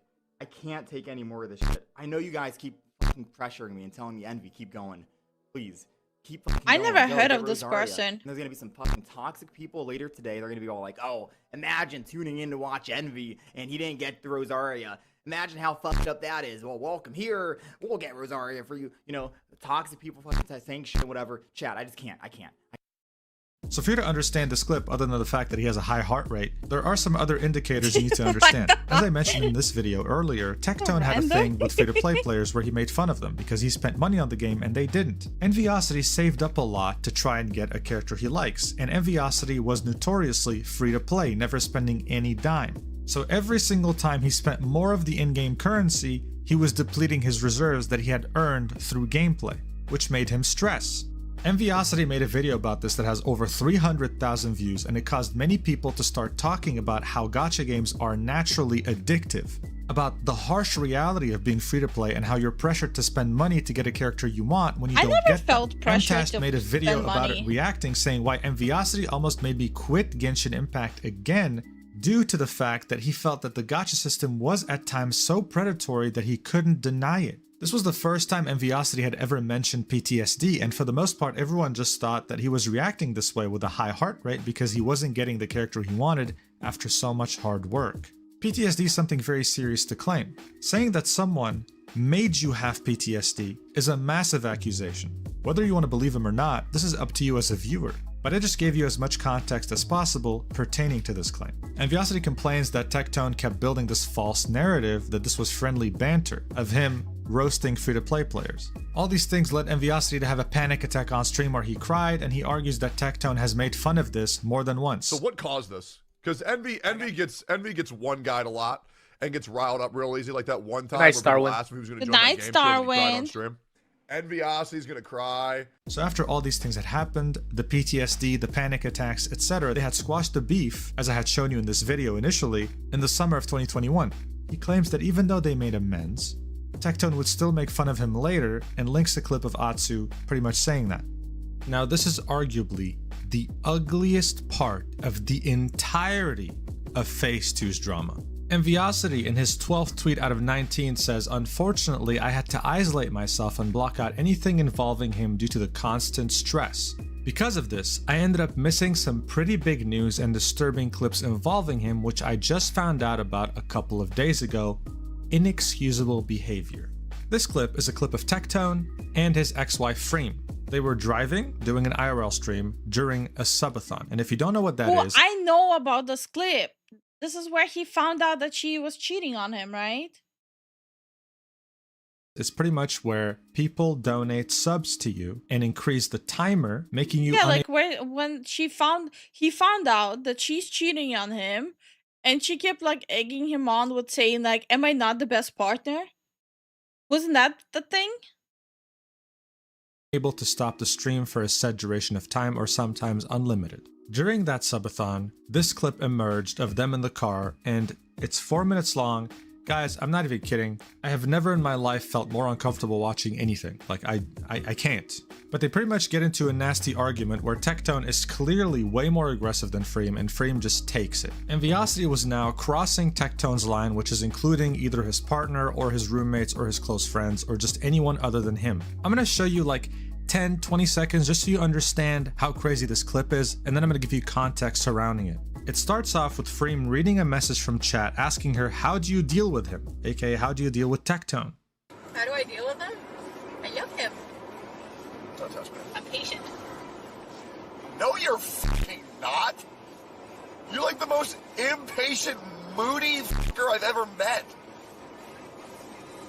patient when it comes to you. Freem, I carry our marriage, and you know that. Look, this clip gets nastier, and it's been used against Tectone before. Even XQC had reacted to that clip, and it was posted on Livestream Fail with 3,000 upvotes and God knows how many people looking at it. The thread was, XQC reacts to a cringe clip.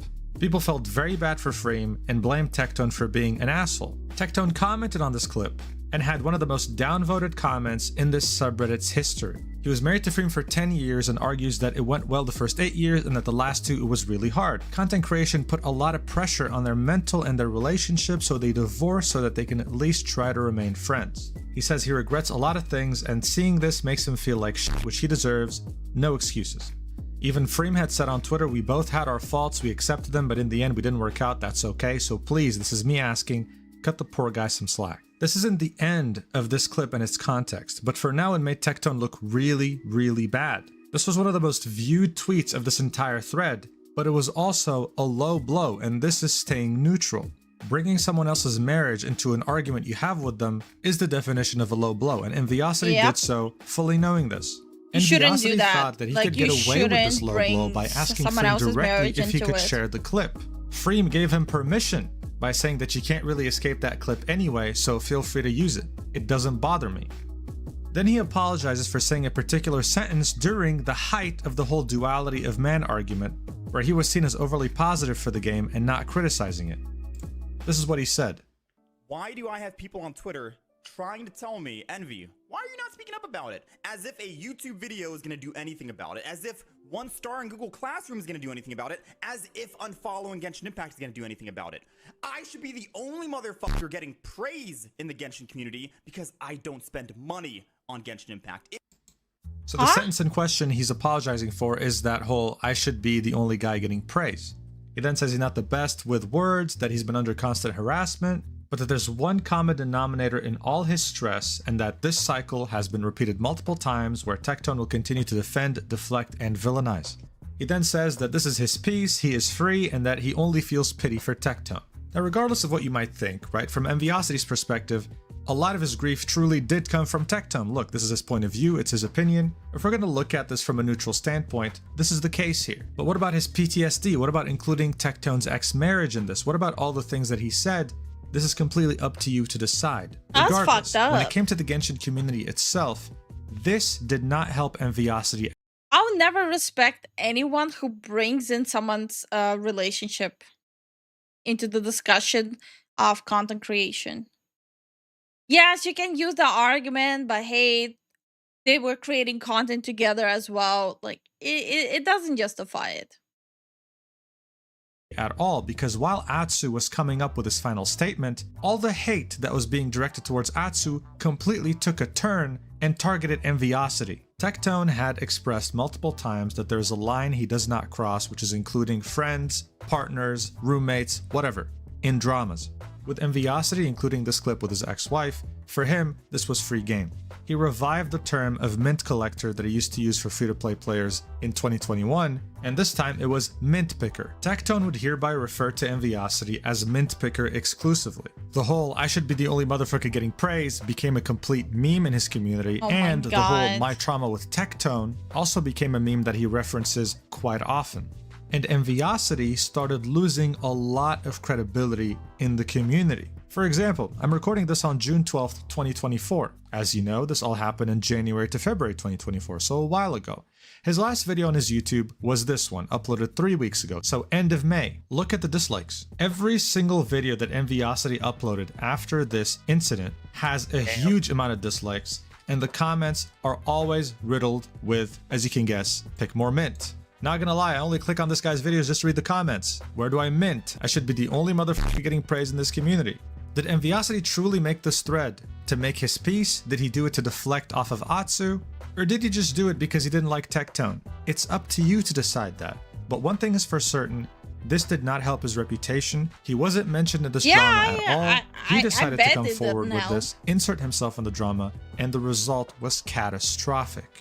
Even Asmongold, to his huge community, reacted to this and pretty much concluded that this person should not even be a content creator because they're clearly too mentally ill. So not only did Tectone's community and the Genshin community somewhat start turning on him, Asmongold's community, who has nothing to do with Genshin, also saw this guy as a crazy, unstable individual. Look, this wasn't just due to the thread Enviosity posted. His reputation went down even further in the gutter when Pinkichu, who is Tekton's current roommate, came out with a statement bawling her eyes out during a stream, saying that his ex-wife, Freem, has been ruining her life behind the scenes, telling everyone in the community. And now she's trying to frame Tekton as the bad guy. Now that they're broken up. The pinky chick? They were together? Yeah. Of course they were together. What the fuck you mean? Oh, I don't know who this is. She's a cosplayer. Okay. So she made multiple streams herself about how bad Tekton's wife is. And now that like she and Tekton are no longer together, she decided to accuse Tekton of the same thing that his wife accused him. It's fucking weird. Community that she's a terrible person, stalking her, harassing her, and blaming her for her marriage with Tekton not working out because allegedly, according to her, Tekton had cheated with her. Pinkichu then proceeded to show proof that Tekton didn't cheat on Freem with her, and provided further context on that extremely uncomfortable car clip you just saw earlier, saying that the reason Tekton was so mad at Freem and treating her so badly was because just before getting in the car, he found Freem and his assistant cuddling, essentially indicating to him that Freem cheated on him. This implied that even though Tekton was receiving waves of hate, that thread you just saw in LSF earlier, where it had 3,000 upvotes, with him getting minus 3,000 downvotes. Even though all of this was happening, he never revealed that in an effort to protect her. So this thread revealing the proof only had positive things to say about Tekton. Tanked all of that without giving out the context himself for years. That's crazy. And the only reason he didn't end the stream out of frustration was because he was doing the subathon and he really needed the money at the time. On the same day Enviosity posted that marriage clip, Freem tweeted, "I'm free." It gained a lot of traction. Tuanto came in, said, "You are free now." Enviosity reacted with a heart. Everyone thought that she was referencing her marriage with Tekton. She then clarified, "This was a post about my donathon being over, by the way. This has nothing to do with the drama going on right now." Tekton says, "Thank you for clarifying." And then Freem says, "I've been free of you for months," with a skull emoji. Wow. And she specifies again with another tweet, "Since some think this is playful banter, it's not. We are not on good terms, by the way. But this is between me, him, and our lawyers. Sorry for not wanting to talk about my personal life online. What the fuck you some things mean? just shouldn't You be just used made for it content." public. So this was a terrible mess. And to many people, it felt like the conclusion. Atsu simply took too long to come up with a final statement and only posted it on February 12th, almost 10 days after that whole altercation Tekton had with Enviosity. The community as a whole already came up with the conclusion that Enviosity wasn't the best person to back, and that in that case, Tekton was in the right. Atsu's response still got 1 million views anyway, and it was 43 pages. He says that he provides evidence, that it's important, and that he's lost many friends and community members over these allegations and this drama. This document had a problem, because even though it was 43 pages, it addressed dramas with people that no one really cared about. And this is no offense to those people, but like for example, the first thing in this document, and let's be real here, most people have the attention span of a frog. The first thing he talks about, the first thing people's eyes will see, is an awkward but fairly hard. Like, I know he's French, but like, why are we insulting frogs? I'm just saying. Harmless moment he had with cosplayers from the first Anime Expo where Brax went. He also talks about a smaller streamer begging him to collab and then turning on him. People opened up this document just to see what he had to say about Tekton and Braxophone though, that's the problem. However, what comes afterwards was pretty damn important because he states that him and Goose Egg finally spoke in private after 2 years, referencing the Phase 1 drama. Because during Phase 2, Goose Egg came back after 2 years of silence and DM'd Tekton while he was live, which made Tekton cry on stream. Here's a quick clip. "I haven't heard from him in over 2 years. So since that happened, Atsu decided to talk to Goose in private and they solved things. He does admit that he wants to make it clear that he went too hard on him in their initial Phase 1 drama, and that seriously messed up Goose's mental well-being. He also specifies that he showed Goose this section to make sure that it was okay with him before publishing it, so if you want to read it, go ahead. But let's be real here, most people wanted to see what he had to say about Tectone and Braxophone. And what was extremely disappointing to many people, both supporters and haters of Tectone, was that he only gave Tectone 1 page out of these 43 pages. And this is what he had to say. Omega lol. Tectone is Tectone. I could write 1 word, I could write 1 billion words. The end result will always be the same. You can take my word, his word, the public court of opinion's words. None of it matters at this point. His fans will defend him to the death. His haters will also chase him to the death. It doesn't even matter who is right or wrong. My beef with Tectone is well documented and all over the internet now. If you wish to find it, it's all there. I can promise you that Tectone will never stop speaking about other people in a negative manner, whether that's me, my friends, people from his past, or people who are yet to hit his radar. I'm sure he will make content out of this document too. Of course, there will even be times where we cross paths online or even in person, and I intend to just go about my day. You could say that when it comes to drama, Tectone is inevitable, referencing the movie Avengers Endgame with that Thanos picture right here snapping his fingers. So the problem here is this.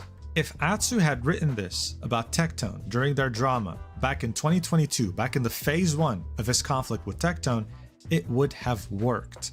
Without a doubt, this would have been enough to completely deflect anything Tectone is saying and making the community rally behind him, because it was just that easy to go up against him. You were either a fan of him or you hated him. There was no in between, and you couldn't really convert anyone from either side to change their minds. The problem is though, this wasn't about the beef. There is such a thing as in between. You can actually genuinely not care. It honestly is that simple. Beef he had with Tectone that is well documented. This was about completely new implications, because Tectone was streaming every single day, almost 10 to 12 hours at a time, bringing up phase 1 again and talking more about his experiences and why Atsu was actually in the wrong. This was a severe blow to this document and took away from how serious it was.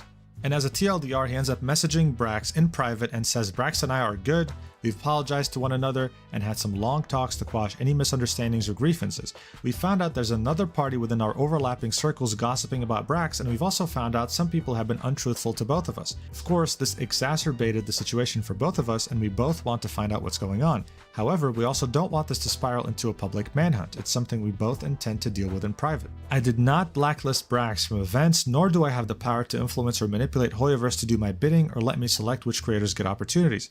Brax has retracted many of the allegations he initially made against me and also removed the document he wrote from public viewing. He did this out of good faith to stop this issue spiraling even further out of control, and it is not because he... Okay, is it me or my model looks even cuter with shorter hair? Did I go even shorter? I feel like so many VTubers are with long hair, and it's fine to have like as a toggle, but like I kind of like the even shorter ones. I like it. I'm on YouTube now. Okay. He has something to hide. So in a nutshell, when it came to Tectone, he had nothing to say. And when it came to Braxophone, he had apparently solved everything in private away from the public eye. Braxophone confirms this by quote tweeting his initial tweet about Atsu with his doc, by saying this that he's deleting this for now as they've cleared up some things, including some claims he made. He then posts a final update on this saying last thoughts on the situation with me and Atsu, and as a TLDR says we're good, I have no enemies. And he also echoed the same thing Atsu had said about them clearing up misunderstandings, about there being someone else that didn't like him, etc, etc. But this wasn't the end of phase 2, because shortly after, Atsu posts this tweet saying, "You are welcome to dogpile and shit on me, but can you at least leave my wife alone?" Tectone reads this out on his stream while he was streaming and says, "Tell that to Enviosity." Atsu then says, "Freem is not your wife anymore, stop trying to scapegoat her, she made it clear you guys aren't on good terms. You can label it a low blow from Envy so that you can try and drown this clip out, but more people should be seeing that clip, especially during a discussion revolving around your true character. It's extremely telling. To speak to your loved one like that in any context is unforgivable, and the fact you want to make abuse from your community towards my wife about Envy, go fuck yourself, man." Now again guys, we only got the full context for the Tectone car clip in March 7th, which of course didn't make Atsu look better at all. But this was still in February, so people were still under the impression that Tectone treated his wife like shit.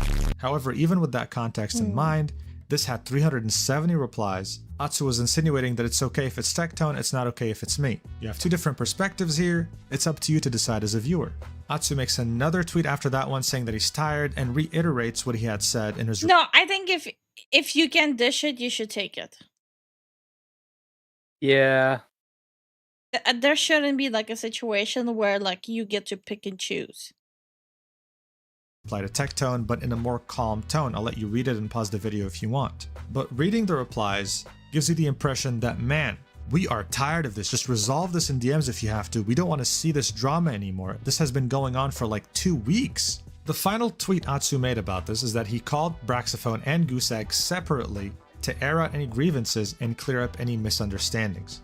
He says that many things were taken out of context with Brax in particular, and that he realizes that he'll be called a manipulator for wanting to take this into private with Goose Egg and Braxophone. This is because Tectone at the time made it abundantly clear that he was completely against Atsu taking this out in private, saying that he'll most likely manipulate Braxophone. He says he's already lost friends over this drama and doesn't wish to burn any more bridges. He also says that he's sad that many people who he thought were friends or was on good terms with have judged his character without hearing his side in full, but it is what it is. He then says, my initial response wasn't good enough, it was emotionally charged, and also didn't have any receipts, and I owe everyone an apology for that. And here he's referencing his initial response to Braxophone after he had first published his document. Finally, on February 15th, Atsu releases this 1 hour 30-minute video on his channel called Atsu Cancelled, Addressing Allegations with Evidence, where he goes through everything again, explaining his side of the story. But as you can see from the views, people were just tired of this, and it was again a bit too late to have any sort of impact. Tectone, on the other hand, was very quick on his feet and had made his own video saying, RE, Atsu is a horrible, manipulative, deranged human being, in direct reference to the thumbnail Atsu has made for his RE, Goose Egg, and Tectone drama in the first phase of this, garnering 400,000 views, 2 hours long, and using the way Atsu treated Braxophone as a tangent to how he treated him back during Phase 1's drama, which made Atsu, of course, look noticeably more bad than 2022.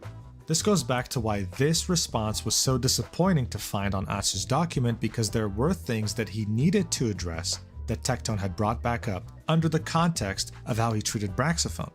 The impact in this can be seen on the like to dislike ratio of his Atsu cancelled video. I keep getting distracted by the video. Approximately, compared to 2,900. At this point, to many people, Phase 2 was when Tectone successfully redeemed himself and Atsu had revealed who he truly was. But that's not to say that many people didn't side with Atsu, and that's not to say that Tectone wasn't still hated. That's one thing to keep in mind. And that was how Phase 2 ended. On February 15th, 2024, this was the last thing we saw about any of this. Of course, Tectone would still reference it on a stream from time to time. However, everyone thought that it was finally over. But what many people didn't know at the time is that there was going to be a Phase 3, and that it was going to be bigger than both Phase 1 and 2 combined.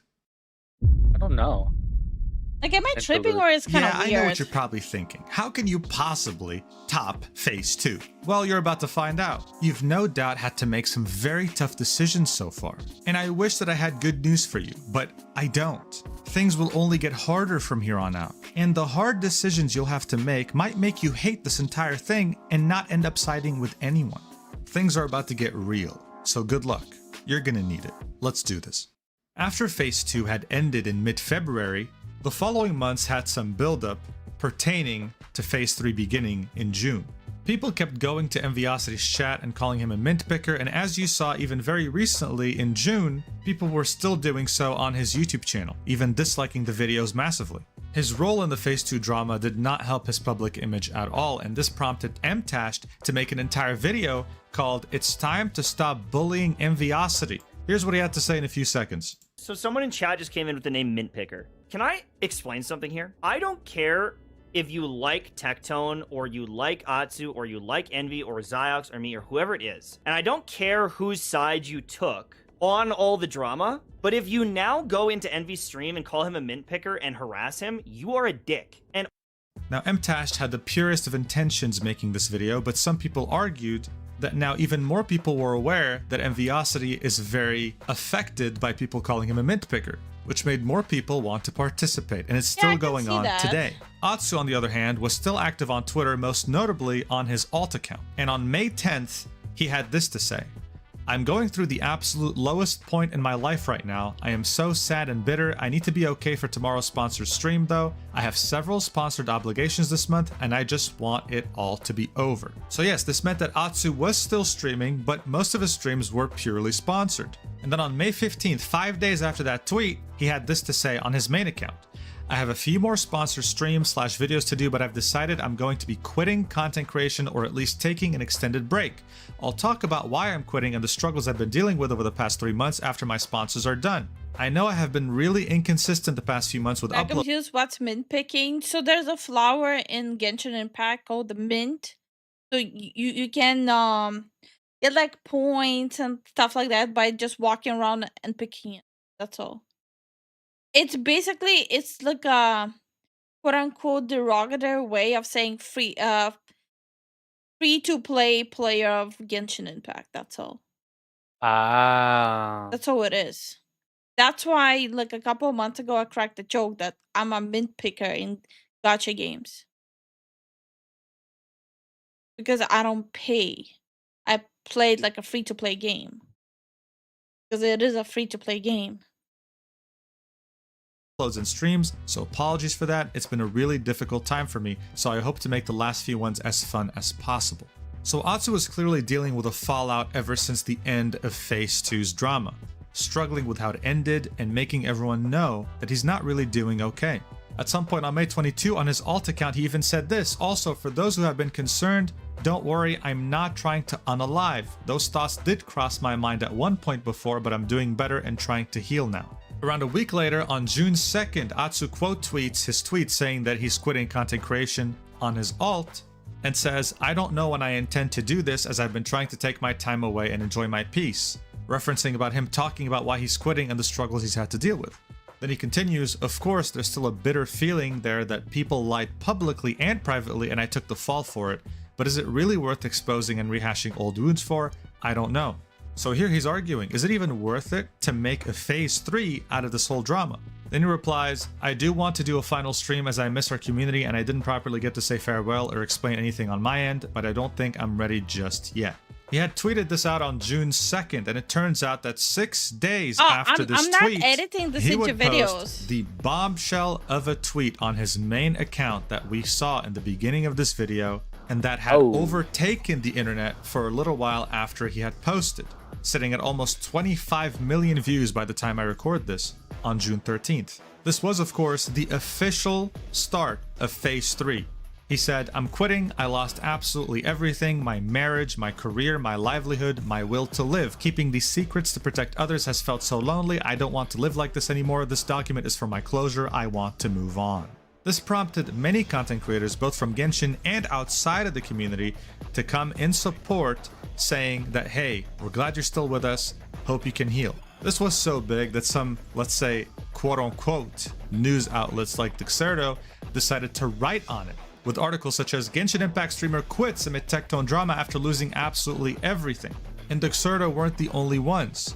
This had not really happened during Phase 2 and most definitely did not happen in Phase 1. This is now concerning not just the Genshin community, but it concerned pretty much the mainstream.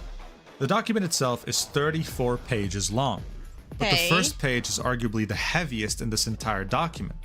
In the first paragraph, he says that for the last 4 months, so pretty much ever since Phase 2 ended, he's had to protect the peace of other creators and the communities involved, as well as his own friends, by keeping things to himself that he regrets not sharing sooner. He says that he ended up taking the fall for things that had nothing to do with him or were simply untrue from the drama involving Brax, Tectone, and himself in February during Phase 2. He says that since February 11th of 2024, he's attempted to take his own life twice, failing to do so on both occasions.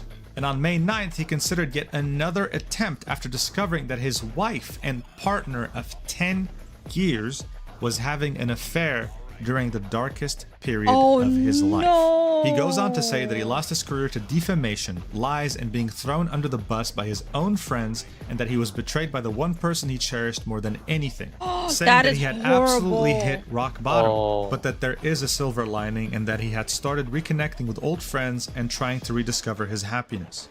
He goes on to say that he had discovered evidence about his wife Nekopi having an affair, saying that the 10 years they spent together were beautiful, and that he doesn't want her to get any hate because in his opinion, she's a good person that just made a series of poor choices and mistakes under extremely stressful circumstances because she was also going through a lot of hate during phase 2. He then says that his wife actually deleted her entire presence off of social media when he had found out that she was having an affair. I think this is someone who had taken her name after she had deleted her account because she obviously had way more than 53 followers, but you get the point. She's pretty much off the internet now. To many people, this came as a complete and utter shock. No one could have ever expected her to cheat on him because she always gave off this wholesome and joyful vibe and had gained many of her followers on Twitter by doing sweet things for her husband, like the bull that looks like Zhongli, which is Atsu's favorite character in Genshin Impact. But it happened. And from a completely neutral point of view, most people was it out of the 20+ million that saw his tweet, saw the tweet, maybe read the first page, but then that was about it. They saw a man who tried to take his life 3 times, had his wife cheat on him, and is pretty much saying that he was defamed and that his friends betrayed him. But there is of course way more to this. There are 34 pages here. But many people were too exhausted to delve deeper into this. This is the 3rd phase of the same drama that has been going on for over 2 years. There's this one tweet with 4.2 million views saying TLDR, Nekopi cheated, Braxophone lied, Techno's an asshole, bro never trust these Genshin creators man, they all suck.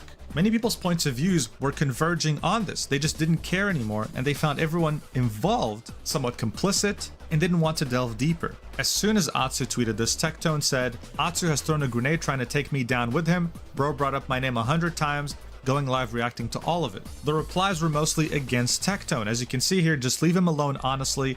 Constantly dogpiling on someone is pathetic and will always be. The fact that you keep attacking him makes me believe him more and feel pity for him. You are seriously pathetic, you're like actually evil, holy shit. So of course this was one of the many perspectives, that this man was at the lowest point in his life and you cannot react to this document because it'll potentially make him actually end it, which is something that no one wants.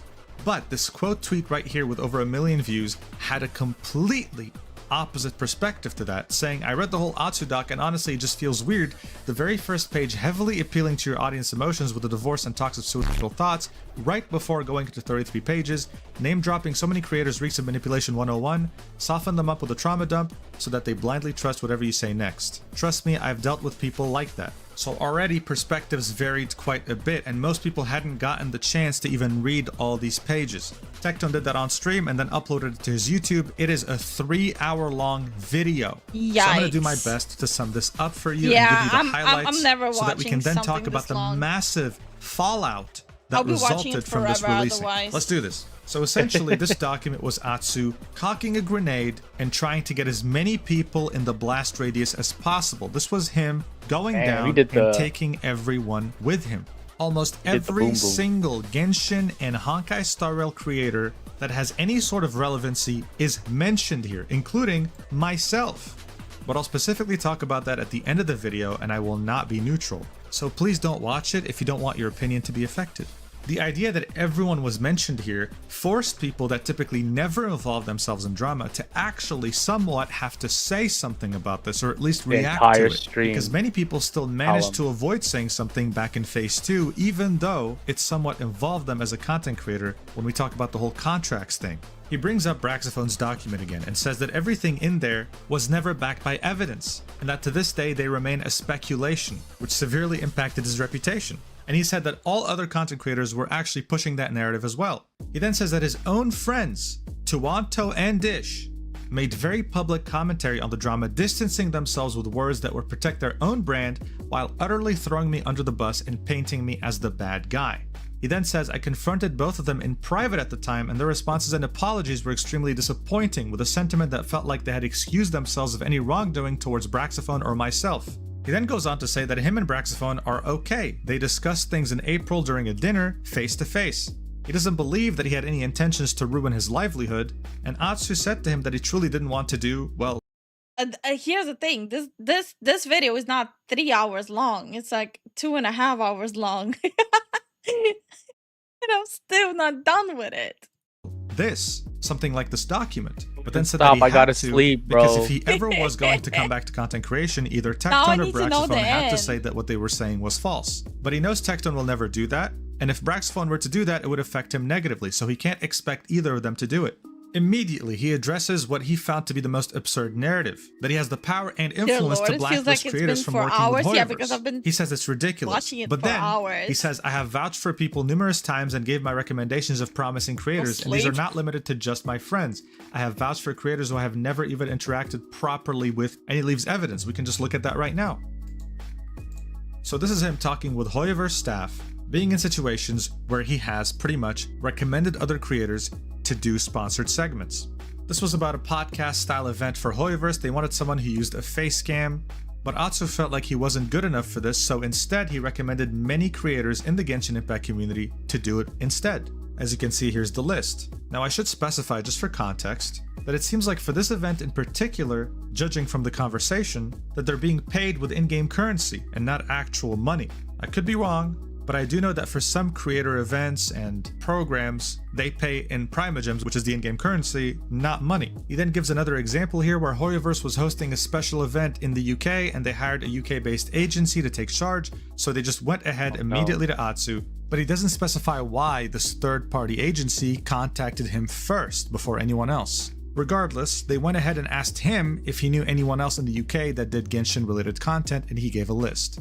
He says that this happened on several occasions, and emphasizes that yes, there are many times where he vouched or recommended for people, and that he was probably one of the only people who was trying to pitch ideas to Hoyoverse for events where it included him and others, not just his friends. He then says, I think it's ridiculous how Tectone tried to spin my proactivity in pitching myself and others into some narrative of how I could choose who to give Hoyoverse contracts to though. He then says that none of these things, these events that he had pitched Hoyoverse that ended up being pretty cool in his opinion, would have never happened if he didn't choose to be proactive. So he absolutely refutes this narrative that being proactive is manipulative or being a snake/rat.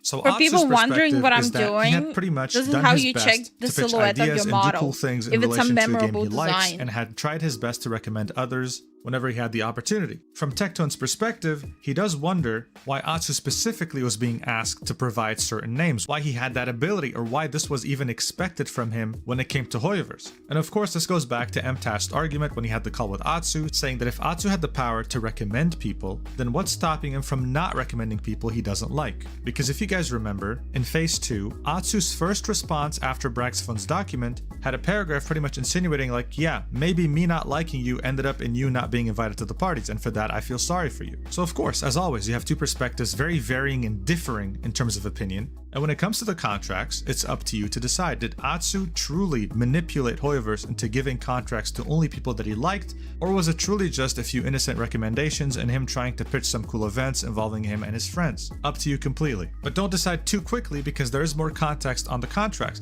Atsu says that Braxphone has never been blacklisted from Hoyoverse, and if you just go on his channel and count how many sponsored videos he has with them, it's even possible he has the most out of any creator in the space. Now let's be neutral. Braxphone does always follow FTC guidelines and specifies if an ad is present in his videos. And I don't really see any recent videos that fall within that category that are sponsored by Hoyoverse specifically. Anyway, Atsu continues.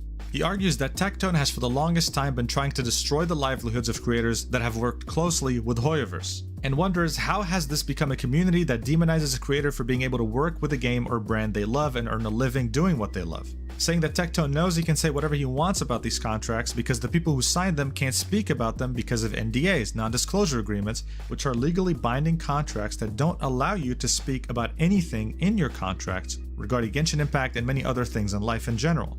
He then says that Braxphone, if he was truly blacklisted, wouldn't have been invited to the Honkai Star Rail early access server where you have access to characters before they release. This meant that he had a good relationship with Hoyoverse, and references how there was drama revolving around it because Tectone was concerned with the idea that in the contract it's written that you can't release any videos you record on early access before Hoyoverse staff approves it. His main concern was that all of a sudden creators couldn't say anything negative about the character because Hoyoverse was approving the final version.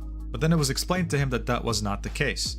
That's pretty much where he stops talking about the contracts in his document. Okay. As you can see, the situation itself is pretty messy and has a lot of different perspectives and points of view. How much do I have now, left? if the document had ended there, maybe things would have been different. But this is when it gets controversial. It's still over half an hour. It's 40 minutes. I'll die. I'm falling asleep here. Okay, Nah, we can't grift hard enough. Nah, I'm not grifting the shit. I'm not. No, I didn't even know it's gonna be that deep. Maybe call it a night. I think I will. Yeah. I don't have the strength for it. We'll continue this like another day. We might actually have to finish it on Saturday or something. Because it will eat at me if I don't know it. Power through. Shut up, Victor. How are we feeling about the silhouette? What do you guys think about the silhouette, though? Is it recognizable? A true grifter would make it a 2-potter. A true grifter would make it a 10-potter. Come on. Yeah. Extended by another 10-parter. The not French will understand. Motherfucker keeps making like 5-hour-long videos. French people, right? Am I right? Oh. He's just standing there menacing. Listen. 250 right now. We'll watch the whole thing. The fuck? You do know you have like a flying shrimp inside your hoodie, right? Yeah, and what of it? He's hanging off for dear life. Okay. Okay. Okay. But like in reality, no one's gonna see this part. Like people will see this. It He is says he's not recognizable, though. French, but so the only thing people will be seeing in videos is this part. Is it too green? Guys, is it too green? Should it be like black and pink instead of pink and green?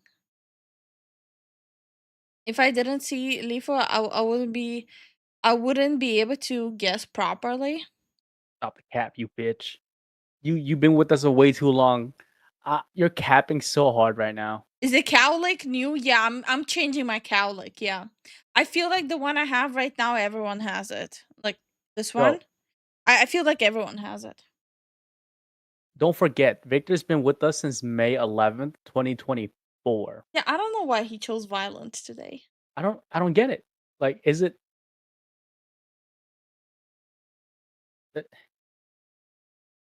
Victor. That's a good yawn. Spoilers, Lifu, you are green. No, I feel like this is a little too green. I feel like the model is too green. I'm afraid when I start telling people to touch grass, they'll start touching me. Change the poo-poos to white. The letters. Put it to white. Just to have it have the stocking colors. No, This is such a simple solution, no? No, it's still gonna be too green, honey, like everything. No, if you put it white, it'll battle it out. I swear. Just needs a little bit of green to fix the green on God, right? You're Try right. it right now. Try it right now. You'll understand. I'm telling you, it's not gonna work that way. Fucker has to argue. I think I just colored something wrong. There's a sign. What? Hold on. I just colored something wrong.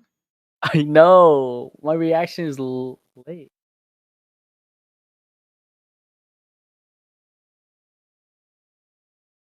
I like it. Oops. It looks good though. Thank you. Me. I don't. I don't like it. I feel like it's just too green. Like everything's All right, just I'm too going green. to sleep. Talking in circles. You're talking in circles. Good night, everyone. Oh, now it's blending with the background. Bruh. I was blending with the background. It's still too green. What do you mean? I see red and green. It's just, what the honey? You got a little bit of a pimple there.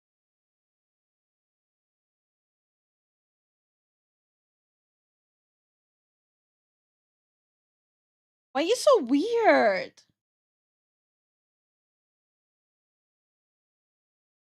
Why are you so weird? Oh my god.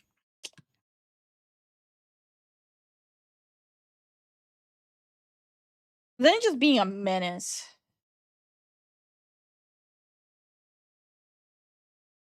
Look better or worse? Cannot decide.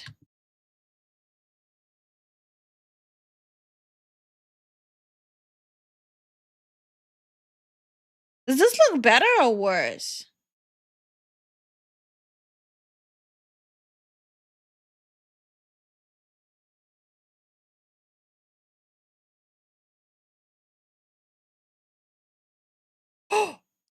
Hold up.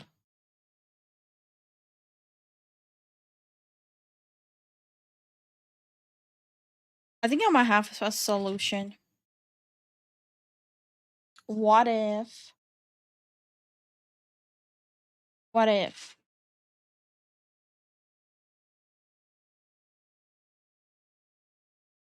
What if it has like spiky things? No, maybe? Draw them and see how it looks. So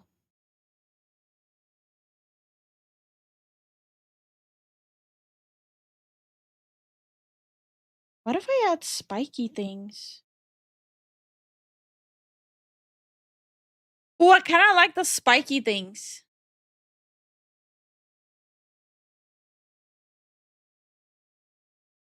What do you mean, eh? No, it does look good. Make it a little smaller. I don't want to make them smaller. It's funny when I'm typing in chat, it covers Lifu and you just see her little eyebrows. The fuck you mean?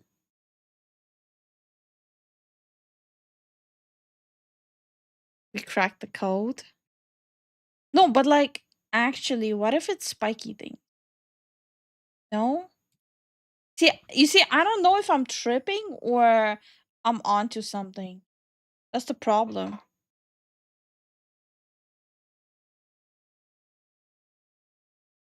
Like, for all I know, I might be just tripping here.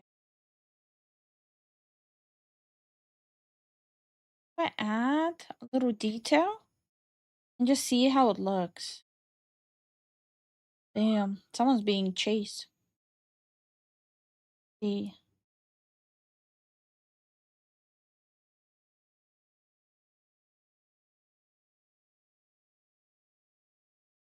No, maybe more godlike.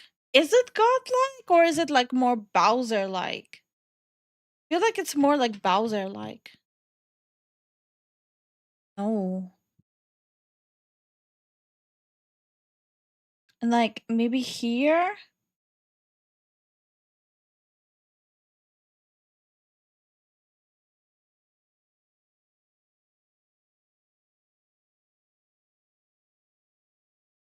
Wait, did I crack the code? Hold up. Did I just do a thing? Oh. Hold up. I think I just actually did crack the code. Wait. I have to redo the buckles, but that's okay.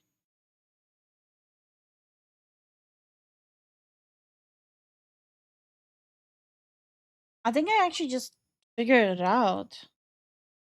Oh no, wait, hold on. Look at this.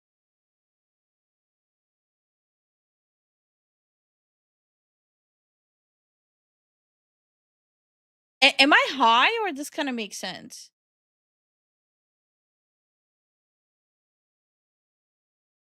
Or am I high?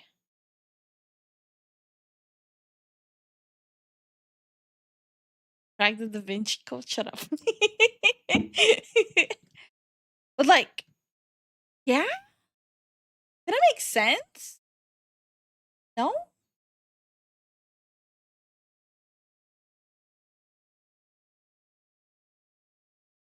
I still kinda don't like the green lock in the front. What do you mean? I dig it. And like, as it is, most of the time you guys will just see this.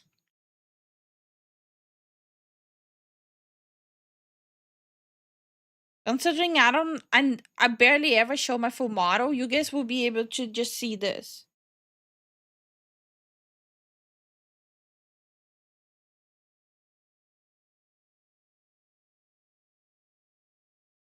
But basically, you just guys got a preview of how I handle designing models. It was a lot of, when I design models, it's a lot of, am I high or does this make sense? That's me making models. Yes, I like the spikes and the red pops out really nice. Yeah, I feel so too. It does look nice. I might remove like the whatever this is. I don't even know what I was making, but I might remove it. But I like it. I actually like it. Are you high? Always. Okay, I should call it. I should go get some rest, sorry. Ugh. I should go get some sleep. I feel like I'm going crazy here. Bro, it went from me wanting to make like a gamer design to like being one that was from a game. Okay. Let me say the thank yous.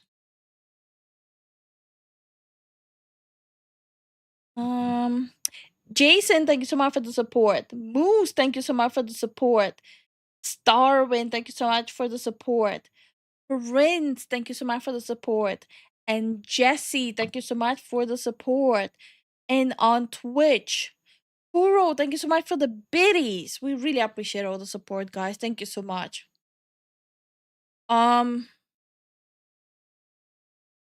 Yeah, I'll just still keep it like as work in progress. And yeah. I guess we'll see where this heads, where this goes. I don't know. It is what it is.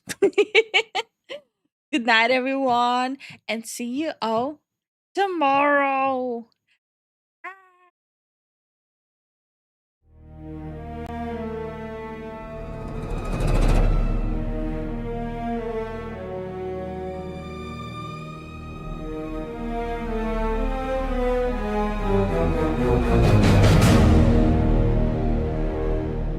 Aurora surgit in aurorubra et ibo ubi cadunt angeli. Tubac clamat vexilla cadunt pro amore pro veritate domnia. O manus mite quae olim tenebas nunc tremis cum oratione tacita.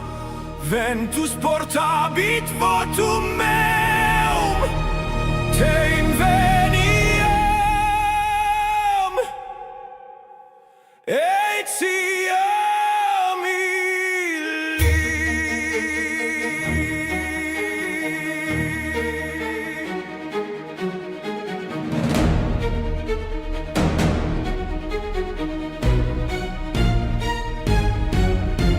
O cor qui esce cum gladio circumstet procella franget nec me confundet stabotamen quam visum bracecet et flammam tuam in corde servabo. Flumen plorat sub luna argentea, lacrima eius lente cadunt, sussurro te videbo mox, sed scio promissa hec frangi.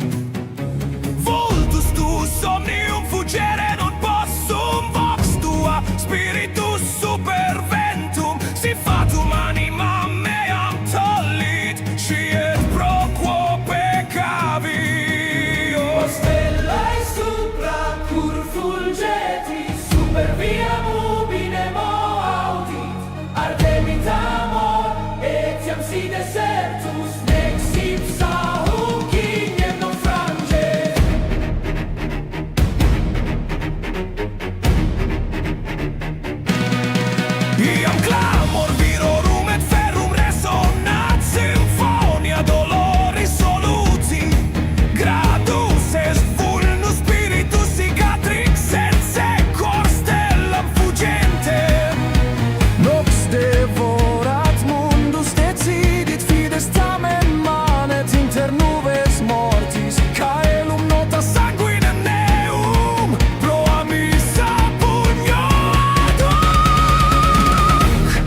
silenzio mi rapit, ultima scintilla me am sedu. Sussurrano men meum sacrum, per mare celum terram. Dicei pugnavit, tentavit, flevit, sed nunquam menti tu ses, quam vis lux mea habeat, custos eius ero per noctem. O amore eternus assere dulcis tibi spiritum orientendo, cantent angeli ubi sanguinem dedi, flamma vivit quam vis fugio terra memento quod dedi. Stultus eros fortis fui, et quam vispereo cor meum ardet, in omni aurora requies meo.